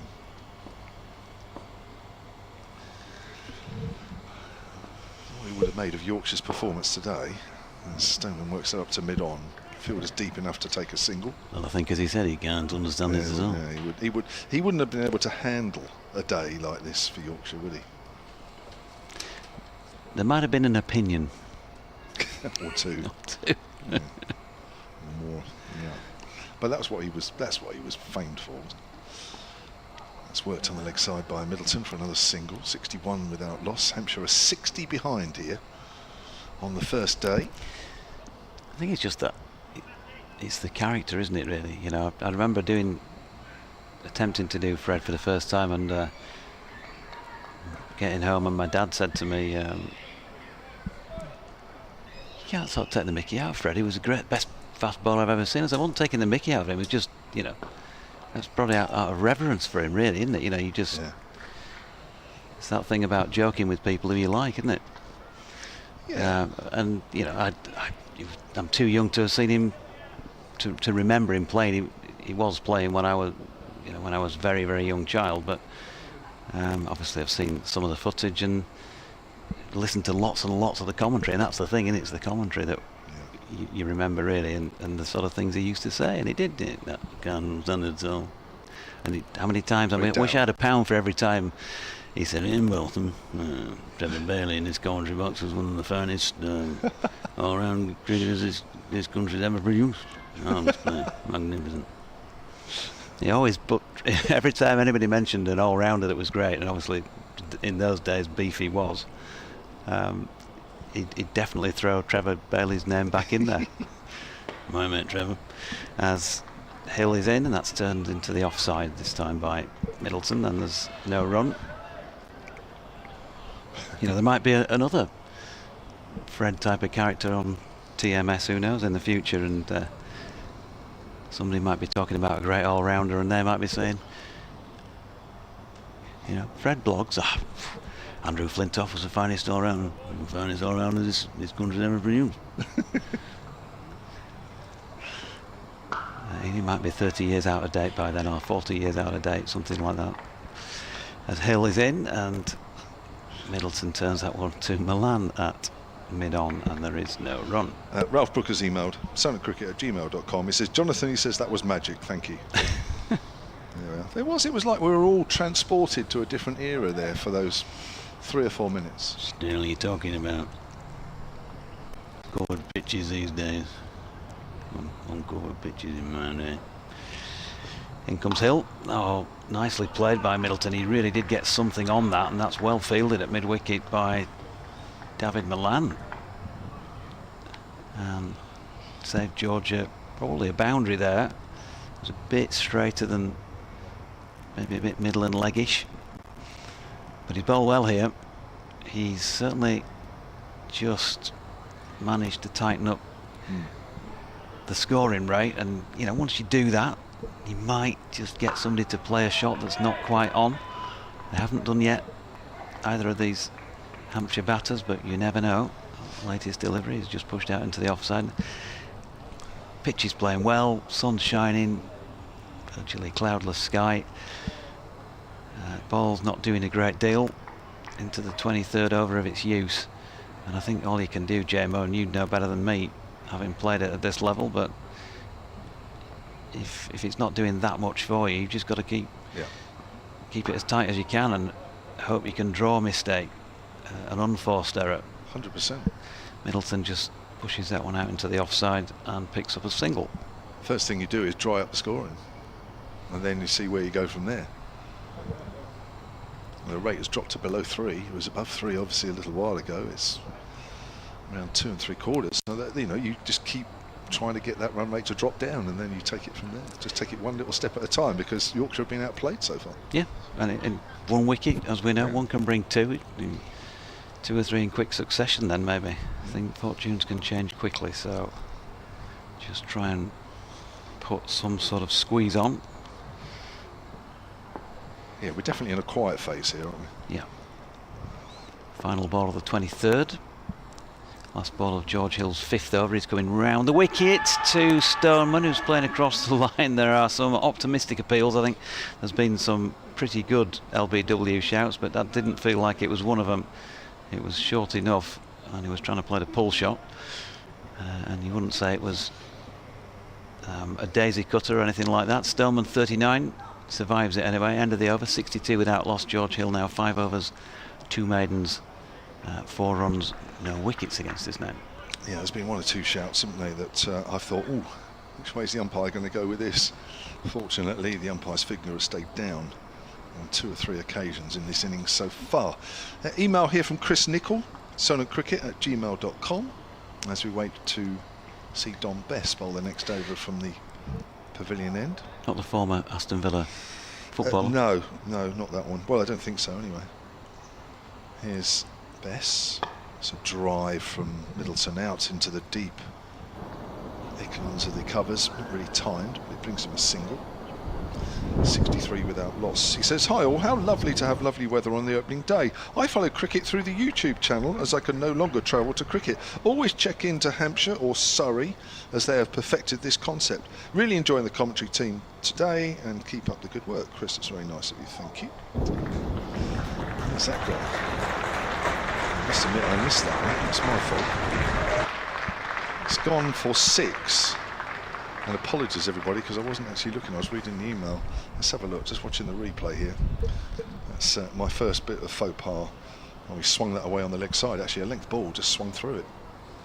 It's a short boundary side away to our right, but nevertheless it brings a maximum. 45 to Stoneman now. 69 without loss. Hampshire behind by 52. You see, forgive me because we've had 6 months off, so I'm going to make the odd mistake. Here's my first one of many. Bess. Stoneman forward quietly. Not the sort of area you'd expect a left-hander to be hitting an off-spinner, is it? No. Quite a long way behind square. Wasn't square, it was, wasn't 45 degrees. Just down on one knee, swatted across the line. Bess bowls. Stoneman drives up to mid-off. Yeah, we've seen one ball turn, and maybe Will Luxton probably thought that he was a bit unlucky. First wicket to fall after lunch, where it pitched middle and leg and hit the top of off from Liam Dawson. We haven't seen a ball before or since quite behave like that, but maybe that's the skill of Liam Dawson. Cut away by Stoneman out to deep extra cover, and he moves on to 46. 70 without loss. Hampshire behind by 51. Duncan Fielding has emailed sonatcricket@gmail.com. He says, fantastic to have cricket back, enjoying the Fred Truman conversation. Fred was the speaker at Malcolm Marshall's benefit dinner in Southampton. Ooh, I don't remember that. Ties it all up nicely. Keep up the great work, says Duncan. Well, I was around for Malcolm Marshall's benefit dinner. Maybe I didn't go to that, and if he did speak, apologies, because I just can't remember. Either it wasn't a particularly memorable speech, as that's played out on the other side, I'm sure it was, and I think it probably says more to my fading memory more than anything else, but nice to know that that actually happened. So I think Malcolm Marshall's benefit year was around the mid-80s, just after the mid-80s, somewhere around there. I think it was the 84. It must be the 84 series. That was his benefit year. He seemed to get every England. No, because I joined Hampshire in '85 and I was around for his benefit year, so it was after that. No, it's just been facetious. Yeah, oh, I know, yeah. But I'm just trying to remember exactly when. It might have been just a couple of years or so after that, actually. But yeah, that all ties. I'll tell you another thing that ties in nicely. An opportune time to mention Ventnor Cricket Club, because tomorrow, you'll like this, Doidgy. As Hill is in and Stoneman blocks. So Ventnor Cricket Club on the Isle of Wight are celebrating 175 years this year, and as part of their celebrations they have a dinner tomorrow night on the island, and speaking is the former Yorkshire and England seam bowler Matthew Hoggard. Really?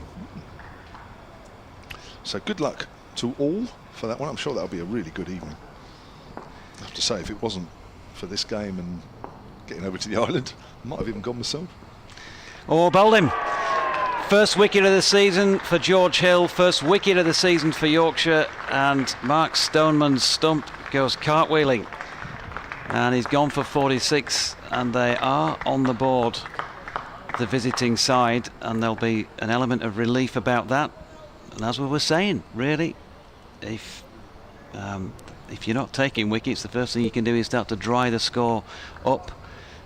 Let's have a look at the replay and see what happened There, he's making his way off to some warm applause. It's a handy start to the season for Stoneman. Quite the half century, but 70 on the ball for the first wicket for Hampshire is a very good start, and particularly when the opposition have only made 1-2-1. Don't think we're going to see a replay. There's one earlier, very quickly, really? actually. Dear me. It's a good delivery. But as we were saying, I mean, George Hill's been the first bowler to come on that's really actually tightened things up. And Stoneman just got caught on the crease there a little bit. It was a good delivery. Coming back in with the angle, coming round the wicket. Stoneman just probably playing slightly across. But it was exactly the right areas to keep tying up the batter. And he's been rewarded. And he fully deserves it as well, George Hill. But a good start from Hampshire, a good start to his Hampshire career for Mark Stoneman as well. His fifth county, I think it's his fifth county, Durham, Surrey, Middlesex. Oh no, Hampshire's fourth county. He's played for Yorkshire as well. Now, has he played for Yorkshire as well? Yeah, just it was like a 2 or 3 game Oh right, I didn't know. loan spell a few seasons ago. Oh, fifth county then. New batter is Nick Gubbins, so left-hander for left-hander. We've got a change in the commentary box in a minute, I think. After this over, should we do it after this over?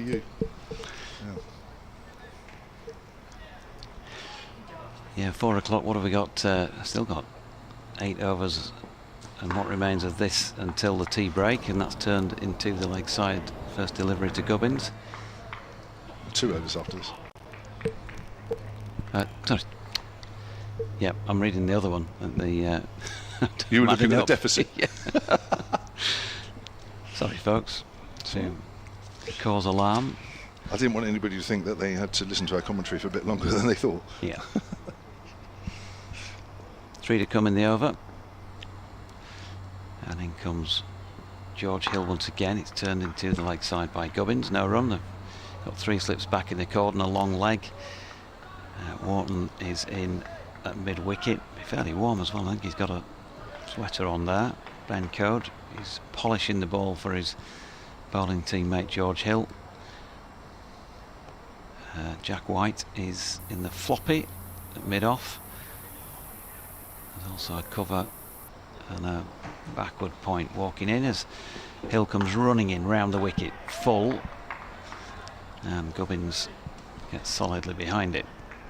Well, it's a little bit of something to take with him towards the tea break for the visiting side, but really the day so far has been all about the hosts, and the Tykes, well, they're just being given a little bit of a dig in the ribs here. This is what First Division cricket's about, boys.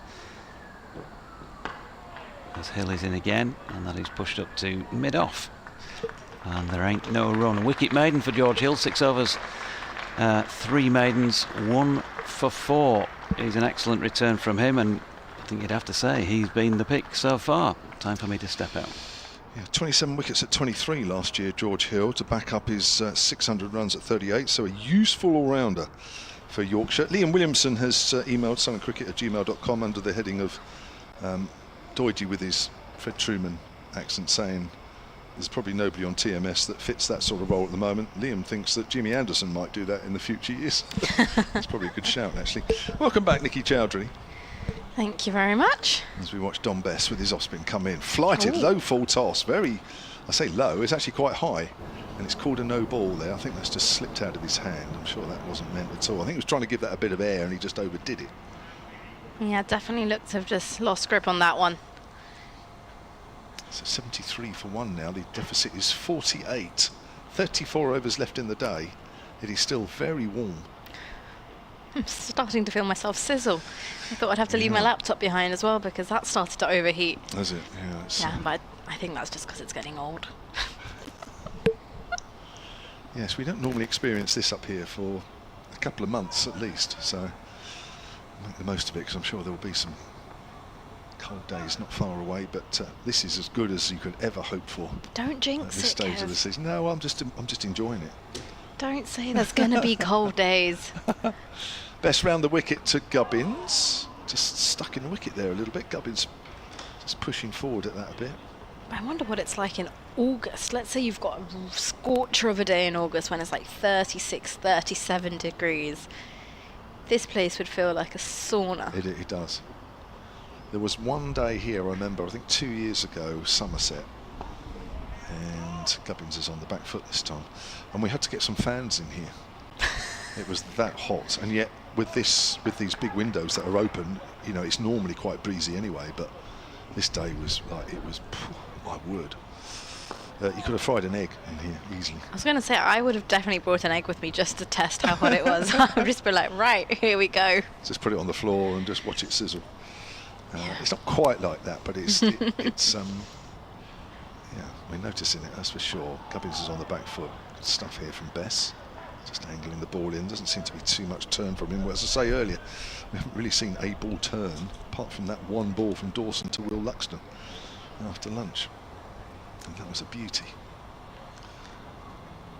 Gubbins works that away in front of square, gets off the mark. 74 for 1, and we have 7 balls before the tea break here on day 1. So we get through a couple of emails before we go to the break. Otherwise they start getting a bit out of hand. Dominic McMullen has emailed sullencricket@gmail.com as best bowls, and Middleton's on the back foot, steers it out to mid-wicket. He stays on 24, 74 for 1. I can remember Doidge's rendition of Copacabana in a Fred Truman style from last season. I'm still scarred by it, if I'm honest. He's just got a smirk on his face there. Say hello to him for me. I'm not sure he wants to say hello back now. Watching the feed on YouTube, and the players look like they're wearing light blue kits on the wicket to wicket camera position. Yeah, we can sort of see that here as well. I hadn't noticed, but with the sun shining in, we're not getting a crystal clear picture because it's quite shiny, but yeah, actually. It looks white to me. Yeah, white enough. 3 sips in place for Hill as he runs away from us from the hotel end. Now to Gubbins, who's forward and defends. Into the leg side. The ball dies dead, 5 metres away from him. Yeah, you don't get weather like this in April, so make the most of it. I wouldn't be surprised if you can start to smell barbecues. I'm pretty sure this is the weather that everyone's like, right, summer's here, and then all the barbecues get lit. As Hill is in now to Gubbins. Round the wicket. Clipped off his legs, down towards deep backward square leg. They're pushing for 2, they should make it back in time. Good running. What a way, though, to start your Easter holidays, school Easter holidays. School's breaking up today. It depends what year you're in. Does it? Yes, because I think if you're going to be going into the Easter holidays because your A-levels are on the other side of it, this is the worst weather you'd want. Because you don't want to be stuck inside revising when it's glorious sunshine outside. If you're in year 7, year 8, it's absolutely brilliant. As Hill is in now to Gubbins, and it's a straighter delivery that's turned away to mid-wicket, no run. So year 7 and year 8, it's brilliant. You don't really have that much revision to do, right? But if you're a year 11 and you've got GCSEs or your A-level exams, it's not a nice position to be in. Take your computer or your books down to the park? No, because you never actually get work done. I don't care what anyone says, but as soon as you say, I'll take my revision with me, you know exactly how much you're getting done, and that is a big fat 0 as this one's left alone outside the off stump, straight into Bairstow's hands. I've done that. I used to take my revision to a cricket match with me, saying, oh, if I'm not batting or I'm off, then I'll revise. I don't think that book ever saw light of day. Like, it just doesn't happen. It's more just something you say just to keep yourself mentally like, yes, I'm working. I've taken my books with me. But you don't do anything. As Hill turns at the top of his mark, runs away from us now, and Gubbins is forward, defends solidly. No run. So yeah, if you're a year 7, year 8, year 9, this is great. As soon as you get into the serious years, then, ooh. Forget the sun. Forget the sun. You want it to be chucking it down, cats and dogs. No one can enjoy themselves. because I've got to be inside revising. As Hill makes his way again. Passes the umpire around the wicket. Short ball pulled along the ground. Down towards fine leg will be the single to conclude the over. 27 overs gone. Hampshire 77 for 1. Because actually that happened to me during COVID. I'll tell you more about that after tea as the players make their way off the fit pitch. Gubbins on 4, Middleton with 24 to his name. And having just lost the 1 wicket this afternoon. Hampshire 77 for 1. Yeah, behind by 44 on the first innings. Yorkshire collapsing after lunch, losing their last 5 wickets for just 11. Liam Dawson picking up 3 of those, finishing with 3 for 8. 3 for 42 for Kyle Abbott. He picked up 2 of those 5 after the break. Mark Stoneman, the 1 wicket that has fallen, bowled by George Hill for 46. Reward for George Hill. He bowled very accurately and indeed, and in fact that last half an hour or so the innings started to get a little slow because Yorkshire had tightened up. We've got a 20-minute break here for the tea break, and then we'll be back with you just before 3:30. From Beatty's Restaurant by Lord Ian Bowden, and is located at the Hilton Hotel off the ground, and you can access Beatty's via the main hotel entrance.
Good afternoon and welcome back as we enter the final session of the day. Hampshire 77 for 1 as we break for tea, trailing by 44 runs. And the players just making their way out into the middle right now, and the sun is shining gloriously as we get ready for the evening session. I'm Nikki Chowdhury. I'm going to be joined alongside Jonathan Deutsch, talking you through the next 20 minutes or so.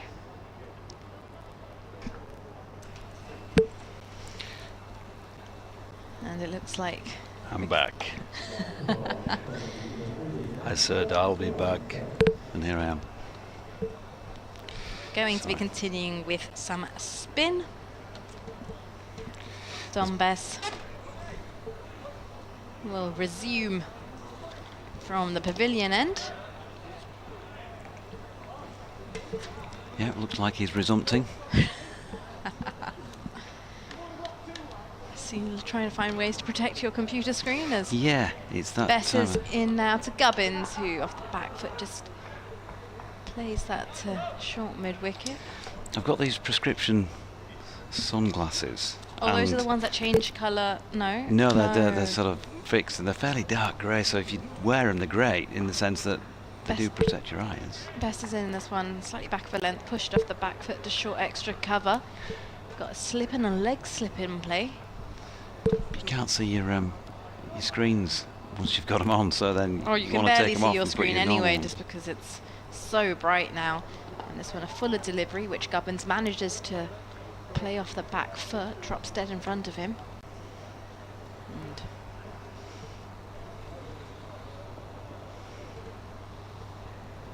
press through again, right arm round the wicket to the left-handed Gubbins, who's forward and defends into the leg side.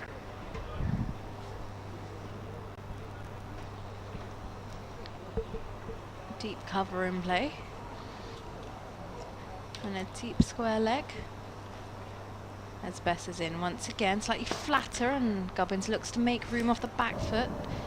Plays it to mid-off and will take on the single as well. Gets through comfortably. Look at this now. 78 for 1. Oh, you found a hack. It's a work of art, this. Oh, it's like you've done it before. Bess in now. Right arm over to the right-handed Middleton off the back foot. Pushes this to mid-wicket. And that will conclude the end of the over. 28 overs gone. Hampshire is 78 for 1. Be interested to see what's happening up and down the country with the rest of the county championships matches. Any other side been bowled out already? Essex v Surrey taking place. Essex has 236 for 3. Nottinghamshire versus Durham in Div 1, 253 for 5 are Durham. We've got Somerset versus Worcester currently going on. Worcester have been bowled out for 154.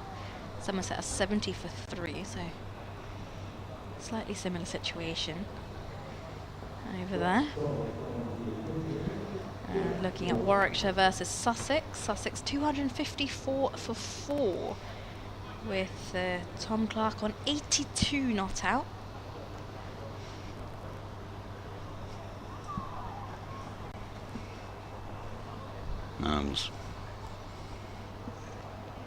Derbyshire versus Gloucester.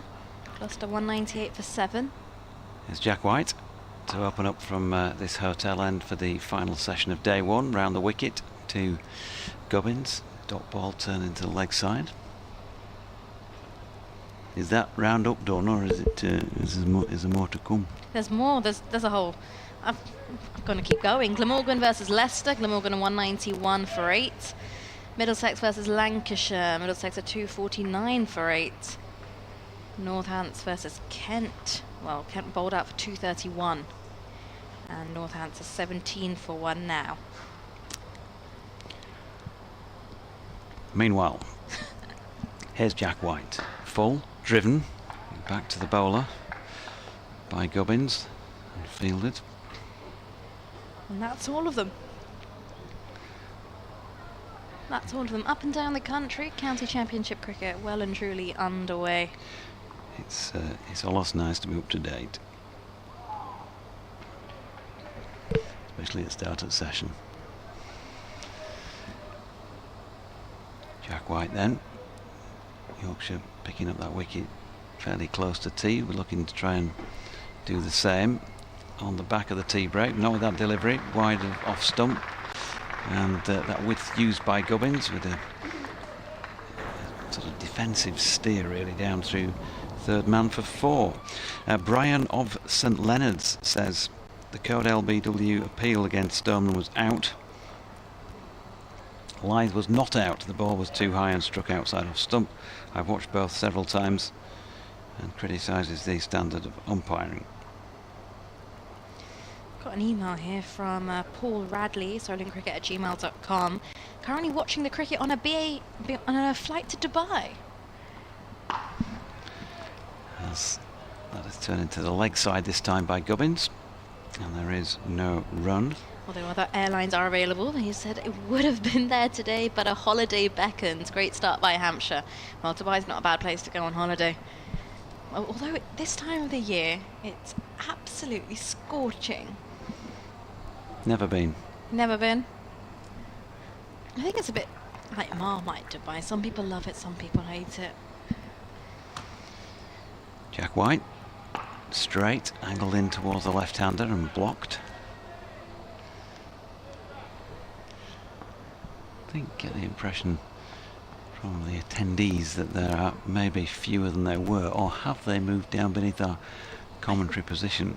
Might have moved to this side of the ground because that's where the sun is predominantly, although not a lot of shadow around.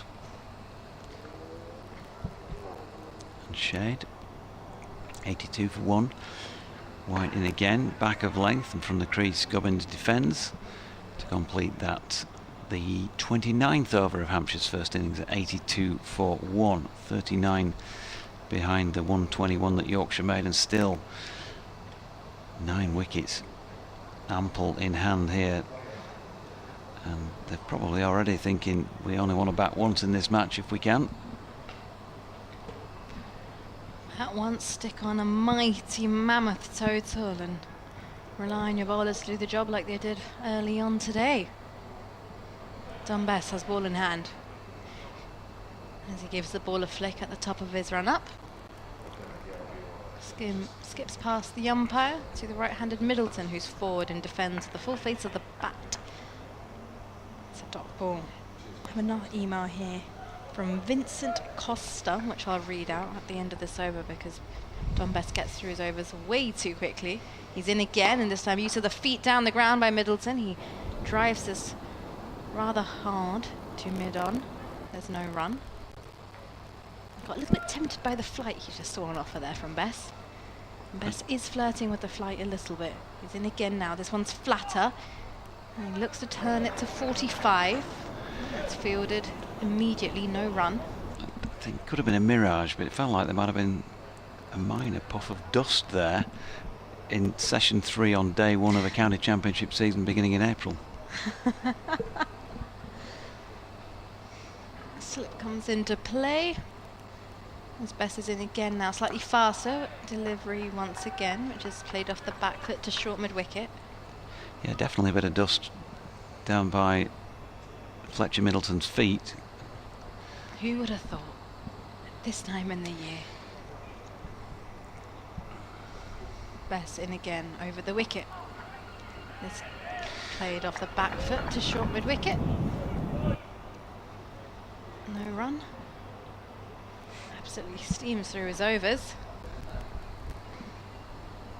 And he's ready to go again as he skips through towards us now. A bit more flight and use of the feet by Middleton. Comes down and flicks this wide of mid-on, and this should go all the way down towards the boundary. And it does. It hits the covers. That releases the pressure that was built up. And that should conclude the over as well. That was going to be the end of the 30th over. Hampshire 82 for 1. I'm just going back to this email from Vincent Costa. He says, hello to everyone in the commentary team. Great to have you back on air. Just want to wish everyone a great summer and hopefully we'll see Hampshire lift that trophy. We've gotten closer each year, so maybe this year will be our year. Oh, Nikki's doing a great job. No wonder they have her commentating in India. That's very nice of you again. And before you say, is that someone in my family? That is... Like twin sister. So, Jack White from the hotel end. Coming in here to bowl to Gubbins, wide of off stump, and he leaves 86 for 1 into the 30th. And again, particularly at this hotel end, there's a little bit of dust around, strangely enough. Who'd have thunk it? April the 4th. April the 4th, of course. Notorious. Long time ago, 57 years to the day, isn't it, since the world lost Martin Luther King.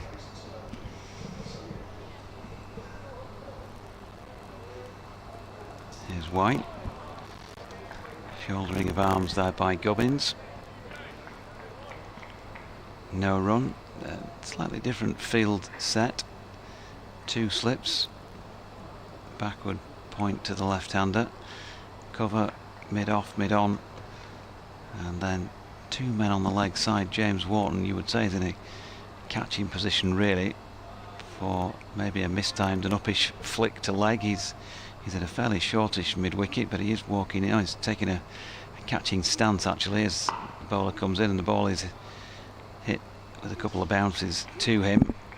And then to his left, as we look at it from the hotel end, Finley Bean is on the one really. That's not a funk expression in this case. He's on the one in front of square on the leg side.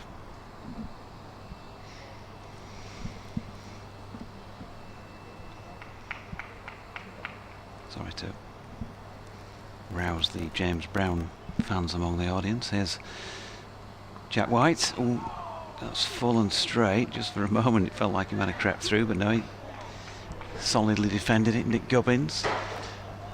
Kev James bought a bit of time to go and do an update, and now before he comes back on, like a vulture scavenging remains of the cookies. The cookies. I'll have to bring some back on Sunday. Definitely. I think that should be a condition of your return on Sunday, to be honest. That's going to be my condition of return for the season by this point. Here's White once again. Oh, good delivery, gone. Very good delivery by Jack White.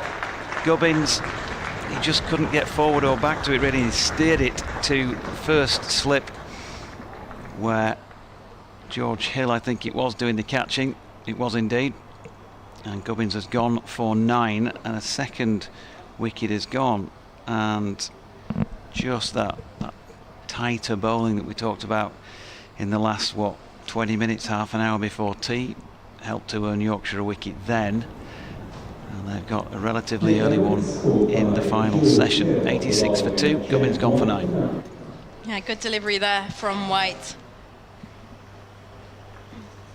Just had Gubbins in 2 minds about what you should do with that one.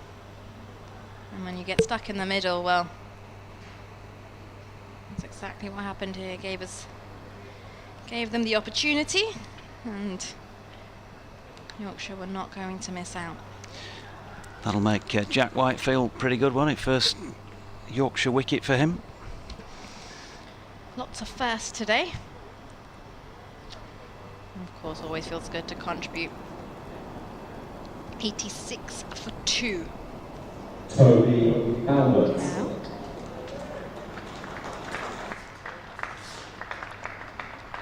As the crowd welcome new batter out there into the middle. I believe it is. Just double check this. Toby Albert, I think. Toby Albert, yes it is. Should have brought my glasses. So what are we? Last ball of the 31st over to come. Hampshire have got 3 points on the board. Yorkshire are a wicket away from picking up their first point of the season. Right-handed. Toby Albert just taking his guard with James Middlebrook standing at this hotel end of the ground. Jack White switches to bowl over the wicket to the right-hander. 3 slips in place. Certainly picked out George Hill well there, didn't he? Nick Gubbins steered it straight to him, and full credit to Jack White. It was the delivery really. And he's in and bowling there, and Albert playing his first delivery quite comfortably into the offside. End of the over then.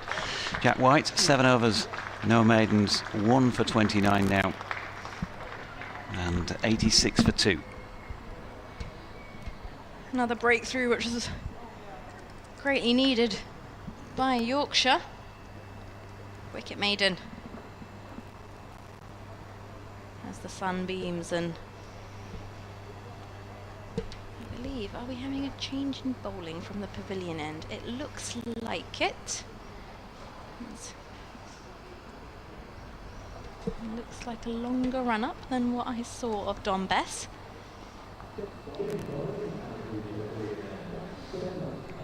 Yeah, Ben Code back on. He's got ball in hand at the top of his mark as he just rolls his arm over to his teammate at mid-off. Sun is beaming, shadows are falling on the far end of the ground. And a few seagulls are still looking around to see if they can get some last snabs of lunch as in runs Code to Middleton, who's forward and clips this just to mid-wicket, who dives to his right to stop the ball. It's a brilliant piece of work. Very agile, like you have to be in those short positions. Extra cover mid-wicket, got to be quick, fast, agile. Like a coiled spring. Pardon? Like a coiled spring. Yes. 2 slips in place. As Code makes his way, running towards us now from the pavilion end, and Middleton's forward, and this time tucks it round fine towards fine leg. He's going to come round and cover the yards, and they'll manage to take a couple of runs here. Middleton moves on to 30, Hampshire move on to 88. 2 wickets lost.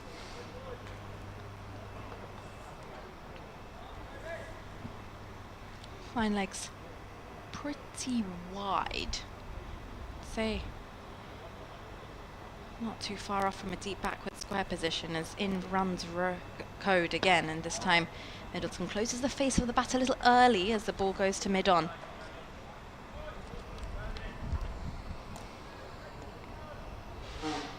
Yeah, interesting to see how Liam Dawson actually did find a little bit of purchase on that, got a bit of spin when he had the ball, but Don Bess not so much. But still think with Bess the way he was bowling was slightly quicker, started bowling into the surface, so it wasn't allowing the ball to just hold off from the ground and get a little bit of spin as Code is in again now, and this one back of a length, and the ball gets the outer edge of the bat and goes along the ground to backward point. I think the slightly slower you bowl, you manage to just get a little bit more help from the surface. The quicker you bowl, it just skids on a little more. And it's fine about finding that pace. It's not too slow and not too fast. It comes onto the bat quick enough as Code is in now to Middleton. It's a straighter line, clipped away down towards a wide fine leg. We'll take a single. Got an absolute stack of emails on BBC West Yorkshire Sport at gmail.com. The floppy cap's out as appear well. to have all come through at once. So apologies, folks, if you've sent one in earlier and it didn't get read. There was a Wi-Fi glitch, maybe. Albert, the new batter, taps his bat as you've got 3 slips in play. So waits Code, who's in, and this one's defended to mid-off, off the front foot.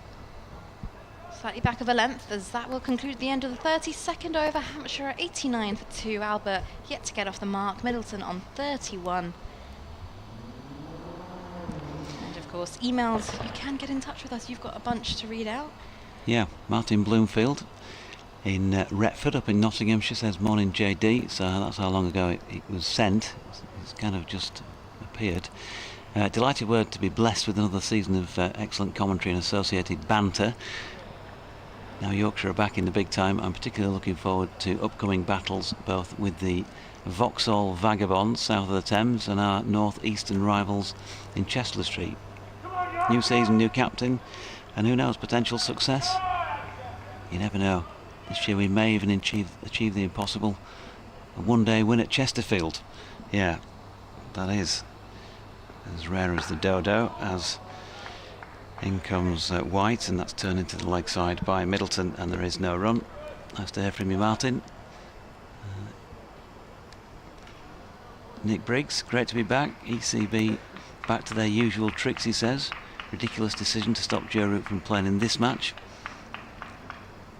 Has he not played any cricket for a couple of months? My views? Well, my views, Nick. My views are as they always are, really.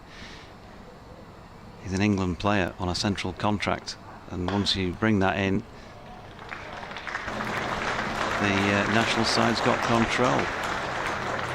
It's in black and white. That's a lovely shot from Fletcher Middleton, just over pitching Jack White, and that's played beyond David Malan, who's fairly close in.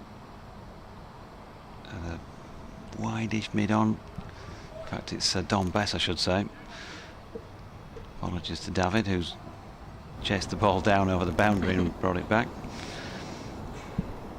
So 4 takes Middleton to 35 in the 33rd over.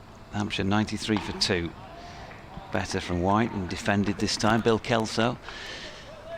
All's right with the world now. Proper cricket's back. Only problem is there appears to be no radio lead stream. Preoccupied by Radio 5. Not too sure what's going on there, Bill. Richard Stancliffe, loving the Fred impressions, on exile living in the Orkney Islands, hoping for a flying Tykes start. Plenty of us up here. Good toss to win against a solid Hampshire bowling attack. What's your thoughts now, Richard? As that is dropped into the offside there by Middleton. There's no run.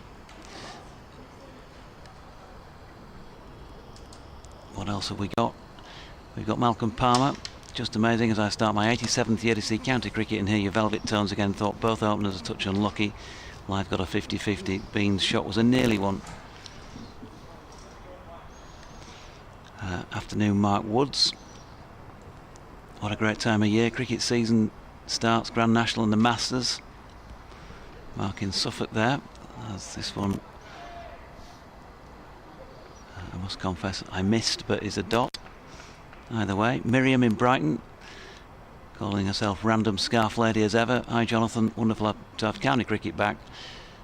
Hope you wintered well as usual, enjoying the comms whilst on my allotment. I'll vacate in a minute for Nicky. Just try and get through one or two more of these while Jack's got a delivery to bowl. Phil Vaughan as well, good afternoon to you from Exeter. Nicely flicked off the legs this time by Middleton. He's going to pick up 2 here off the final ball of the over to take Hampshire to 95 for 2. He says, for months this day seems so far in the future, but thankfully here it is. Today, after a murky start first thing, Exeter now has a dome of beautiful blue sky above it. Wonderful to hear the commentary teams yet again offering us words of wisdom, expert analysis and some of the oft-needed humour and entertainment. Somerset's my nearest county team, so I'm hoping they can get a little bit closer to the line this season. In truth, my wider hope is for a fascinating and exciting championship, preferably decided on the last day. So with that, I'll leave you to get on with the enviable job. Thanks, Phil. Time for me to go. Thank you very much for all your emails today. Keep them coming in because there's still 26 overs left in the day's play, so still quite a sizable chunk. There's been a lot today. We haven't got through them all. Apologies. Here's code. Right arm over into Toby Albert. He's nudging that one up to mid-on. Nicky Chowdhury's still here with us. Still here. Yeah, you're still here, and there's still some cookies left, although not much. You can finish them, it's all right. I confess I've had a few. I'll make a fresh batch for you for Sunday. Well, that's bad news in a way. Nice, but bad news in a way. But they've been great. They've tasted gorgeous. 95 for 2. Hampshire trail by 26. Here's Code. Forward is Albert. Well, forward, got a good stride in there. Toby Albert had a good season last year for Hampshire. Just under 400 runs at 32. Having only played 3 matches the year before, an average 19, so he improved considerably. Now has a career average of 30. Opened the batting second half of last year and did quite well actually. He might consider himself to be a little bit unlucky not maybe to continue that, but of course the signing of Mark Stoneman is very much, well, he's very much an opening batter. Albert works that up towards mid-on and there's no run, but he'll be thankful that he's just playing in the side. He's in the starting 11 of course, which unfortunately 1 or 2 not. Maybe Ali Orr would have considered himself to be a little bit unlucky. Signed as an opening batter from Sussex last year, got injured unfortunately quite early on. Lost his place obviously because of the injury, but really spent the rest of the season trying to get back once he'd had his surgery. I think he had 2 surgeries in the end. Yeah, I think he did. Yeah, so it was always a long road, but yeah, might have hoped to have started the season, but there's a long way to go yet. Albert's forward to Code. Yorkshire have been very accurate after a little bit of an okay start with the ball. They've tied Hampshire down a little bit in the last hour or so either side of tee, and it's brought its rewards with a couple of wickets. Mark Stoneham just before tee for 46, Gubbins since tee for 9, George Hill and Jack White with the wickets. But Hampshire are still very much in the driving seat here, just 26 behind. Code bowls, again it's a good length, and again Albert is just content to come forward. It's a tricky time in the game actually, because there is a lot of time left, and Hampshire will be looking at this and saying, we really don't want to be making any mistakes, even if we're going to go through periods where it's a little quiet. It's important we get a good lead, make the advantage that we've worked so hard to gain tell. So you don't want to be playing a couple of iffy shots and lose some of that advantage. Albert's forward again, it's a good delivery from Code, maybe just nip back a fraction at Albert. Squeezes out in front of square on the leg side, end of the over, maiden over for Ben Code. Yet to take a wicket, 9 overs, none for 23. And no doubt these Hampshire batters are having to work a little harder for runs. That's at run rate below 3 and over. Absolutely, and that just credits Yorkshire and how they've been bowling tighter lines, not giving Hampshire too much width, and just really making them have to work for each and every single run. Yeah, 25 overs left in the day, which is a good hour and a half, hour and 40. Hour and a half, yeah. Yeah, hour and a half. Depends if Best. Yeah, I was going to say, depends if Don Yeah, Best depends how comes much he into the bowls. attack, then we might be looking to cut that time down. But as of now, it's White from the hotel end as he runs away with number 19 printed on his back. And he's into Middleton, who's off the back foot and just defends into the offside. 2 slips in place. As I can see, some of the crowd have gone and spread themselves out around the ground. I believe maybe looking for some shade, otherwise you'll be basking like a sunflower. Yeah, there's a few sun worshippers down this end of the ground, the northern end. They're the ones that love the sun shining on them all day. See, I love the sunshine, but you shouldn't be a sun worshipper too early on in the season. Otherwise, gosh, you might look a bit too rosy by the time it's July. As in runs White now to Middleton, who's forward, and a bit of movement, props his right shoulder through the shot as it goes into the offside. Will come through for the single. Just gets done a bit with the movement there. Yeah, he does come around it a fraction, doesn't he, Fletcher Middleton? Just play a little square on. There seems to be the back shoulder. The right shoulder just comes into play a little bit. I think Ian Holland was a little bit like that when he was here. Yeah, you do see that tendency, and I think that's what actually got Liam Dawson that wicket. The one just that spun a little bit. Had you played slightly side on, you might have been all right, as this one is defended full face of the bat by Albert. Straight to Wharton and Malan at mid-on. Now sometimes if it's just coming into you, you don't want to open up too much and allow the bowler to see your right shoulder, otherwise you're really opening up all angles for them. Try and just stay slightly knee side on, keep your shoulder into it, so you can block out that angle and the possibility of the ball coming back into you. As White makes his way now through with 3 slips in place. Fuller delivery, this is driven, it doesn't time it quite well enough. It hits the toe end of the bat and dribbles over to mid-off. Yeah, important part of the game as well, as I was saying, yeah, interesting technique as well, talking about that, Nikki, but I know Hampshire this year, with no James Vince, are putting some energies into some of the younger players, giving them more of a chance. We've got 2 of them out there in the middle. Yeah, definitely, and it's an exciting opportunity for the youngsters as well. You get that opportunity as this one's a Fuller delivery and it's driven and fielded by White as he completes his follow through. Because sometimes when you're in a side and you're waiting for your turn, it relies on which player's going to slip away, and you're waiting for one player to allow you to get that opportunity, and when you get that opportunity you've got to grab it with both hands. You do, because there's always somebody else waiting in the wings. You mentioned Ali Orr, there's Ben Mays, who was on the England under-19 trip during the winter. I don't think he'll be too far away, maybe a season or so. White in again, this is defended by Albert off the front foot. Yeah, someone always wants to nick your place. Oh, yes. Can't settle. That brings up the end of the 35th over. Hampshire 96 for 2, Middleton with 38 to his name, and Albert still yet to open his account. It's an interesting point here, actually, made by Ralph Brooker, sort of on the subjects that we've just been talking about. SolentCricket@gmail.com to get in touch. Ralph says 2 down, normally Vince would be in and the run rate would shoot up. This goes back to the earlier chat about a classic approach to putting value on your wicket. We were talking about that, Nikki. And but he says no complaint from me here. As a Hampshire fan, it's all about the long game. Yeah, value on your wicket. So Ben Code, about to start his 10th over of the innings, comes in right arm over and bowls. And again, that's a good, accurate delivery, which Middleton just pushes forward to, being very patient, these 2 youngsters out there. What you certainly don't want to do now is just go at one and just hit across the line one, just being a little too anxious. That's exactly what Yorkshire want to do. They've done exactly the right thing. Just keep things tight. There isn't a lot happening out there for them, and just try and put pressure on the batters by closing off the runs. Here's Code, bowls. A little bit shorter, just pushed a little bit in the air.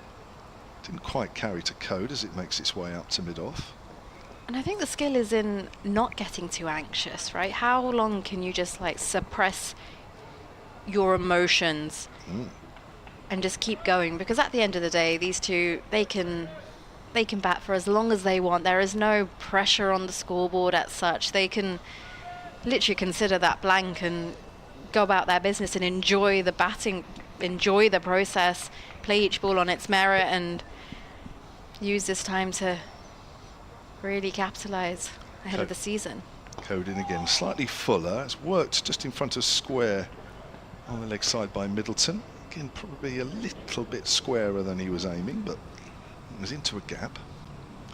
And he moves on to 39. But again, this goes back to what you were saying about, you know, coaching youngsters and the mentality of youngsters, that they don't have this patience anymore. And I think, to be fair, the 2 out there are actually quite intelligent. But you know, a generation of cricketers may be coming up behind them. Yeah, I think this are we really going to see them play like this? That's the thing. I think this generation's got away with it. It's a push forward by Albert up to mid-off. But the next batch coming up, I think that's going to be interesting, and I think that's going to say a lot about the direction in which cricket will be going in. Just because, especially with the red ball format, there's no instant reward in red ball cricket, is it? But if you're looking at the way we're being surrounded by like technology, especially if we want something, we get it, we order something, it's there the next day. That we're so used to having things immediately, and we gets satisfied from that. That's not going to happen in this format. Again, it's an accurate delivery, and Albert's pushing up to mid-on. This is the thing, I mean, you know, we did touch around this a little while ago before tea, that, you know, would I want a contract to play red ball? I don't know. What do they earn? What's an average? 50 grand? I don't know. I mean, I don't know what they earn these days. But I also think it depends. There'll be someone more, someone less, I guess. But I also think it depends on what sort of environment you've come up through, also like how involved cricket is at home. Maybe you've come from a cricketing background. Maybe you're not. Maybe you've come from a different sport. And I think all that makes a difference. It does. Maybe you've come from a cricketing background where your family's watched a certain generation of cricket. You've grown up around that, and then that's some of those values have instilled through your upbringing, and then obviously you've made adjustments with the way things have changed. Yeah. It's a difficult one, isn't it? You know, you think, I don't even know what a franchise contract is. I mean, obviously the top players get a massive amount. If you just go on the 100, you're playing 3 franchise tournaments a year. Yeah, if you pay, yeah, you're That's all some good right. money in half a dozen years, can you? It is, as long as you spend it wisely. I'll never know, Nikki. I'll never know. As White makes his way away from us now to Middleton, who's forward and defends straight to short mid-wicket. Yeah. But also, again, it depends when you compare the money.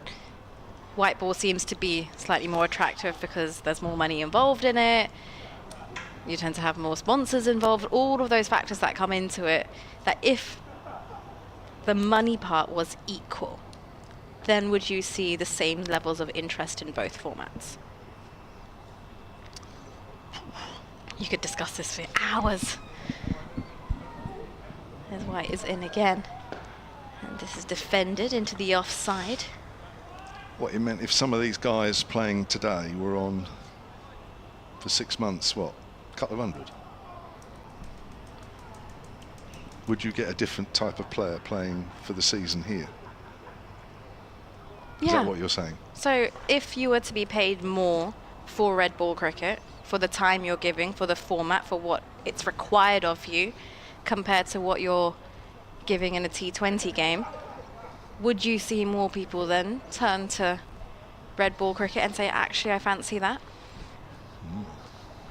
As in runs White now. Fuller delivery, flicked off the leg straight to a wide mid-wicket. Hit firmly for no run. So in other words, I mean, I'm just throwing figures out there. I could be a million miles off, but I don't get say if I figures was involved. if I was offered 200 grand to play a season of championship cricket, so we're talking 6 months, as opposed to possibly earning the same or maybe a bit more playing a couple of franchise tournaments. Is that what you're saying? Over 6 months? What would somebody do? I think if it's just a little bit more, say 200 to 220, 230, the difference is not big enough to consider, I guess, as White is in and Middleton's forward. And again, this is plays a short mid-wicket. Because I'd presume that at the end of the day, when you are playing professional cricket, that is your job. That is what you're doing on a day-to-day basis if you haven't decided to go down a different career path. And when you are looking in a different career path and you're looking to get a job, you do look at your salary and you look at what that company requires from you, what your hours are, how much work you have to put in. So if I was to look at it from a purely job perspective, as this one's defended by Middleton and it's fielded by White as he completes his follow through, then surely that has... Yeah, oh definitely. But obviously the harder work would be 14 first-class games as opposed to 2 franchise tournaments. But I suppose it would be what gives you more enjoyment. Yeah, then it comes down to an enjoyment factor, doesn't it? Comes down to your enjoyment, and what it means for you. And personal fulfillment. That's also a big factor as White runs into Middleton now, and this is off the back foot. He looks to drop it into the offside to set off for a single, but it's fielded, and that will conclude the end of the over. Another maiden over from White. He's bowled 10 overs, 2 maidens, 1 for 36, and Hampshire 97 for 2 at the end of 37 overs.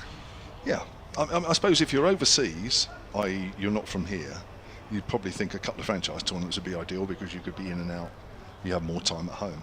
I think if you were an English player, I think you consider, if you could guarantee a 4-year contract or so and that sort of money, playing just championship cricket, which obviously won't happen, or it might not happen for a while anyway. But I think that actually would make championship cricket a more attractive option, wouldn't it? No, for sure, and I think especially if I was to look, I know in India the domestic players who play the Ranji Trophy, they've played a pretty decent whack. So obviously it doesn't compare to IPL money again, but still what they're getting for representing their state in red ball cricket, you still do see the desire a lot more to play and continue playing that format. Here's Ben Code from the pavilion end. Oh, he's edged. It's just fallen short of first slip.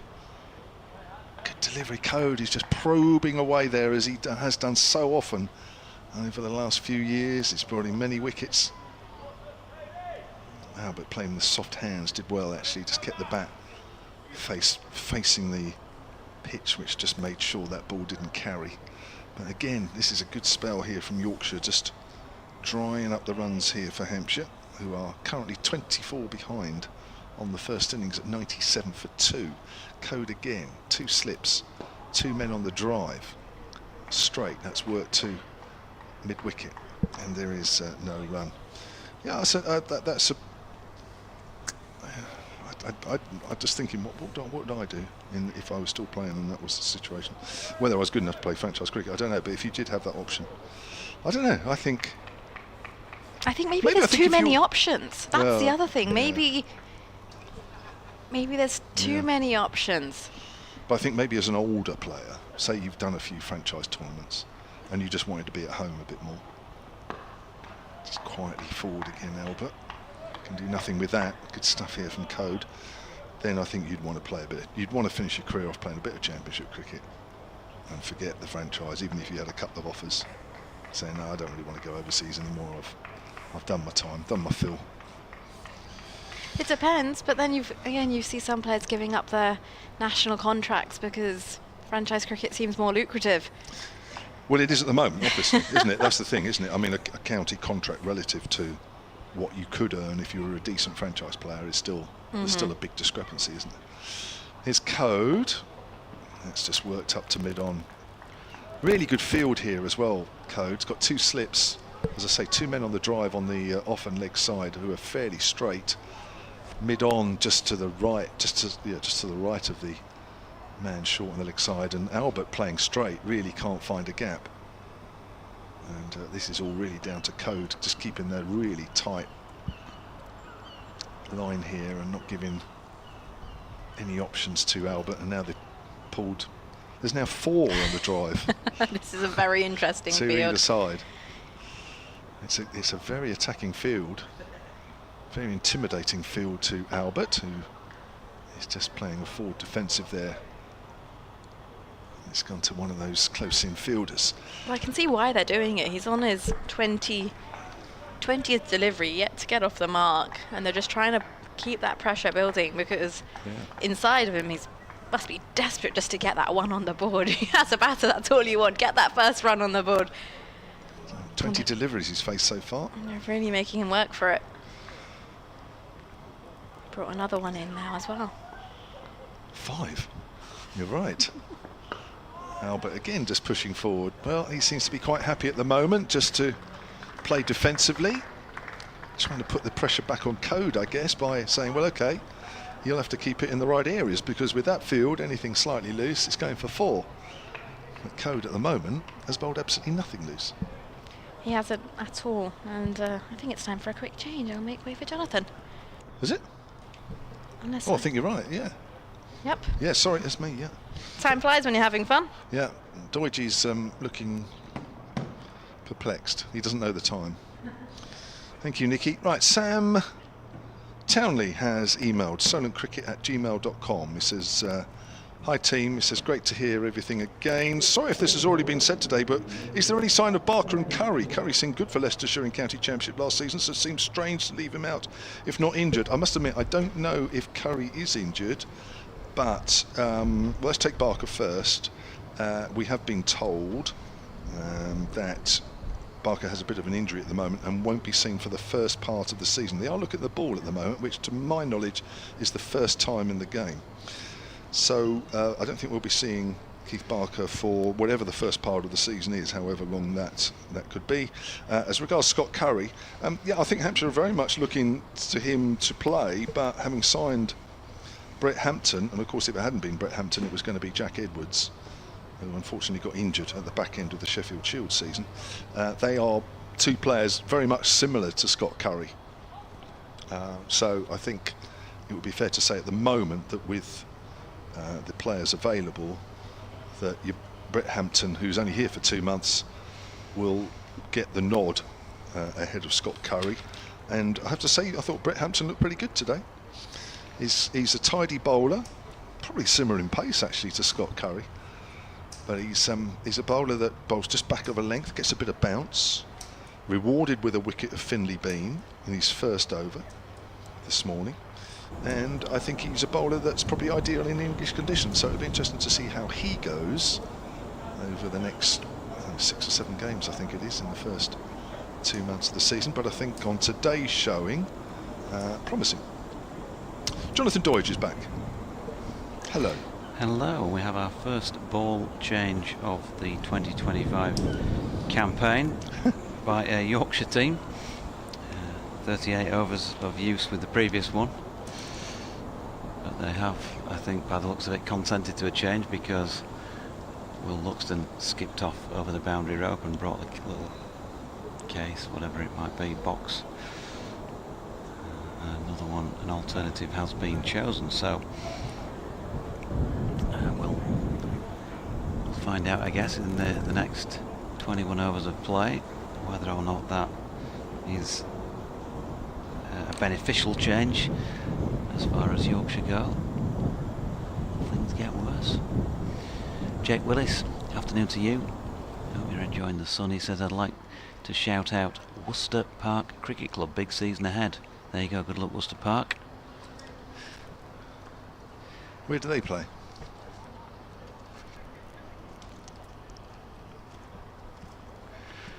I don't know. I take it they're a Yorkshire cricket club, are they? I think I've no idea. No, I've never heard. Worcester Park? No, not heard of them. Let's have a look. There's a possibility, not necessarily definite, but that you think they might play in Worcester Park. Just, you know, they may not, but it's a thought anyway. Here's Ben Cliff in and bowling to Middleton. It's full and turned square on the leg side for a single. While you're doing that research, Will you say that? yeah, go on. Where is Worcester Park? Well, it suggests it's not in Yorkshire. I'm just going to double check. I certainly haven't heard of it. If it is in Yorkshire, Surrey. yeah. There you go. I don't know. There was just something about that. I thought, do they really play in Yorkshire? They don't. According to their Green Lane, Worcester Park, Surrey. There we go. Here's Ben Cliff. Past umpire Middlebrook even, and Middleton is out there in the middle with Albert, who defended that one stoutly into the leg side, no run. Howard Ray, good afternoon to you.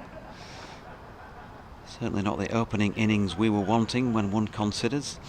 It looks like batting should be our strongest suit this season, but it's early doors yet. I'm sure Johnny will get his team in order in due course.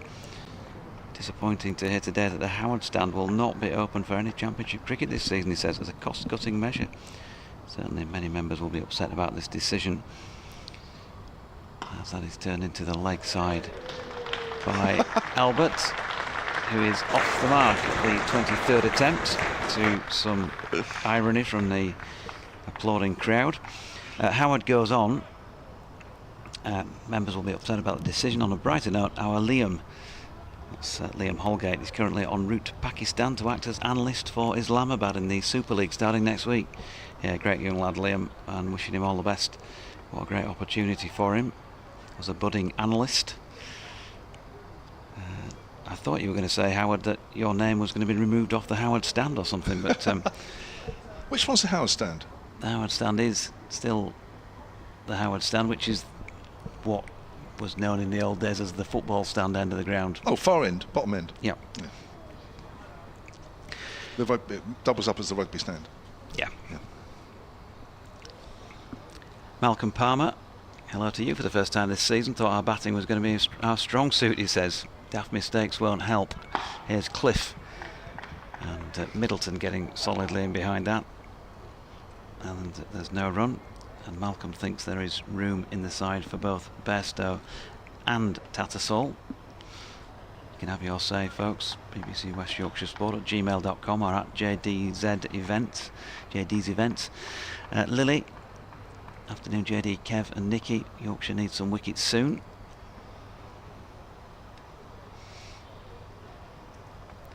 And Ben Cliff is trying to facilitate that at the moment, coming in from the hotel end. Short this time. And just helped around the corner by Fletcher Middleton for a single. And Gavin Davies, 100 up for Hampshire after 38.5, 154 minutes of batting. Gavin Davies says Yorkshire players are well-bred professionals but should have pride in playing for the White Rose and should always give their very best. Let's be honest, it's a long, hard season. Well, it is. I don't know. Maybe. I mean, listen. I don't think. I'd be very surprised if they bat like that again in the second innings. I think maybe it was just a bit of a wake-up call to say, look, this is Division 1. It's not Division 2. And a defensive block into the leg side by Toby Albert. Final ball of Ben Cliff's over. He's now 4 overs for 12 against his name, and Hampshire have 100 runs against theirs for the loss of just the 2, and are just the 21 runs behind what Yorkshire mustered. Yeah, I mean, I still think you guys will be all right. You've still got too much. There's still too much in that batting lineup, even without Root and Harry Brook. But I think, you know, Doidge, you've done Division 1 and 2 commentary over the years. You know, fortunately, I haven't done Division 2 commentary for a while. But, you know, the sides are tough. You know, sometimes you look at them on paper and you think, well, you know, there's nothing there to be scared about, and that's fair enough. But they are quite, you know, they're tough sides.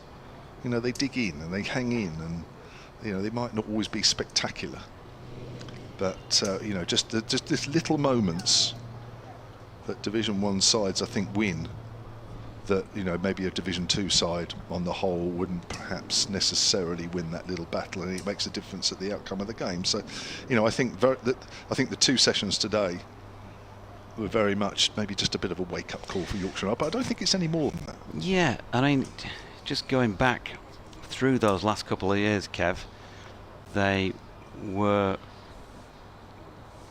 certainly a shade unlucky to go down in the first place, you know, on that bizarre final day of 2022.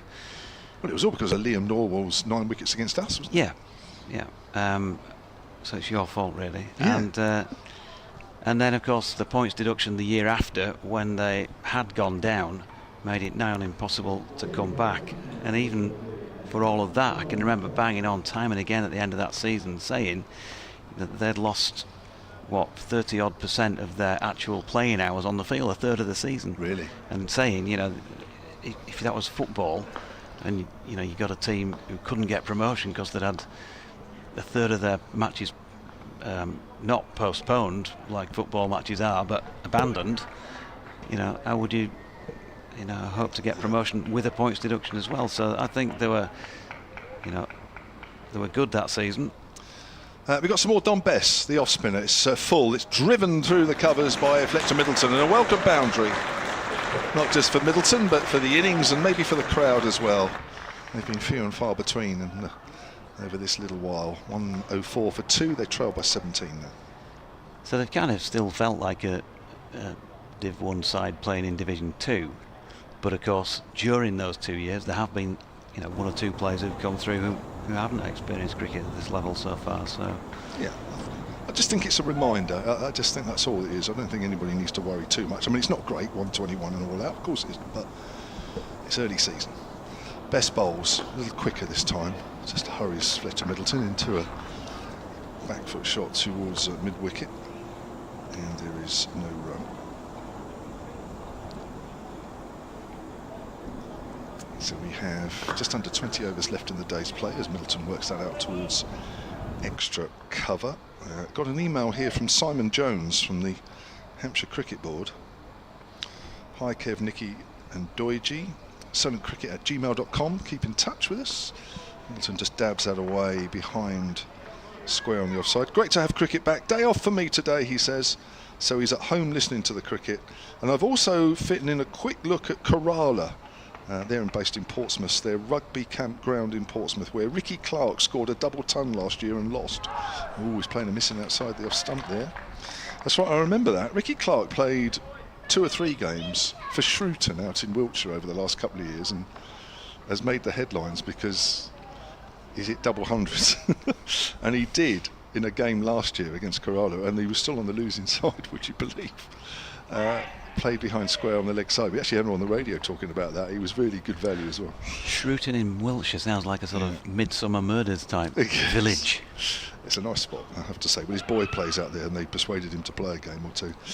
He says he's out and about over the weekend visiting clubs as part of the ECB's Get Set weekend as they get their grounds set up for the season, which starts for some as soon as next weekend. He's sent me the ambitious route, he says below. It does look as though he's covering a few miles. Shout out to my old Bishop's Waltham teammate Tony Bobby, who is on the ground today and already chuntering about caught over its way. Oh gosh, what's this? About, I should have read this before I read it out. About caught cover, as it's the way I play, type batting. So the perfect start to the season for him. Regards, Simon. Sorry, that's not your pronunciation, it's my reading of that sentence. So I think we got there in the end, courtesy of my mispronunciation. I obviously have never read an email that I should have vetted before I read it on air. I try not to. Have I, Fletch? Here's Ben Code, meanwhile, in a change at the hotel end of the ground, and Albert blocks, and there is no run. I tend to read the first, I don't know about you, I tend to read the first 2 or 3 lines, and if it looks about well written and okay, and I can read it, and I think, right, I'll keep going. But of course, I can still get caught out. What was that one with Fletch then? There's obviously a story there, Doiji. Yeah, season before last at Queen's Park, Chesterfield. And I just launched into, like, I've got some emails to catch up in, so ping or whatever they were, tweets, and I just went through 5, 6, 7, and then, you know, like you do, not really thinking too much about it, just reading them as they were, and then came to this one in the queue as Cody's in. Albert opens the face and runs it out to point for 2. I can't remember who sent it, but if they're listening, they will remember. And it was basically a critical comment about Fletch. And I just went blah, blah, blah, blah, blah, blah, and I'd read it before I thought about it. Now, to be fair, I've read, you know, my fair share of critical comments about myself in the last 6 years. So it's not like I'm not prepared to do that myself, but I did, you know, and it's obviously not great, is it, when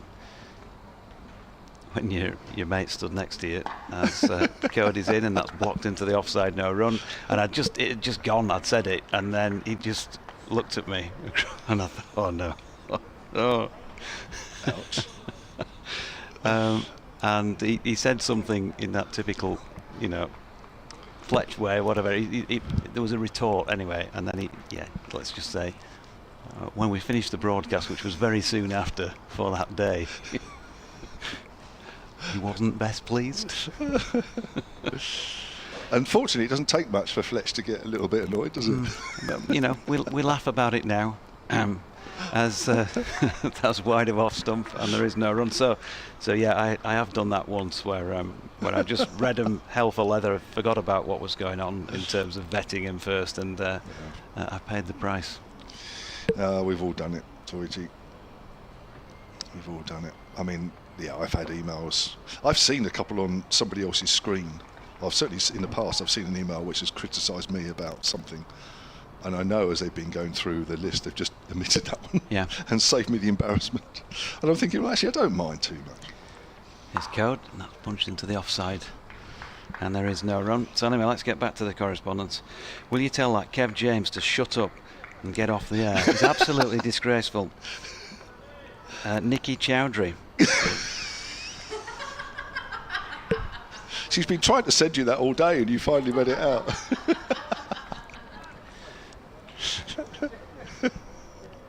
Beautiful late afternoon here in Southampton for this opening game of the 25 season. Going Hampshire's way so far. Code turns and makes his way in from the hotel end again, and once more wide of off stump. Just trying to tempt him, Toby Albert, into a false stroke, but he's solid as a rock. 3 from 30 so far. Mark Bailey, alias Yorkshire Lad. Afternoon to you. He says, I agree with Howard JD. There is room for Tattersall and Bairstow in the same team, but not with Root and or Brookback. PS, the outfield at Ousburn Cricket Club is looking beautiful, with the white horse in Kilburn standing proud in the distance. That's a Yorkshire scene, the white horse of Kilburn. When you're up there, you've never been further north than Headingley, have you? Oh no, you've been to Durham, of course.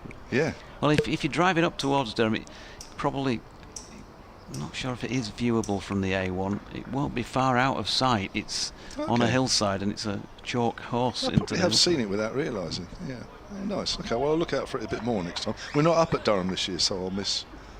Maybe you have to wait till next year. Yeah. As long as they stay in Division 1, of course. I've just got to read this email out before I go, because Nikki Chowdhury's taking over from me. Middleton's just pushed out square on the offside from Bess. Ralph Brooker has emailed sunandcricket@gmail.com. Sorry if you've touched on this. Is James Fuller still at Hampshire? Yes, of course he is. Underrated game changer with bat and ball.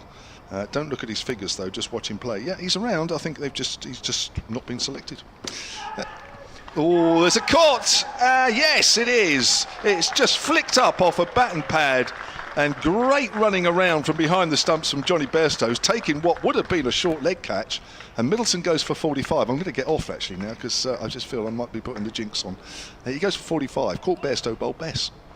Yeah, just looking at the replay. Yeah, it just loops up. It was a very good piece of keeping by Johnny Bairstow, who shakes both fists as he takes the catch, with the gloves scraping the grass down the leg side. Just a bit of bat and pad together, just enough air on it, air time on the ball for Johnny to get round from the back of the stumps. And that's a good little comeback, I guess. 106 for 3. But it's just it's little victories at the moment, isn't it, I guess, for Yorkshire, because Hampshire at the moment have very much held sway on day one. And if they can pick up another couple in this final hour or so of play, 17 overs remaining, then they'll feel a lot happier about the day after, well, what's got to be said was a fairly dismal display with the bat. No, and great commitment there from Bairstow as well. Like you said, that was a short leg catch, and he just flung himself in the air and gave it a go, and sometimes it just sticks, and it did there. 106 for 3. And that's a good one for Yorkshire. So 41.2 overs in, so Hampshire have already batted a fair bit longer than Yorkshire managed in their entirety. And it's Tom Prest making his way out to the middle. He's making his way. The sun is on its way down. It's not as harsh on us now, which is quite nice, because Prest makes his way to the striker's end.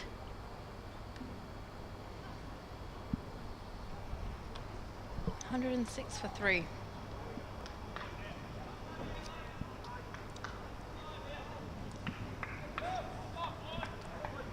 Dom Bess with ball in hand. He's ready to go to the new batter, Prest, who's forward and leans into this as he opens the face of the bat down to third. They should come back for 2. Ball's just got enough legs on it. They want 3, but they decide against it. That would be a bit too risky. Prest opens his account. Hampshire 108 for 3. Speaking of opening accounts, first wicket of the season for Don Bess, and first victim of the season for Johnny Bairstow.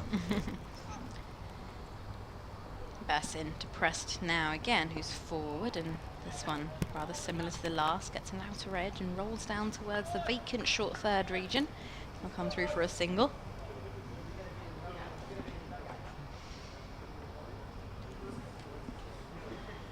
Three runs off the over. Both batters on 3.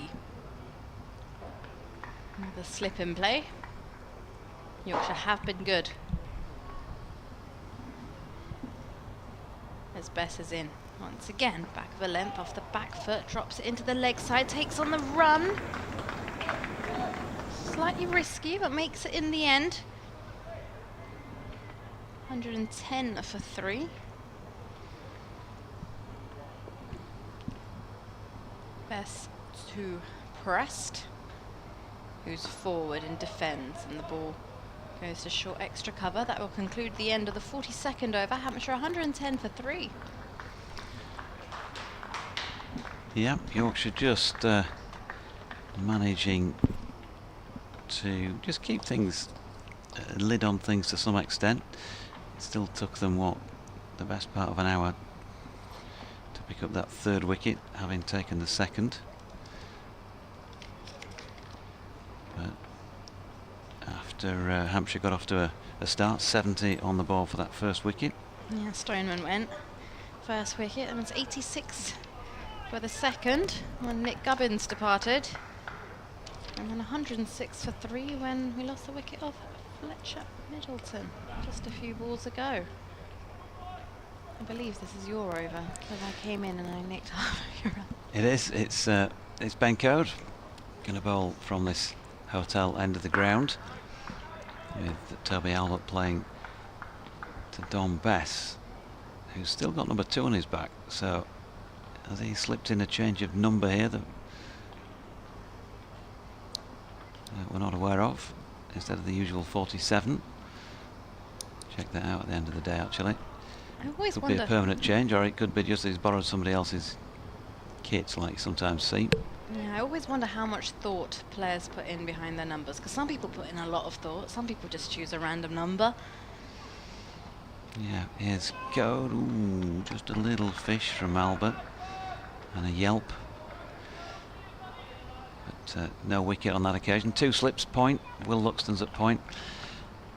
Bess wearing 2 and just catching the ball now on its way back to the bowler is just off the cut strip, just to the offside of the cut strip, and probably about 2 yards in front of the wickets, and a mirror image really of the other side of the stumps is David Malan. There's a straightish mid wicket, Finley Bean, and a deeper mid on, and a mid off as well, Jack White, and that's turned into the leg side where Bean does the fielding. Also a long leg in the now lengthening shadow of the Shane Warne stand away to our right.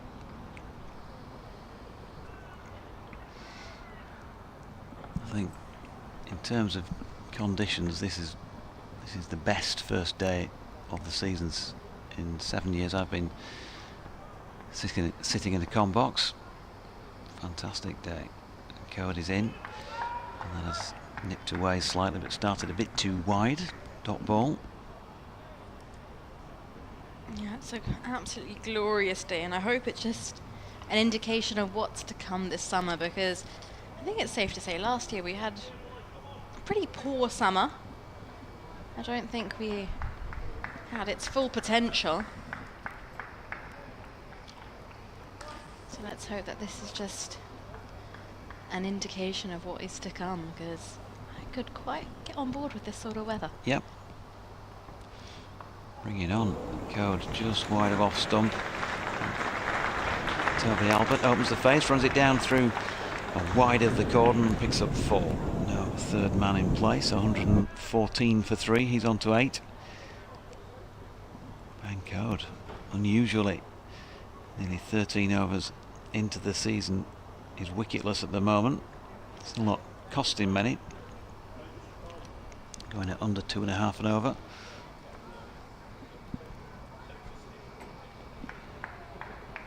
You can still get in touch with us on email and X.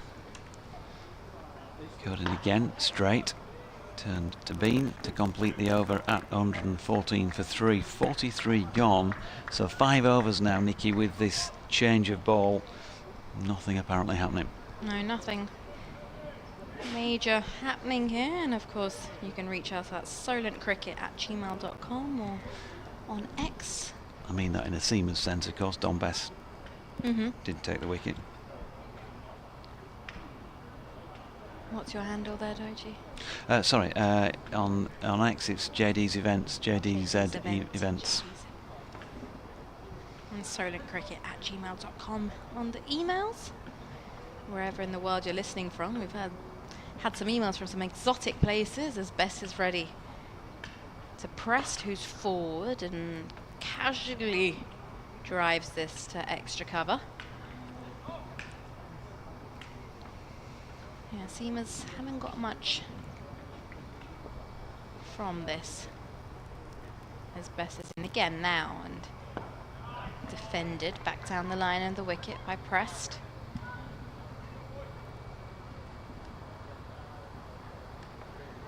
We just could be really lucky here, and it's sunny in Southampton and miserable somewhere else in the country. As Bess in again and goes to reverse sweep, does Prest get something on it? That should run away all the way, and it does. The crowd have acknowledged it. Hampshire move on to 118 for 3. Bit to think about for Don Bess. 14 test matches to his name, took 36 test wickets, including a couple of fifers. And he's in his 101st first-class match here, averaging 33.5 or so coming into this one. He decides to keep the slip as he's into Prest again, who now cautiously defends back to Bess. Still think of him as young, but he's 27 now, knocking on a bit. Excuse me. As Bess is in now and Prest forward and looks to open the face, turns the ball into the leg, offside. So he completely thrown me off now. Saying we're pushing on at 27. I'll have you know, 27 is when things get fun and fresh. As Bess is in now and Prest defends, turns this one into the leg side, fielded at short mid-wicket. End of the over, 44 overs gone. Hampshire 118 for 3. It's when things get. That's when the party starts. 27. Okay. It's long gone then. I think the doors have closed and the bars shut in my case. Yeah, Don Bess, 27. He was on the cricket show last night. We had the return, by the way, folks, of the BBC Radio Leeds cricket show. Very ably put together and presented by Jamie Rayner. Did a cracking job with it. And Don Bess is going to be very much a feature of those programmes as the season wears on. There's going to be, I think, more Yorkshire support in that respect as well. Johnny Tattersall was on last night. We had a good bit of fun between us. Dom obviously last year found challenges in terms of getting into the Yorkshire first 11. Didn't play as much as he would have liked, and I sort of jibed that I'd played more for Yorkshire first team last season than he had. Change in bowling as well from the hotel end. George Hill has ball in hand. Yeah. 7 overs, 3 maidens, 1 for 7 in a real good spell, going at 1 and over. Let's see what he can do second time around. Well, his first ball is right up there and on the money. And Toby Albert can do no more than defend that. He's got a similar field set to the one that Ben Code had before, not exactly the same because there isn't a catcher as close in on either side of the strip. So 2 slips, point, cover, mid-off, mid-on. Catcher is Don Bess, who's a couple of 3 strips away to the on-side of straight as he plays another defensive shot there. James Wharton also kind of walked in and then took up a solid catching stance. He'd be 20 yards or so away, probably 3 or 4 yards in front of square leg. And then down that long leg, it looks like it's Ben Code. In the shadow of that Shane Warne stand. 1 or 2 gulls on the field as well, maybe to help Yorkshire out in the field. As that is turned backward of square by Albert for a single. He's on to 9, 119 for 3. And that sunshine has just got a bit more hazy, a little bit of cloud just obscuring it slightly. I have a lovely email for you here, Doiji. It's addressed to you. It's a very sweet email. I'll get to it after this delivery. Here is Hill once again, back of a length this time and just turning to the leg side. Go on. It's from Archie Weatherby. He says, "Hi, Mr. Deutsch. My name's Archie Weatherby. I'm an avid listener of your broadcast on the line, and it's my first time contacting you via email. His son has helped him establish an email for him to get in touch with you. Firstly, I'd like to express my gratitude to you and the team at our national broadcaster for covering the county championships this year." Lovely shot. Ball was a bit too short from George this time, and a bit of width as well. I'm impressed. He's a good player, this lad, and he's got it away square on the offside for 4. Yeah, lovely shot. A bit too much width there. It's great to hear it back on my radio. This year, my son-in-law Gareth has introduced me to the live stream, and at the age of 79, it's difficult to get out to the country's great grounds across the green and pleasant land. So to see it, thanks to the hard-working team at Hampshire, it is much appreciated. I cannot make it to Headingley anymore, so it's good to be able to watch it on the live stream. So thanks to the Yorkshire team as well. I cannot wait. It's George Hill's in again. That's turned into the leg side and fielded by Bess this time. End of the over. 8 overs, 3 maidens, 1 for 12 for George Hill. 123 for 3 after 45. He also adds, "I remember the opening day of the 1878 season when Bairstow batted for just 17, 7 more than Bairstow the younger. So this is a reminder that very little can be learned from the opening day of the season. All the very best to you and your family."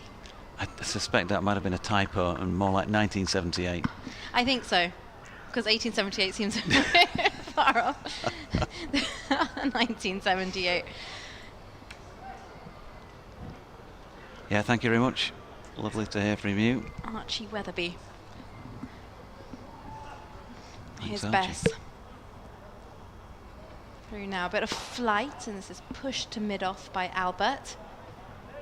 123 for 3. Hampshire have gone into the lead, by the way, by 2 runs. 7 wickets in hand. Bess in again, and this time pushed to mid-on by Albert. Just better make sure with the boss over there. Boss, I don't need to come off now or anything, but about 6:05, can I be off to do an update Bess to in Leeds? now, and off the back foot, this is turned to short mid-wicket by Albert again.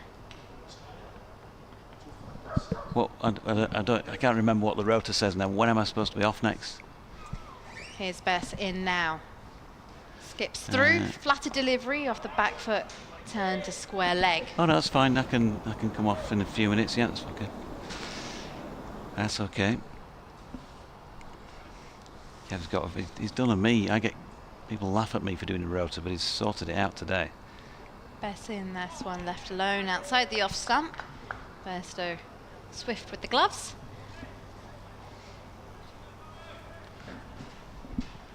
I think I'm due off in 3 minutes anyway, so that'll sort it.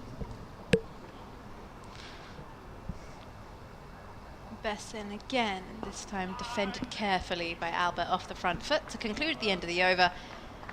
That's another maiden over from Dom Bess. He's bowled 11 overs with 2 maidens, 1 for 32. And Hampshire 123 for 3 at the end of the 46th over.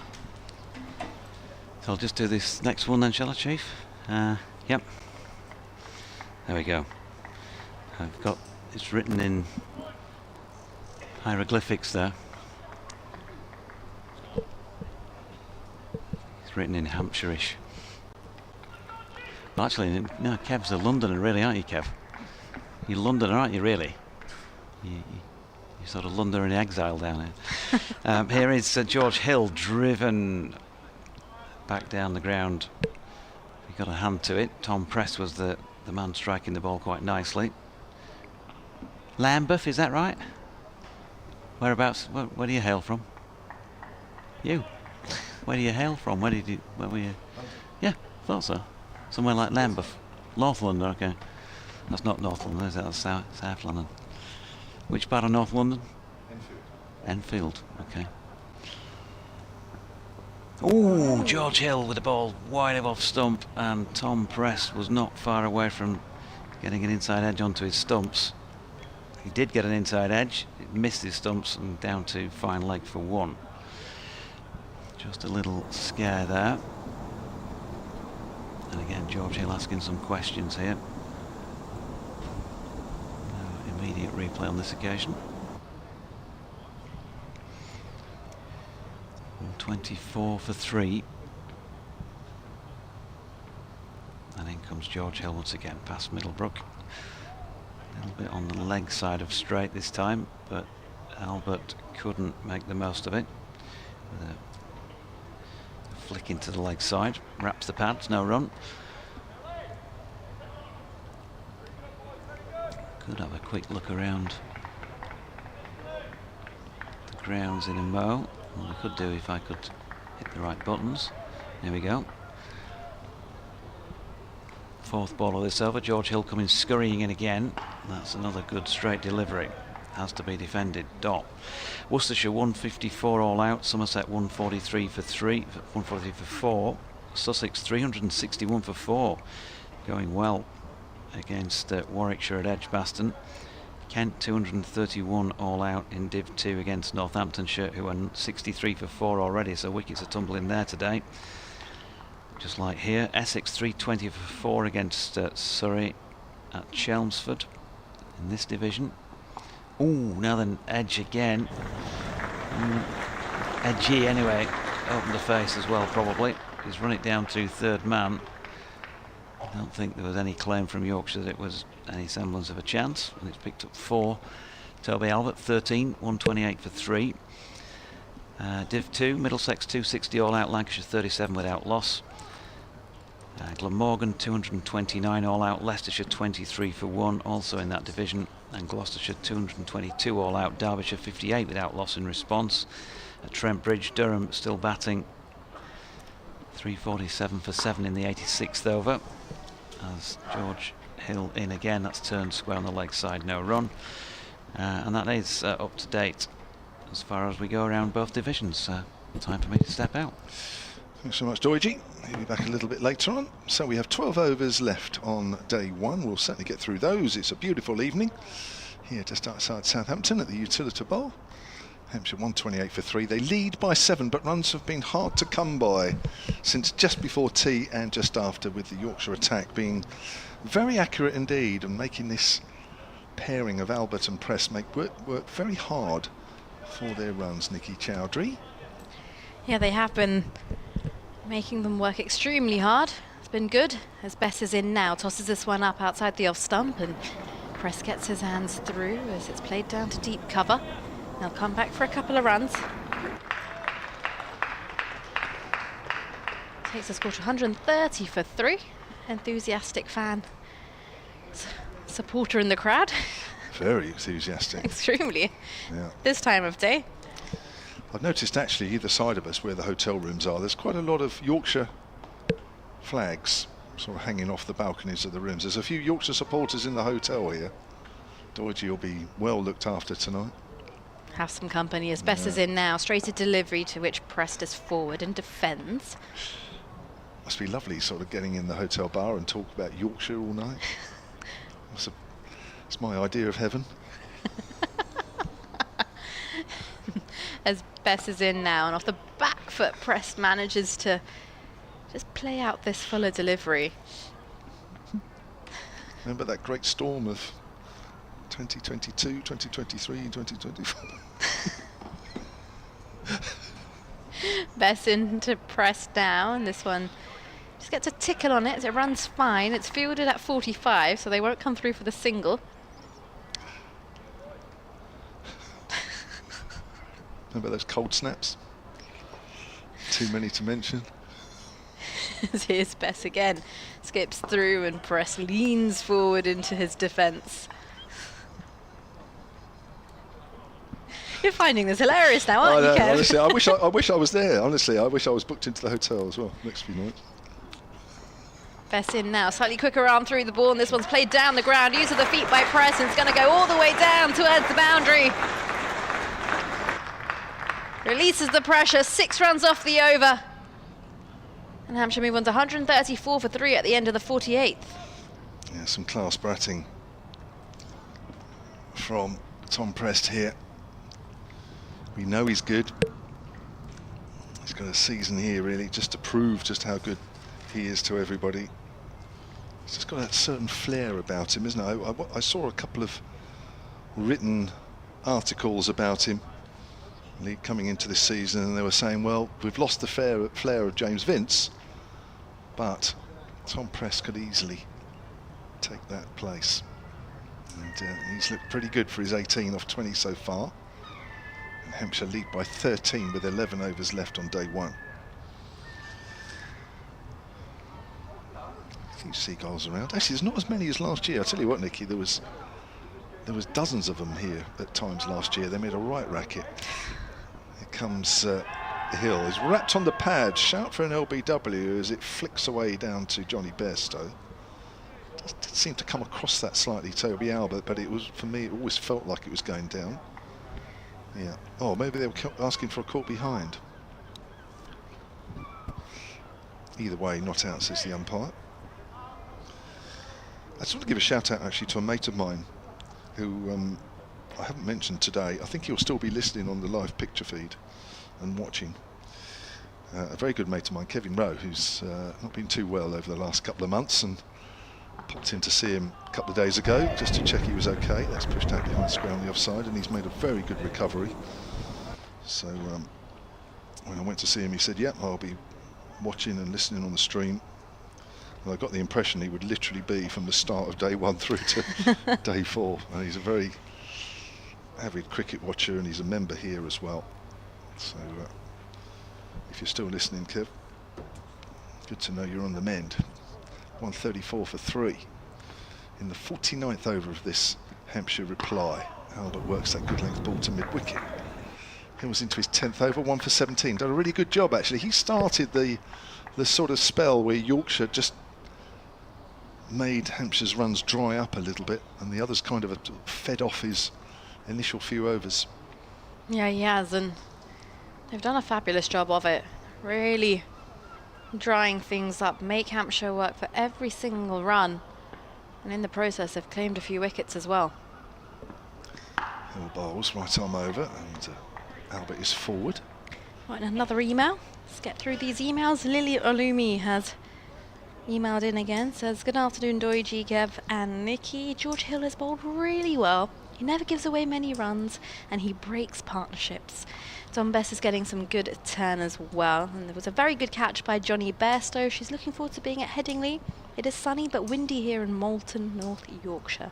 And apparently I said her surname correctly earlier as well. So Good, well done, Nikki. Hill bowls, and Albert pushes forward to mid-wicket. Sun starting to get a little low on the horizon. Just over the Shane Warne stand. Still got a little bit to do. I'm so happy. 6 p.m. and it's Yeah. still light. Like, It is, isn't it? yeah, changes your mood completely as well. It does. Makes your days seem longer. You've got more time, more to do, Yeah. things that you want to get done. We'll be driving home in the light. Yes, that makes a big There difference. you go. Another good length ball from Hill.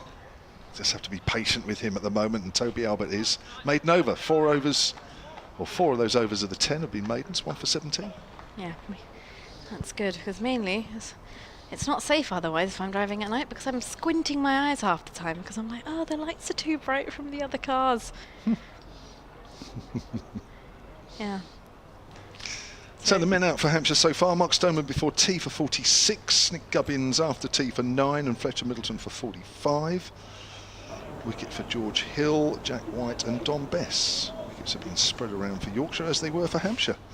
3 for Liam Dawson, 3 for Kyle Abbott, 1 for debutant Kiwi Brett Hampton, one for Brad Wheel and one for Sonny Baker. And a direct hit from the covers from Mark Stoneman to run out Wharton and Malan. Yeah. He'll be kicking himself, like you said, Kev, with that run out. Oh. Don't want to be looking back at that one. I'm pretty sure we'll be circulating social media by this point in the day already, as Don Bess has ball in hand, coming into bowl his 13th over of the day against Prest. He's going to be bowling right arm round the wicket. He's got a slip in place, slightly wider. First slip. Just change the angle up a bit. Comes in right arm round. And this one's just played to mid wicket. Just bowls a little quick, Don Bess. And he skips once again. This one's slightly slower as Prest is forward and defends to short mid wicket.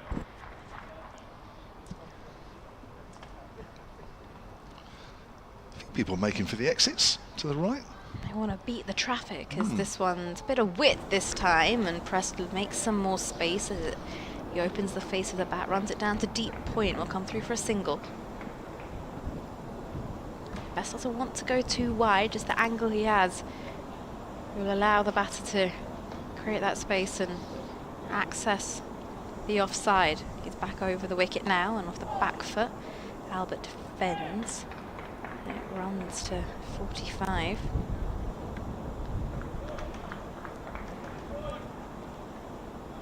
Keeps the same field.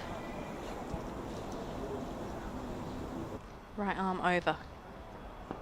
And this one's defended back down the line of the wicket by Albert. Dead on 6 o'clock, according to the scoreboard, digital scoreboard clock. As Albert taps his bat, awaits and is forward, and this one slightly fuller, driven down to deep cover. They'll stroll through for the single, and that should conclude the over as well. 50 overs gone, Hampshire, 136 for 3. 9 overs to do here on day one. We were talking about Ricky Clark earlier, who's playing for the Wiltshire village side, Shrewton. Ricky Clark, the former Surrey all-rounder and England all-rounder. Simon Jones emailed a little while ago with his stats, actually. sunnycricket@gmail.com. He says, well, he sent me a copy of the stats, but basically it's 32 games that Ricky Clark has played for Shrewton in the past 3 seasons. Nearly 2,700 runs at an average of 99. Wow. Oh dear. And 44 wickets at 16 apiece. Here's Hill again, right arm medium pace, and again it's on the money. And again Albert can do no more than just push off the front foot out into the offside. He's still got it, Ricky Clark, obviously. But if you're playing your village cricket and you're looking for a bit of fun and a nice day out, playing against Ricky Clark, I don't know. Actually, the Kerala boys, I did actually quite enjoy playing against him, and I remember him when he got this 200 and still lost. They were saying that he was absolute joy to play against, and I know when we spoke to Ricky Clark about it, he said he really enjoyed the game. Anyway, it's pushed out into the offside, and there's no run, but he was a good player, wasn't he, Ricky Clark? Yeah, he was. Very impactful. Just always did well against Hampshire. Just whether he was Warwickshire, whether he was Surrey, just had that knack. Tall, wasn't he? And just bowled a sort of a middle stump line, almost middle and leg at times, and just shaped the ball straight. And it's just worked on the leg side, mainly off the pad. Just wait to see what the umpire will signal. What's he going to signal? Yes, leg pies. 137 for 3 Hampshire, now lead by 16. And I did some commentary with him actually a couple of years ago at Somerset. When he was just, I think he just wanted to sort of see, I don't know whether we were going to see if he enjoyed it or. I think he's done a few games here and there, and he was just, yeah, really good, just really good value to work with. Very insightful, as you'd expect. Hill again, inside edge there from Prest as it goes down towards fine leg in the shadows at the far end of the ground. It's always the first shadows that appear here over the shame-worn stand. It's just to the right of the pavilion as we look. That shadow will begin to encroach over the playing area shortly as we're playing to the right. 138 for 3. 17 is the lead for Hampshire now. Prest has moved on to 20 from 24. Hill again bowls, and again watchful from Albert. He's nice and straight, Toby Albert, doesn't he? Bat and pad nice and close together. You always feel that it's going to take a ball that needs to move in the air or off the pitch to cause him a few problems. He does seem to have a very good defence. I hope I haven't Jinxed it. jinxed that. I know. Commentator's And curse. he's out to a straight one. But I've always liked his defence, and I think, you know, that spell of opening last year has really tightened him up. Forward. Just like that. Yeah, that's a good forward defensive, It that is. is. Try getting past me, it Yeah. says. Get past that. So 8 overs to do in the day now, coming up to 6:05 here at the Utilita Bowl. Day 1, Hampshire against Yorkshire. Live via the Hampshire cricket website, live picture feed, which is going out to the Yorkshire cricket website. We're also on the BBC Sport website and app, and also for those of you with a smart speaker, most smart speakers, you just say ask BBC Sounds to play Hampshire against Yorkshire Day 1. That does work, but you have to make sure your smart speaker's connected to BBC Sounds, because I tried doing this the other day. As this one's worked down towards short third. And will it go all the way? Does it have the legs? It does, just about. Kisses the rope. And that's a boundary of the first over of Bess's 14th. That's a boundary of the first ball of Bess's 14th over. Get my words out in the right way. Hampshire 142 for 3. That's a very good point you make, actually. I hadn't thought of that. Yes, because I tried it the other day and my smart speaker just decided it was not having it. So make sure your smart speaker is connected to your BBC Sounds account, and then it's very obedient. It does what you ask it. As Bess is in round the wicket to Press, who's forward and close to the face of the bat as the ball trickles to short mid-wicket. And of course, the good news about that is the BBC Sounds account is free. Yep. Just make sure you do what you need to do on the app and you're sorted. As Bess is in slightly quicker ball, and that's played off the back foot by Prest. Just hurries him a little. I've just had 2 emails from the same person, Trevor Collins. silentcricket@gmail.com. It says, get Kevin off comms, from Jonathan. I don't know if that's a joke or not. Bess in now, and Prest again plays this one to mid-wicket. But I don't mind if people are writing in saying get Kevin off. I don't mind, really. It is Bess again. This time Prest makes a little bit of space, cuts it away. He'll only get the one as deep cover comes round to his left to do the fielding. It's a single, takes the score to 143 for 3. And it's going to be Albert on strike now, for which Bess has decided he's going to come right arm over. Again, no change in the field. As he's in now, and forward as Albert defends as an appeal of some sorts, but not sure quite what that's for, as it came off the bat, and that will conclude the end of the over. 52 overs gone, Hampshire 143 for 3. The appeals seem to mainly come from cover and mid-wicket, which was bizarre. Looks like Jordan Thompson's on as a sub-fielder. He was one of those. But, yeah, didn't look anything to worry about from here. So as the shadows begin to lengthen, we have 7 overs left in the day's play. Hampshire 143 for 3. Albert with 14 from 65. Press 25 from 29. And Hampshire lead by 22, having earlier bowled Yorkshire out for 121. The wickets came very quickly after lunch. Yorkshire lost their last 5 wickets for just 11. Here's George Hill, 1 for 18 from 11. Yes, that's another accurate delivery, which Prest quietly plays out square on the offside.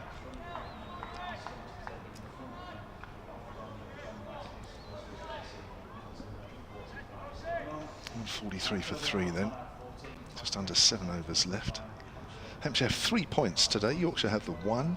At one stage today, Hampshire were top of the table. Did you take a picture of it? I didn't actually look it up. I felt a bit embarrassed to look, actually. And I'm not sure there would have been a table somewhere. There might have been.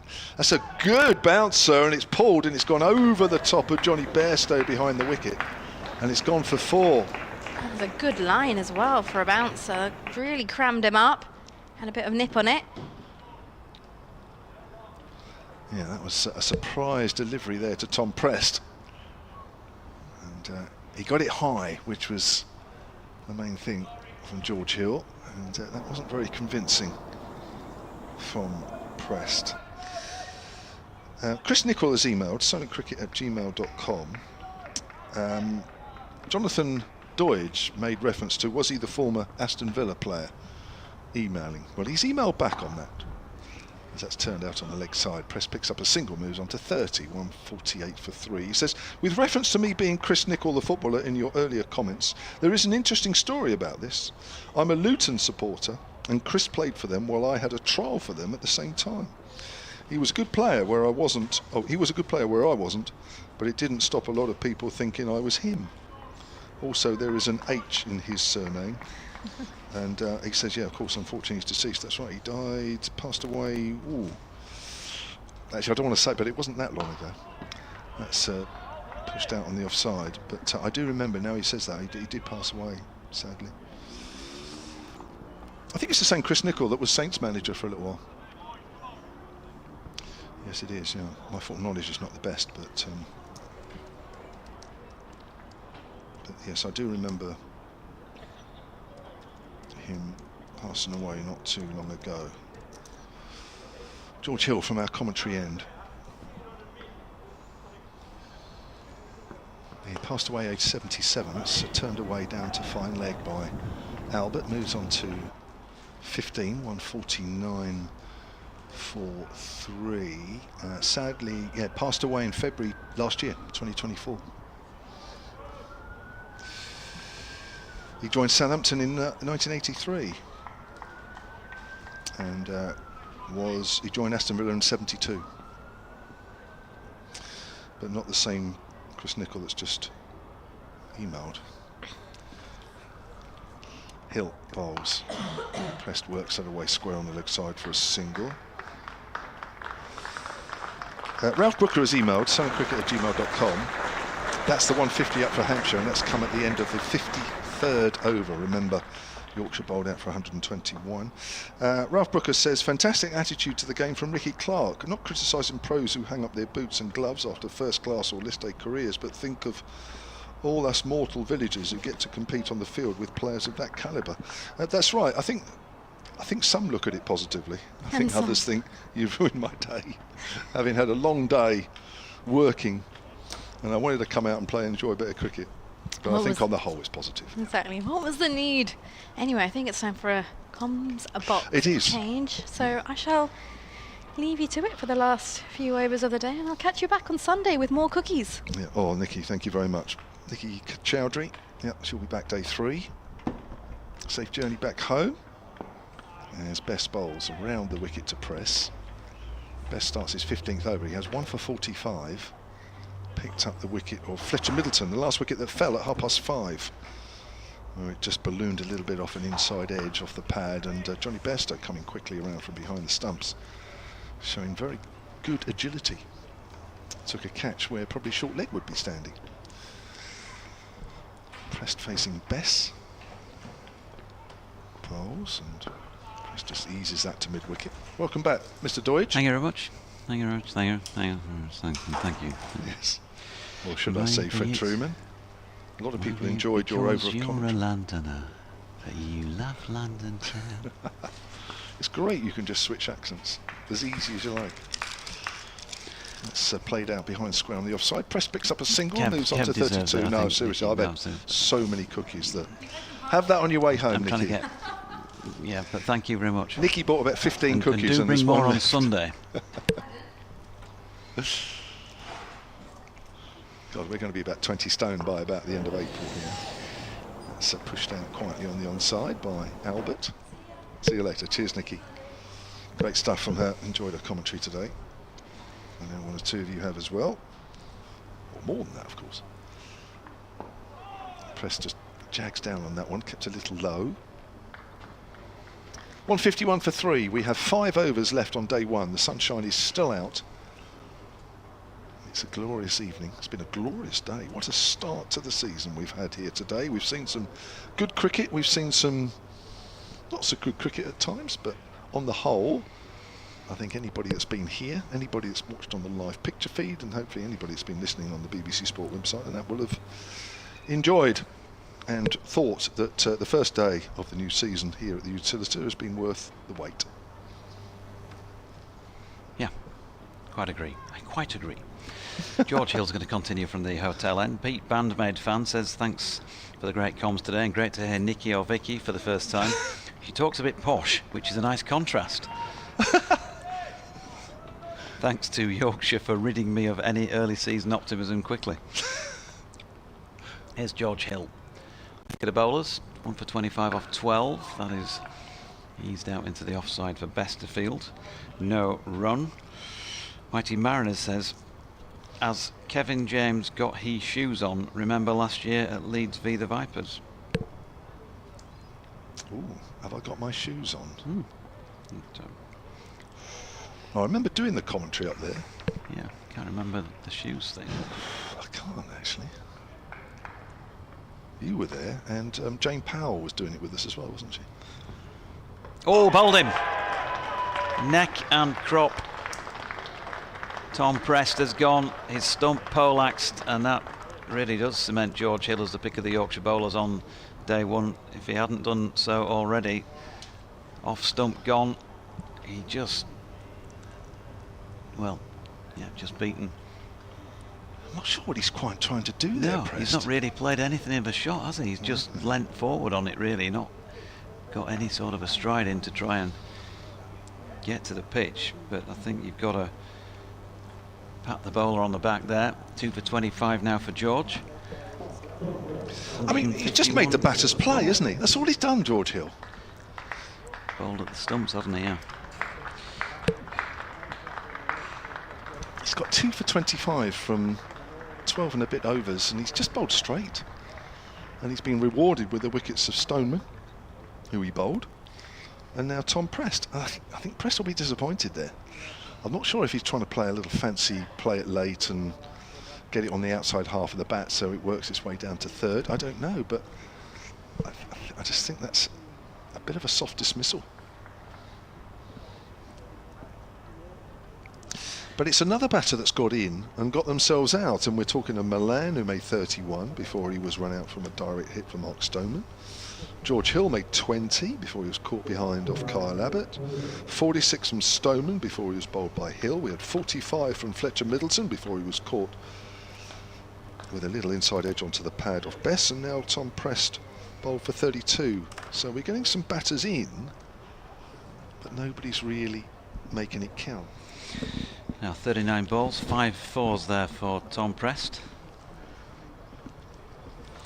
Good player, I'm sure we're going to see a lot more of. Yeah, couldn't get any further than that on this occasion. Brad Wheel has come out at number 6. Yeah, night watchman here. In the closing stages of day one. Down to bat at number 10 otherwise. Now, yeah, I won't say too much, but I mean, he's, you know, for a number 10, plays straight, which is what you want. Yep. So let's hope that in the 28 balls that are left in the day's play, that's enough. Because Hampshire don't really want to lose another wicket tonight, because they have a lead of 30, but if they're 5 down tonight, I think Yorkshire will feel that actually there's not been too much damage done. 3 slips in place now to support George, who's bowling here then to Wheel. Arms the face and runs one out to point, no run. Yeah, and back to tomorrow morning then, from a bowler's point of view. I know the ball is already 50, well, the second ball now as it is roughly 55 overs, nearly 60 overs old. But it's going to cool overnight. There's going to be a little bit of something in the top of the pitch tomorrow in that first session. Maybe a bit more in it for the bowlers, but George is on the money again, just asking his opponent to defend, and he does that to Jack White. Glad to hear you back on the BBC comms and live pick feed as well. JD was all in doubt at the end of last season, as I seem to remember. Well, yeah, we heard the other day. Yeah, apparently it was very much. right chuffed to find out all in place again when I tuned in this morning. We miss your banter with Fletch v Derbyshire, but so be it. That's from behind the clouds. It's lovely. As Hill bowls there to Wheel, runs it down towards third slip where Finley Bean fields. In reference to the footballer Chris Nicholl, without the S, refereeing, if memory serves, he once scored all 4 goals in a 2-all draw whilst playing for Villa. OS Enfield, from where Kev hails, is in Middlesex, not London. Yeah. That's told you, as that's punched out into the offside. Final ball of George's over. Wicket maiden. 13 overs, 5 maidens, 2 for 25 is a very good return. And well, Hampshire still on top, but Yorkshire are doing their very best here with the ball to try and peg him back, make him work for every run, and that's the best you can do when you've had a bad one with the bat. Good afternoon, Russell Walker, who says good to be back on comms. While the world goes to hell in a handcart, I'm looking forward to some good Yorkshire cricket to get me through these insane days. Win the toss and bowl. Yeah. As I say, it's just, it's early season.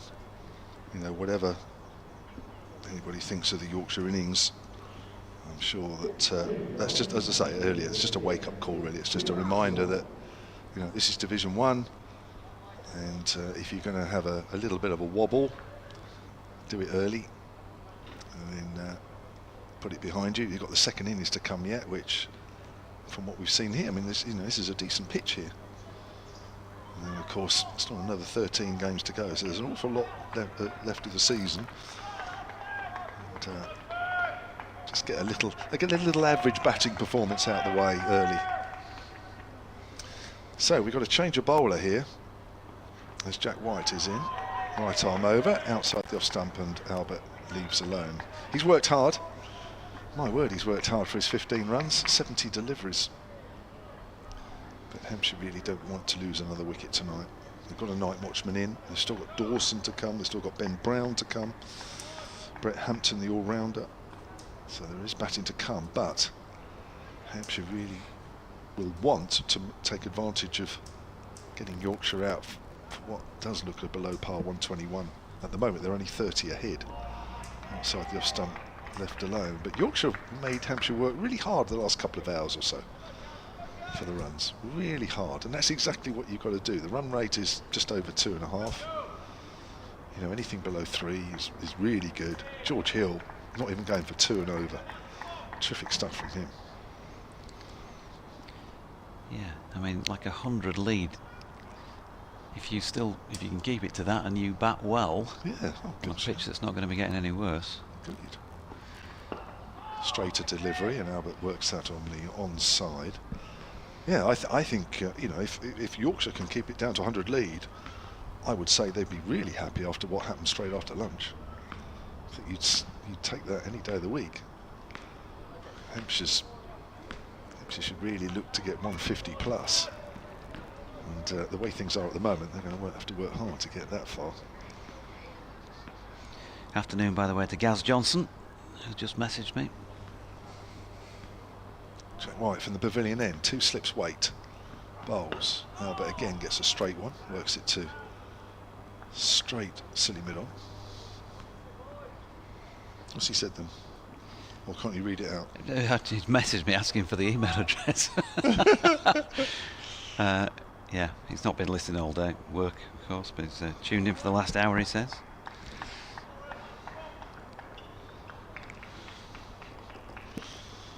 Ralph Brooker, who's emailed again, suncricket@gmail.com. He says, suddenly Albert's 15 off 70 is looking a problem. Press went at a proxy run a ball. I feel Albert's innings is now something of a burden. As White again bowls straight, and it's worked to mid-wicket. He says he dare not get out tonight or early tomorrow. Yeah, I know what you mean. I just think that, yeah, if you're setting your stall out to use time, which he is doing, then yeah, I mean the next 19 balls wouldn't be ideal, but I have to say he's got a good brain on him, and he does work hard at his game. Here's White again. Albert's playing straight again. I remember he did open last year, and he did show a lot of composure. I have to say, you know, for me, he was in the frame to open again this year. And I think off the top of my head, and I'm right, I haven't got the figures exactly to hand, but I think he got a couple of hundreds opening, and one of those was against Surrey. And Hampshire beat them here. And it was Worrell bowling as well, and he really handled him very, very well.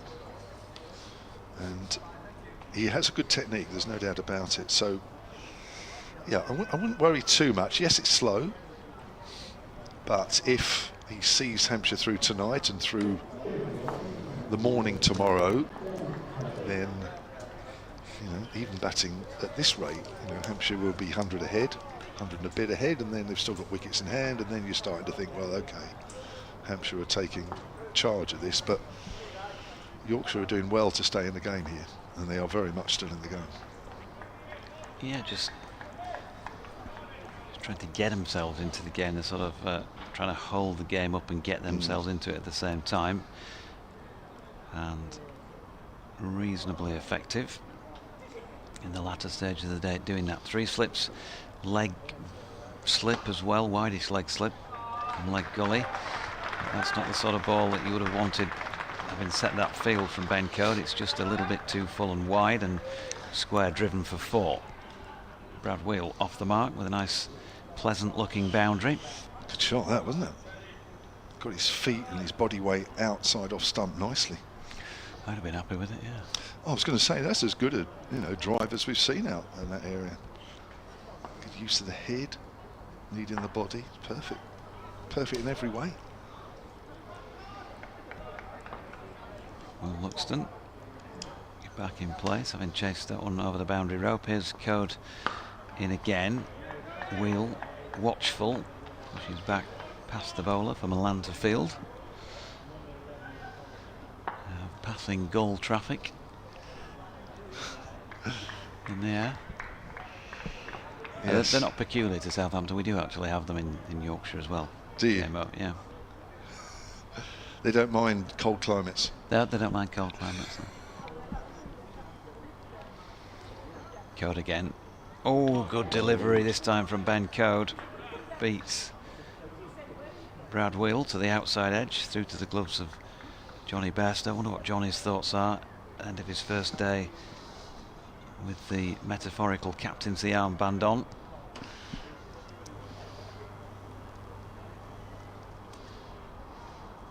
I wonder how much, if anything, is going to be said on the batting front. Is it one of those you just got to leave alone, everybody works it out themselves, that it could have been better and you just crack on? Or is there a few words thrown around the dressing room? Never quite know. It varies from day to day and person to person, doesn't it? That sort of thing. As Code threw one up wide of off stump, and it was defended. And here he is, Bluey. He's made his way all the way from the behind the stumps, somewhere behind the stumps at the far end, the pavilion end, to dash down and offer some words of wisdom to his senior bowler, Ben Code, who's yet to make a breakthrough this season. None for 34, approaching the end of his 14th over. He'll have chance, if he stays on here, if they don't change it, for one more over from this hotel end. Silly mid off in place now, as Code is in again. Oh, an appeal for LBW here, so they must have felt it hit pad first, because it definitely hit bat. James Middlebrook unmoved. Yorkshire will be desperate to get a wicket tonight. 13 balls left in the day. Just watching the replay here. Has he got a little tickle on that? Well, it certainly sounded batty from here. Yeah. Otherwise, that is worth a shout. Here's Code again.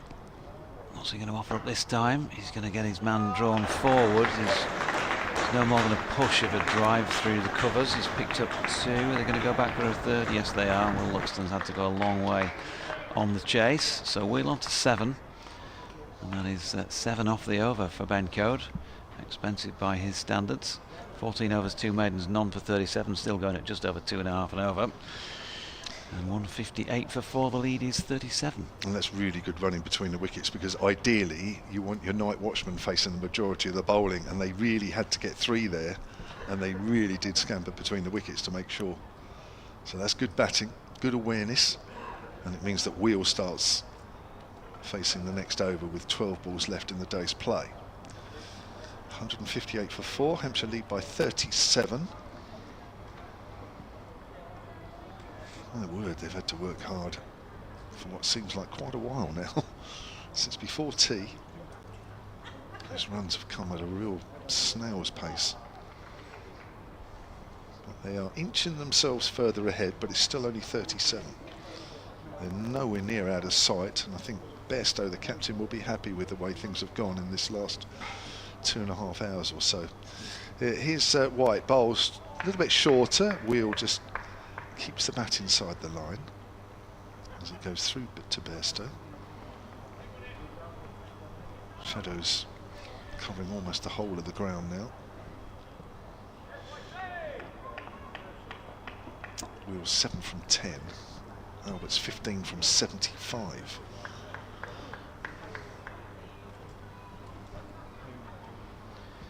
What do you fancy for the National tomorrow? I haven't looked yet, actually, and I will, because normally the family has a bit of a flutter. We just have a bit of fun, really. Well, you're a racing man, so that's driven out to the covers and there's no run. Yeah, but don't ask me, because I've not yet looked at them in detail. Have you not? No, I've got to do that tonight. Well, so it would be nice to give the people tips. Obviously, we're not endorsing gambling. You must be gamble aware. Nor are we a tipping service. No, but Mr. Deutsch does have form, as you do call a lot of races, horse races, don't you? So you know a bit more than your average punter, that's for sure. So we'll get a couple of tips from you tomorrow. Wheel pushes forward, goes out to backward a point, safe enough. Yeah, look forward to that. And then apparently I've got to get you off cricket commentary so you can watch the National, is that right? Yeah, very much so. Wow. Need an hour off at that point. it might drop. I mean, it's 4 o'clock, so it depends, doesn't it? But if it's a good day in terms of getting through the overs, it might drop on tea. That it might do, actually. That would be your perfect day, wouldn't it? It probably won't, but it may do. Here's White again. Oh, he's wrapped on the pad and he's gone. That's a really good delivery. It's straight. And Wheel's just pushing forward. He's wrapped on the pad. He hasn't gone very far forward, and I have to say that looked very close from the moment it wrapped him on those pads. Just watching the replay again now, and yeah, he looks plumb in front. Yep. Night Watchman Wheel goes for 7.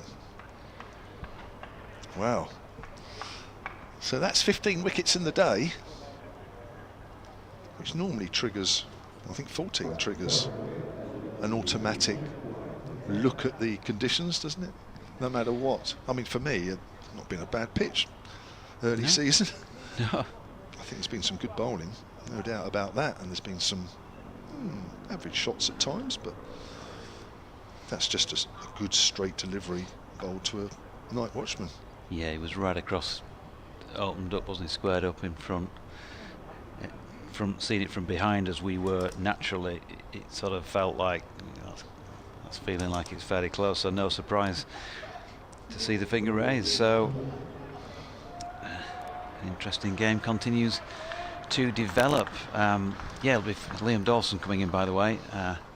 It'll be 40 years, I was going to say tomorrow, but I can't remember the exact date now, but it's 40 years ago that I attended my first Grand National as a spectator, 1985. Really? Yeah.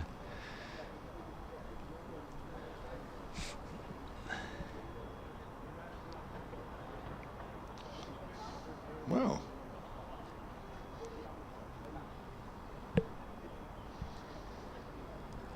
Yeah, I went with a cricketing pal of mine, still a friend, Tony Moss, Amos as we all called him at Pudsey St Lawrence Cricket Club back in the day, and Amos and his girlfriend were going, and just said to me fairly late on, close to the race, you fancy going to the Grand National? He jumped at the chance.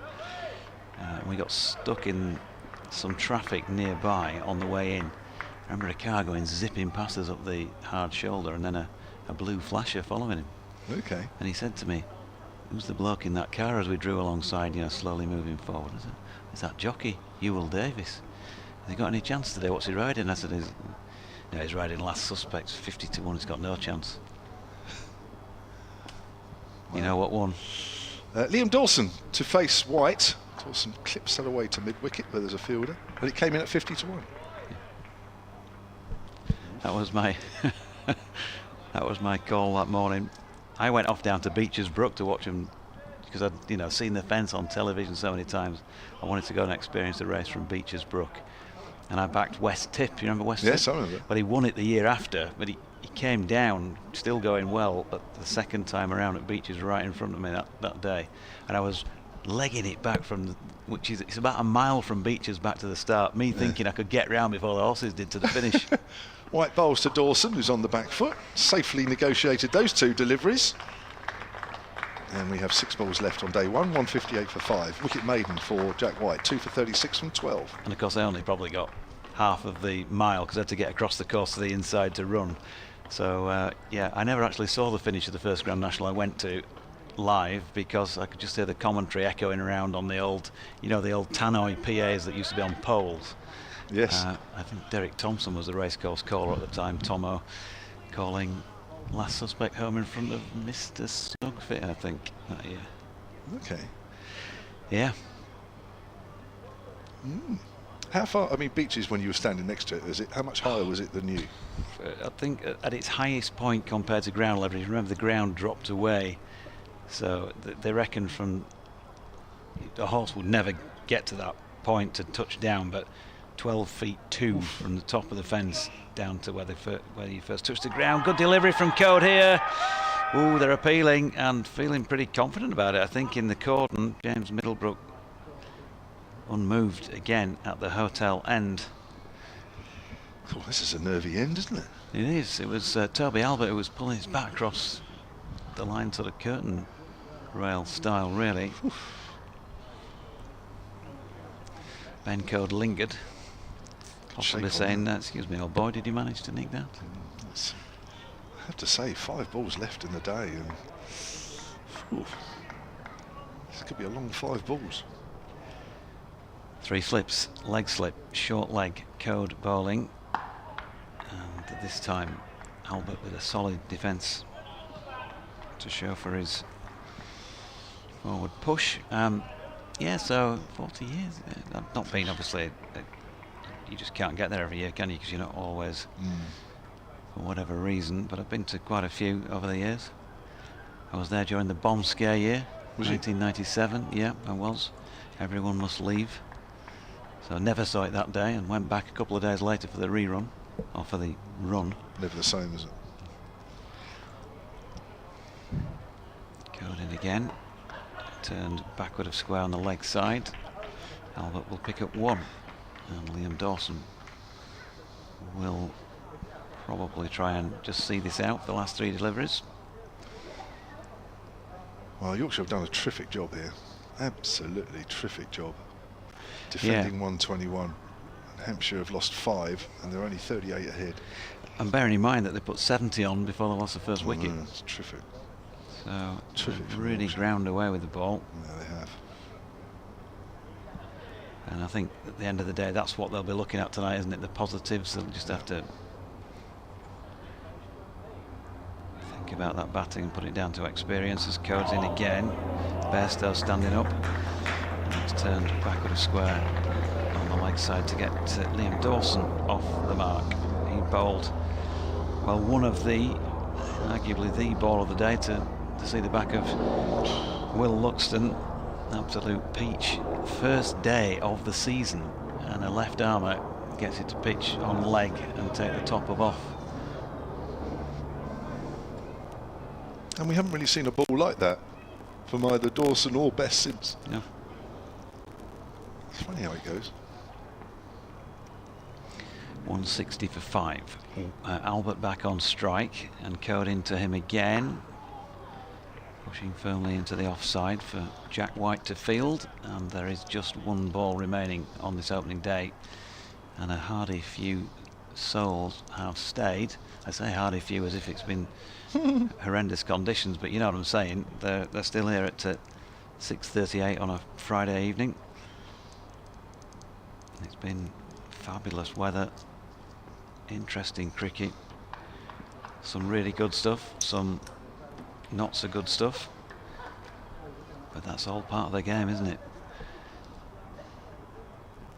Yorkshire have got the first point on the board, of course, with that third wicket, and Fletcher Middleton went, and they're trying to get another one off. The final ball of the day. Cody's in, appeal for LBW, hopeful. It was down the leg side and it's gone for 4 byes. So Hampshire will conclude the day on 164 for 5, a lead of 43 runs. But if Yorkshire can come out and bowl something similar in the morning with maybe a little bit of juice just in the top, as you might expect the time of year, then it's not going to be easy for the Hampshire batters that remain. But they do have a lead, and they still have 5 wickets in hand, and that's got to be worth a fair bit. 43 runs in front. It's been an enjoyable day's cricket, Kev. It certainly has. Moved forward quickly, hasn't it? And yeah, I hope you've enjoyed it. Thank you, Jonathan. Thank you to Nikki as well. And we'll be back here just before 11 o'clock tomorrow morning with more live commentary of day 2.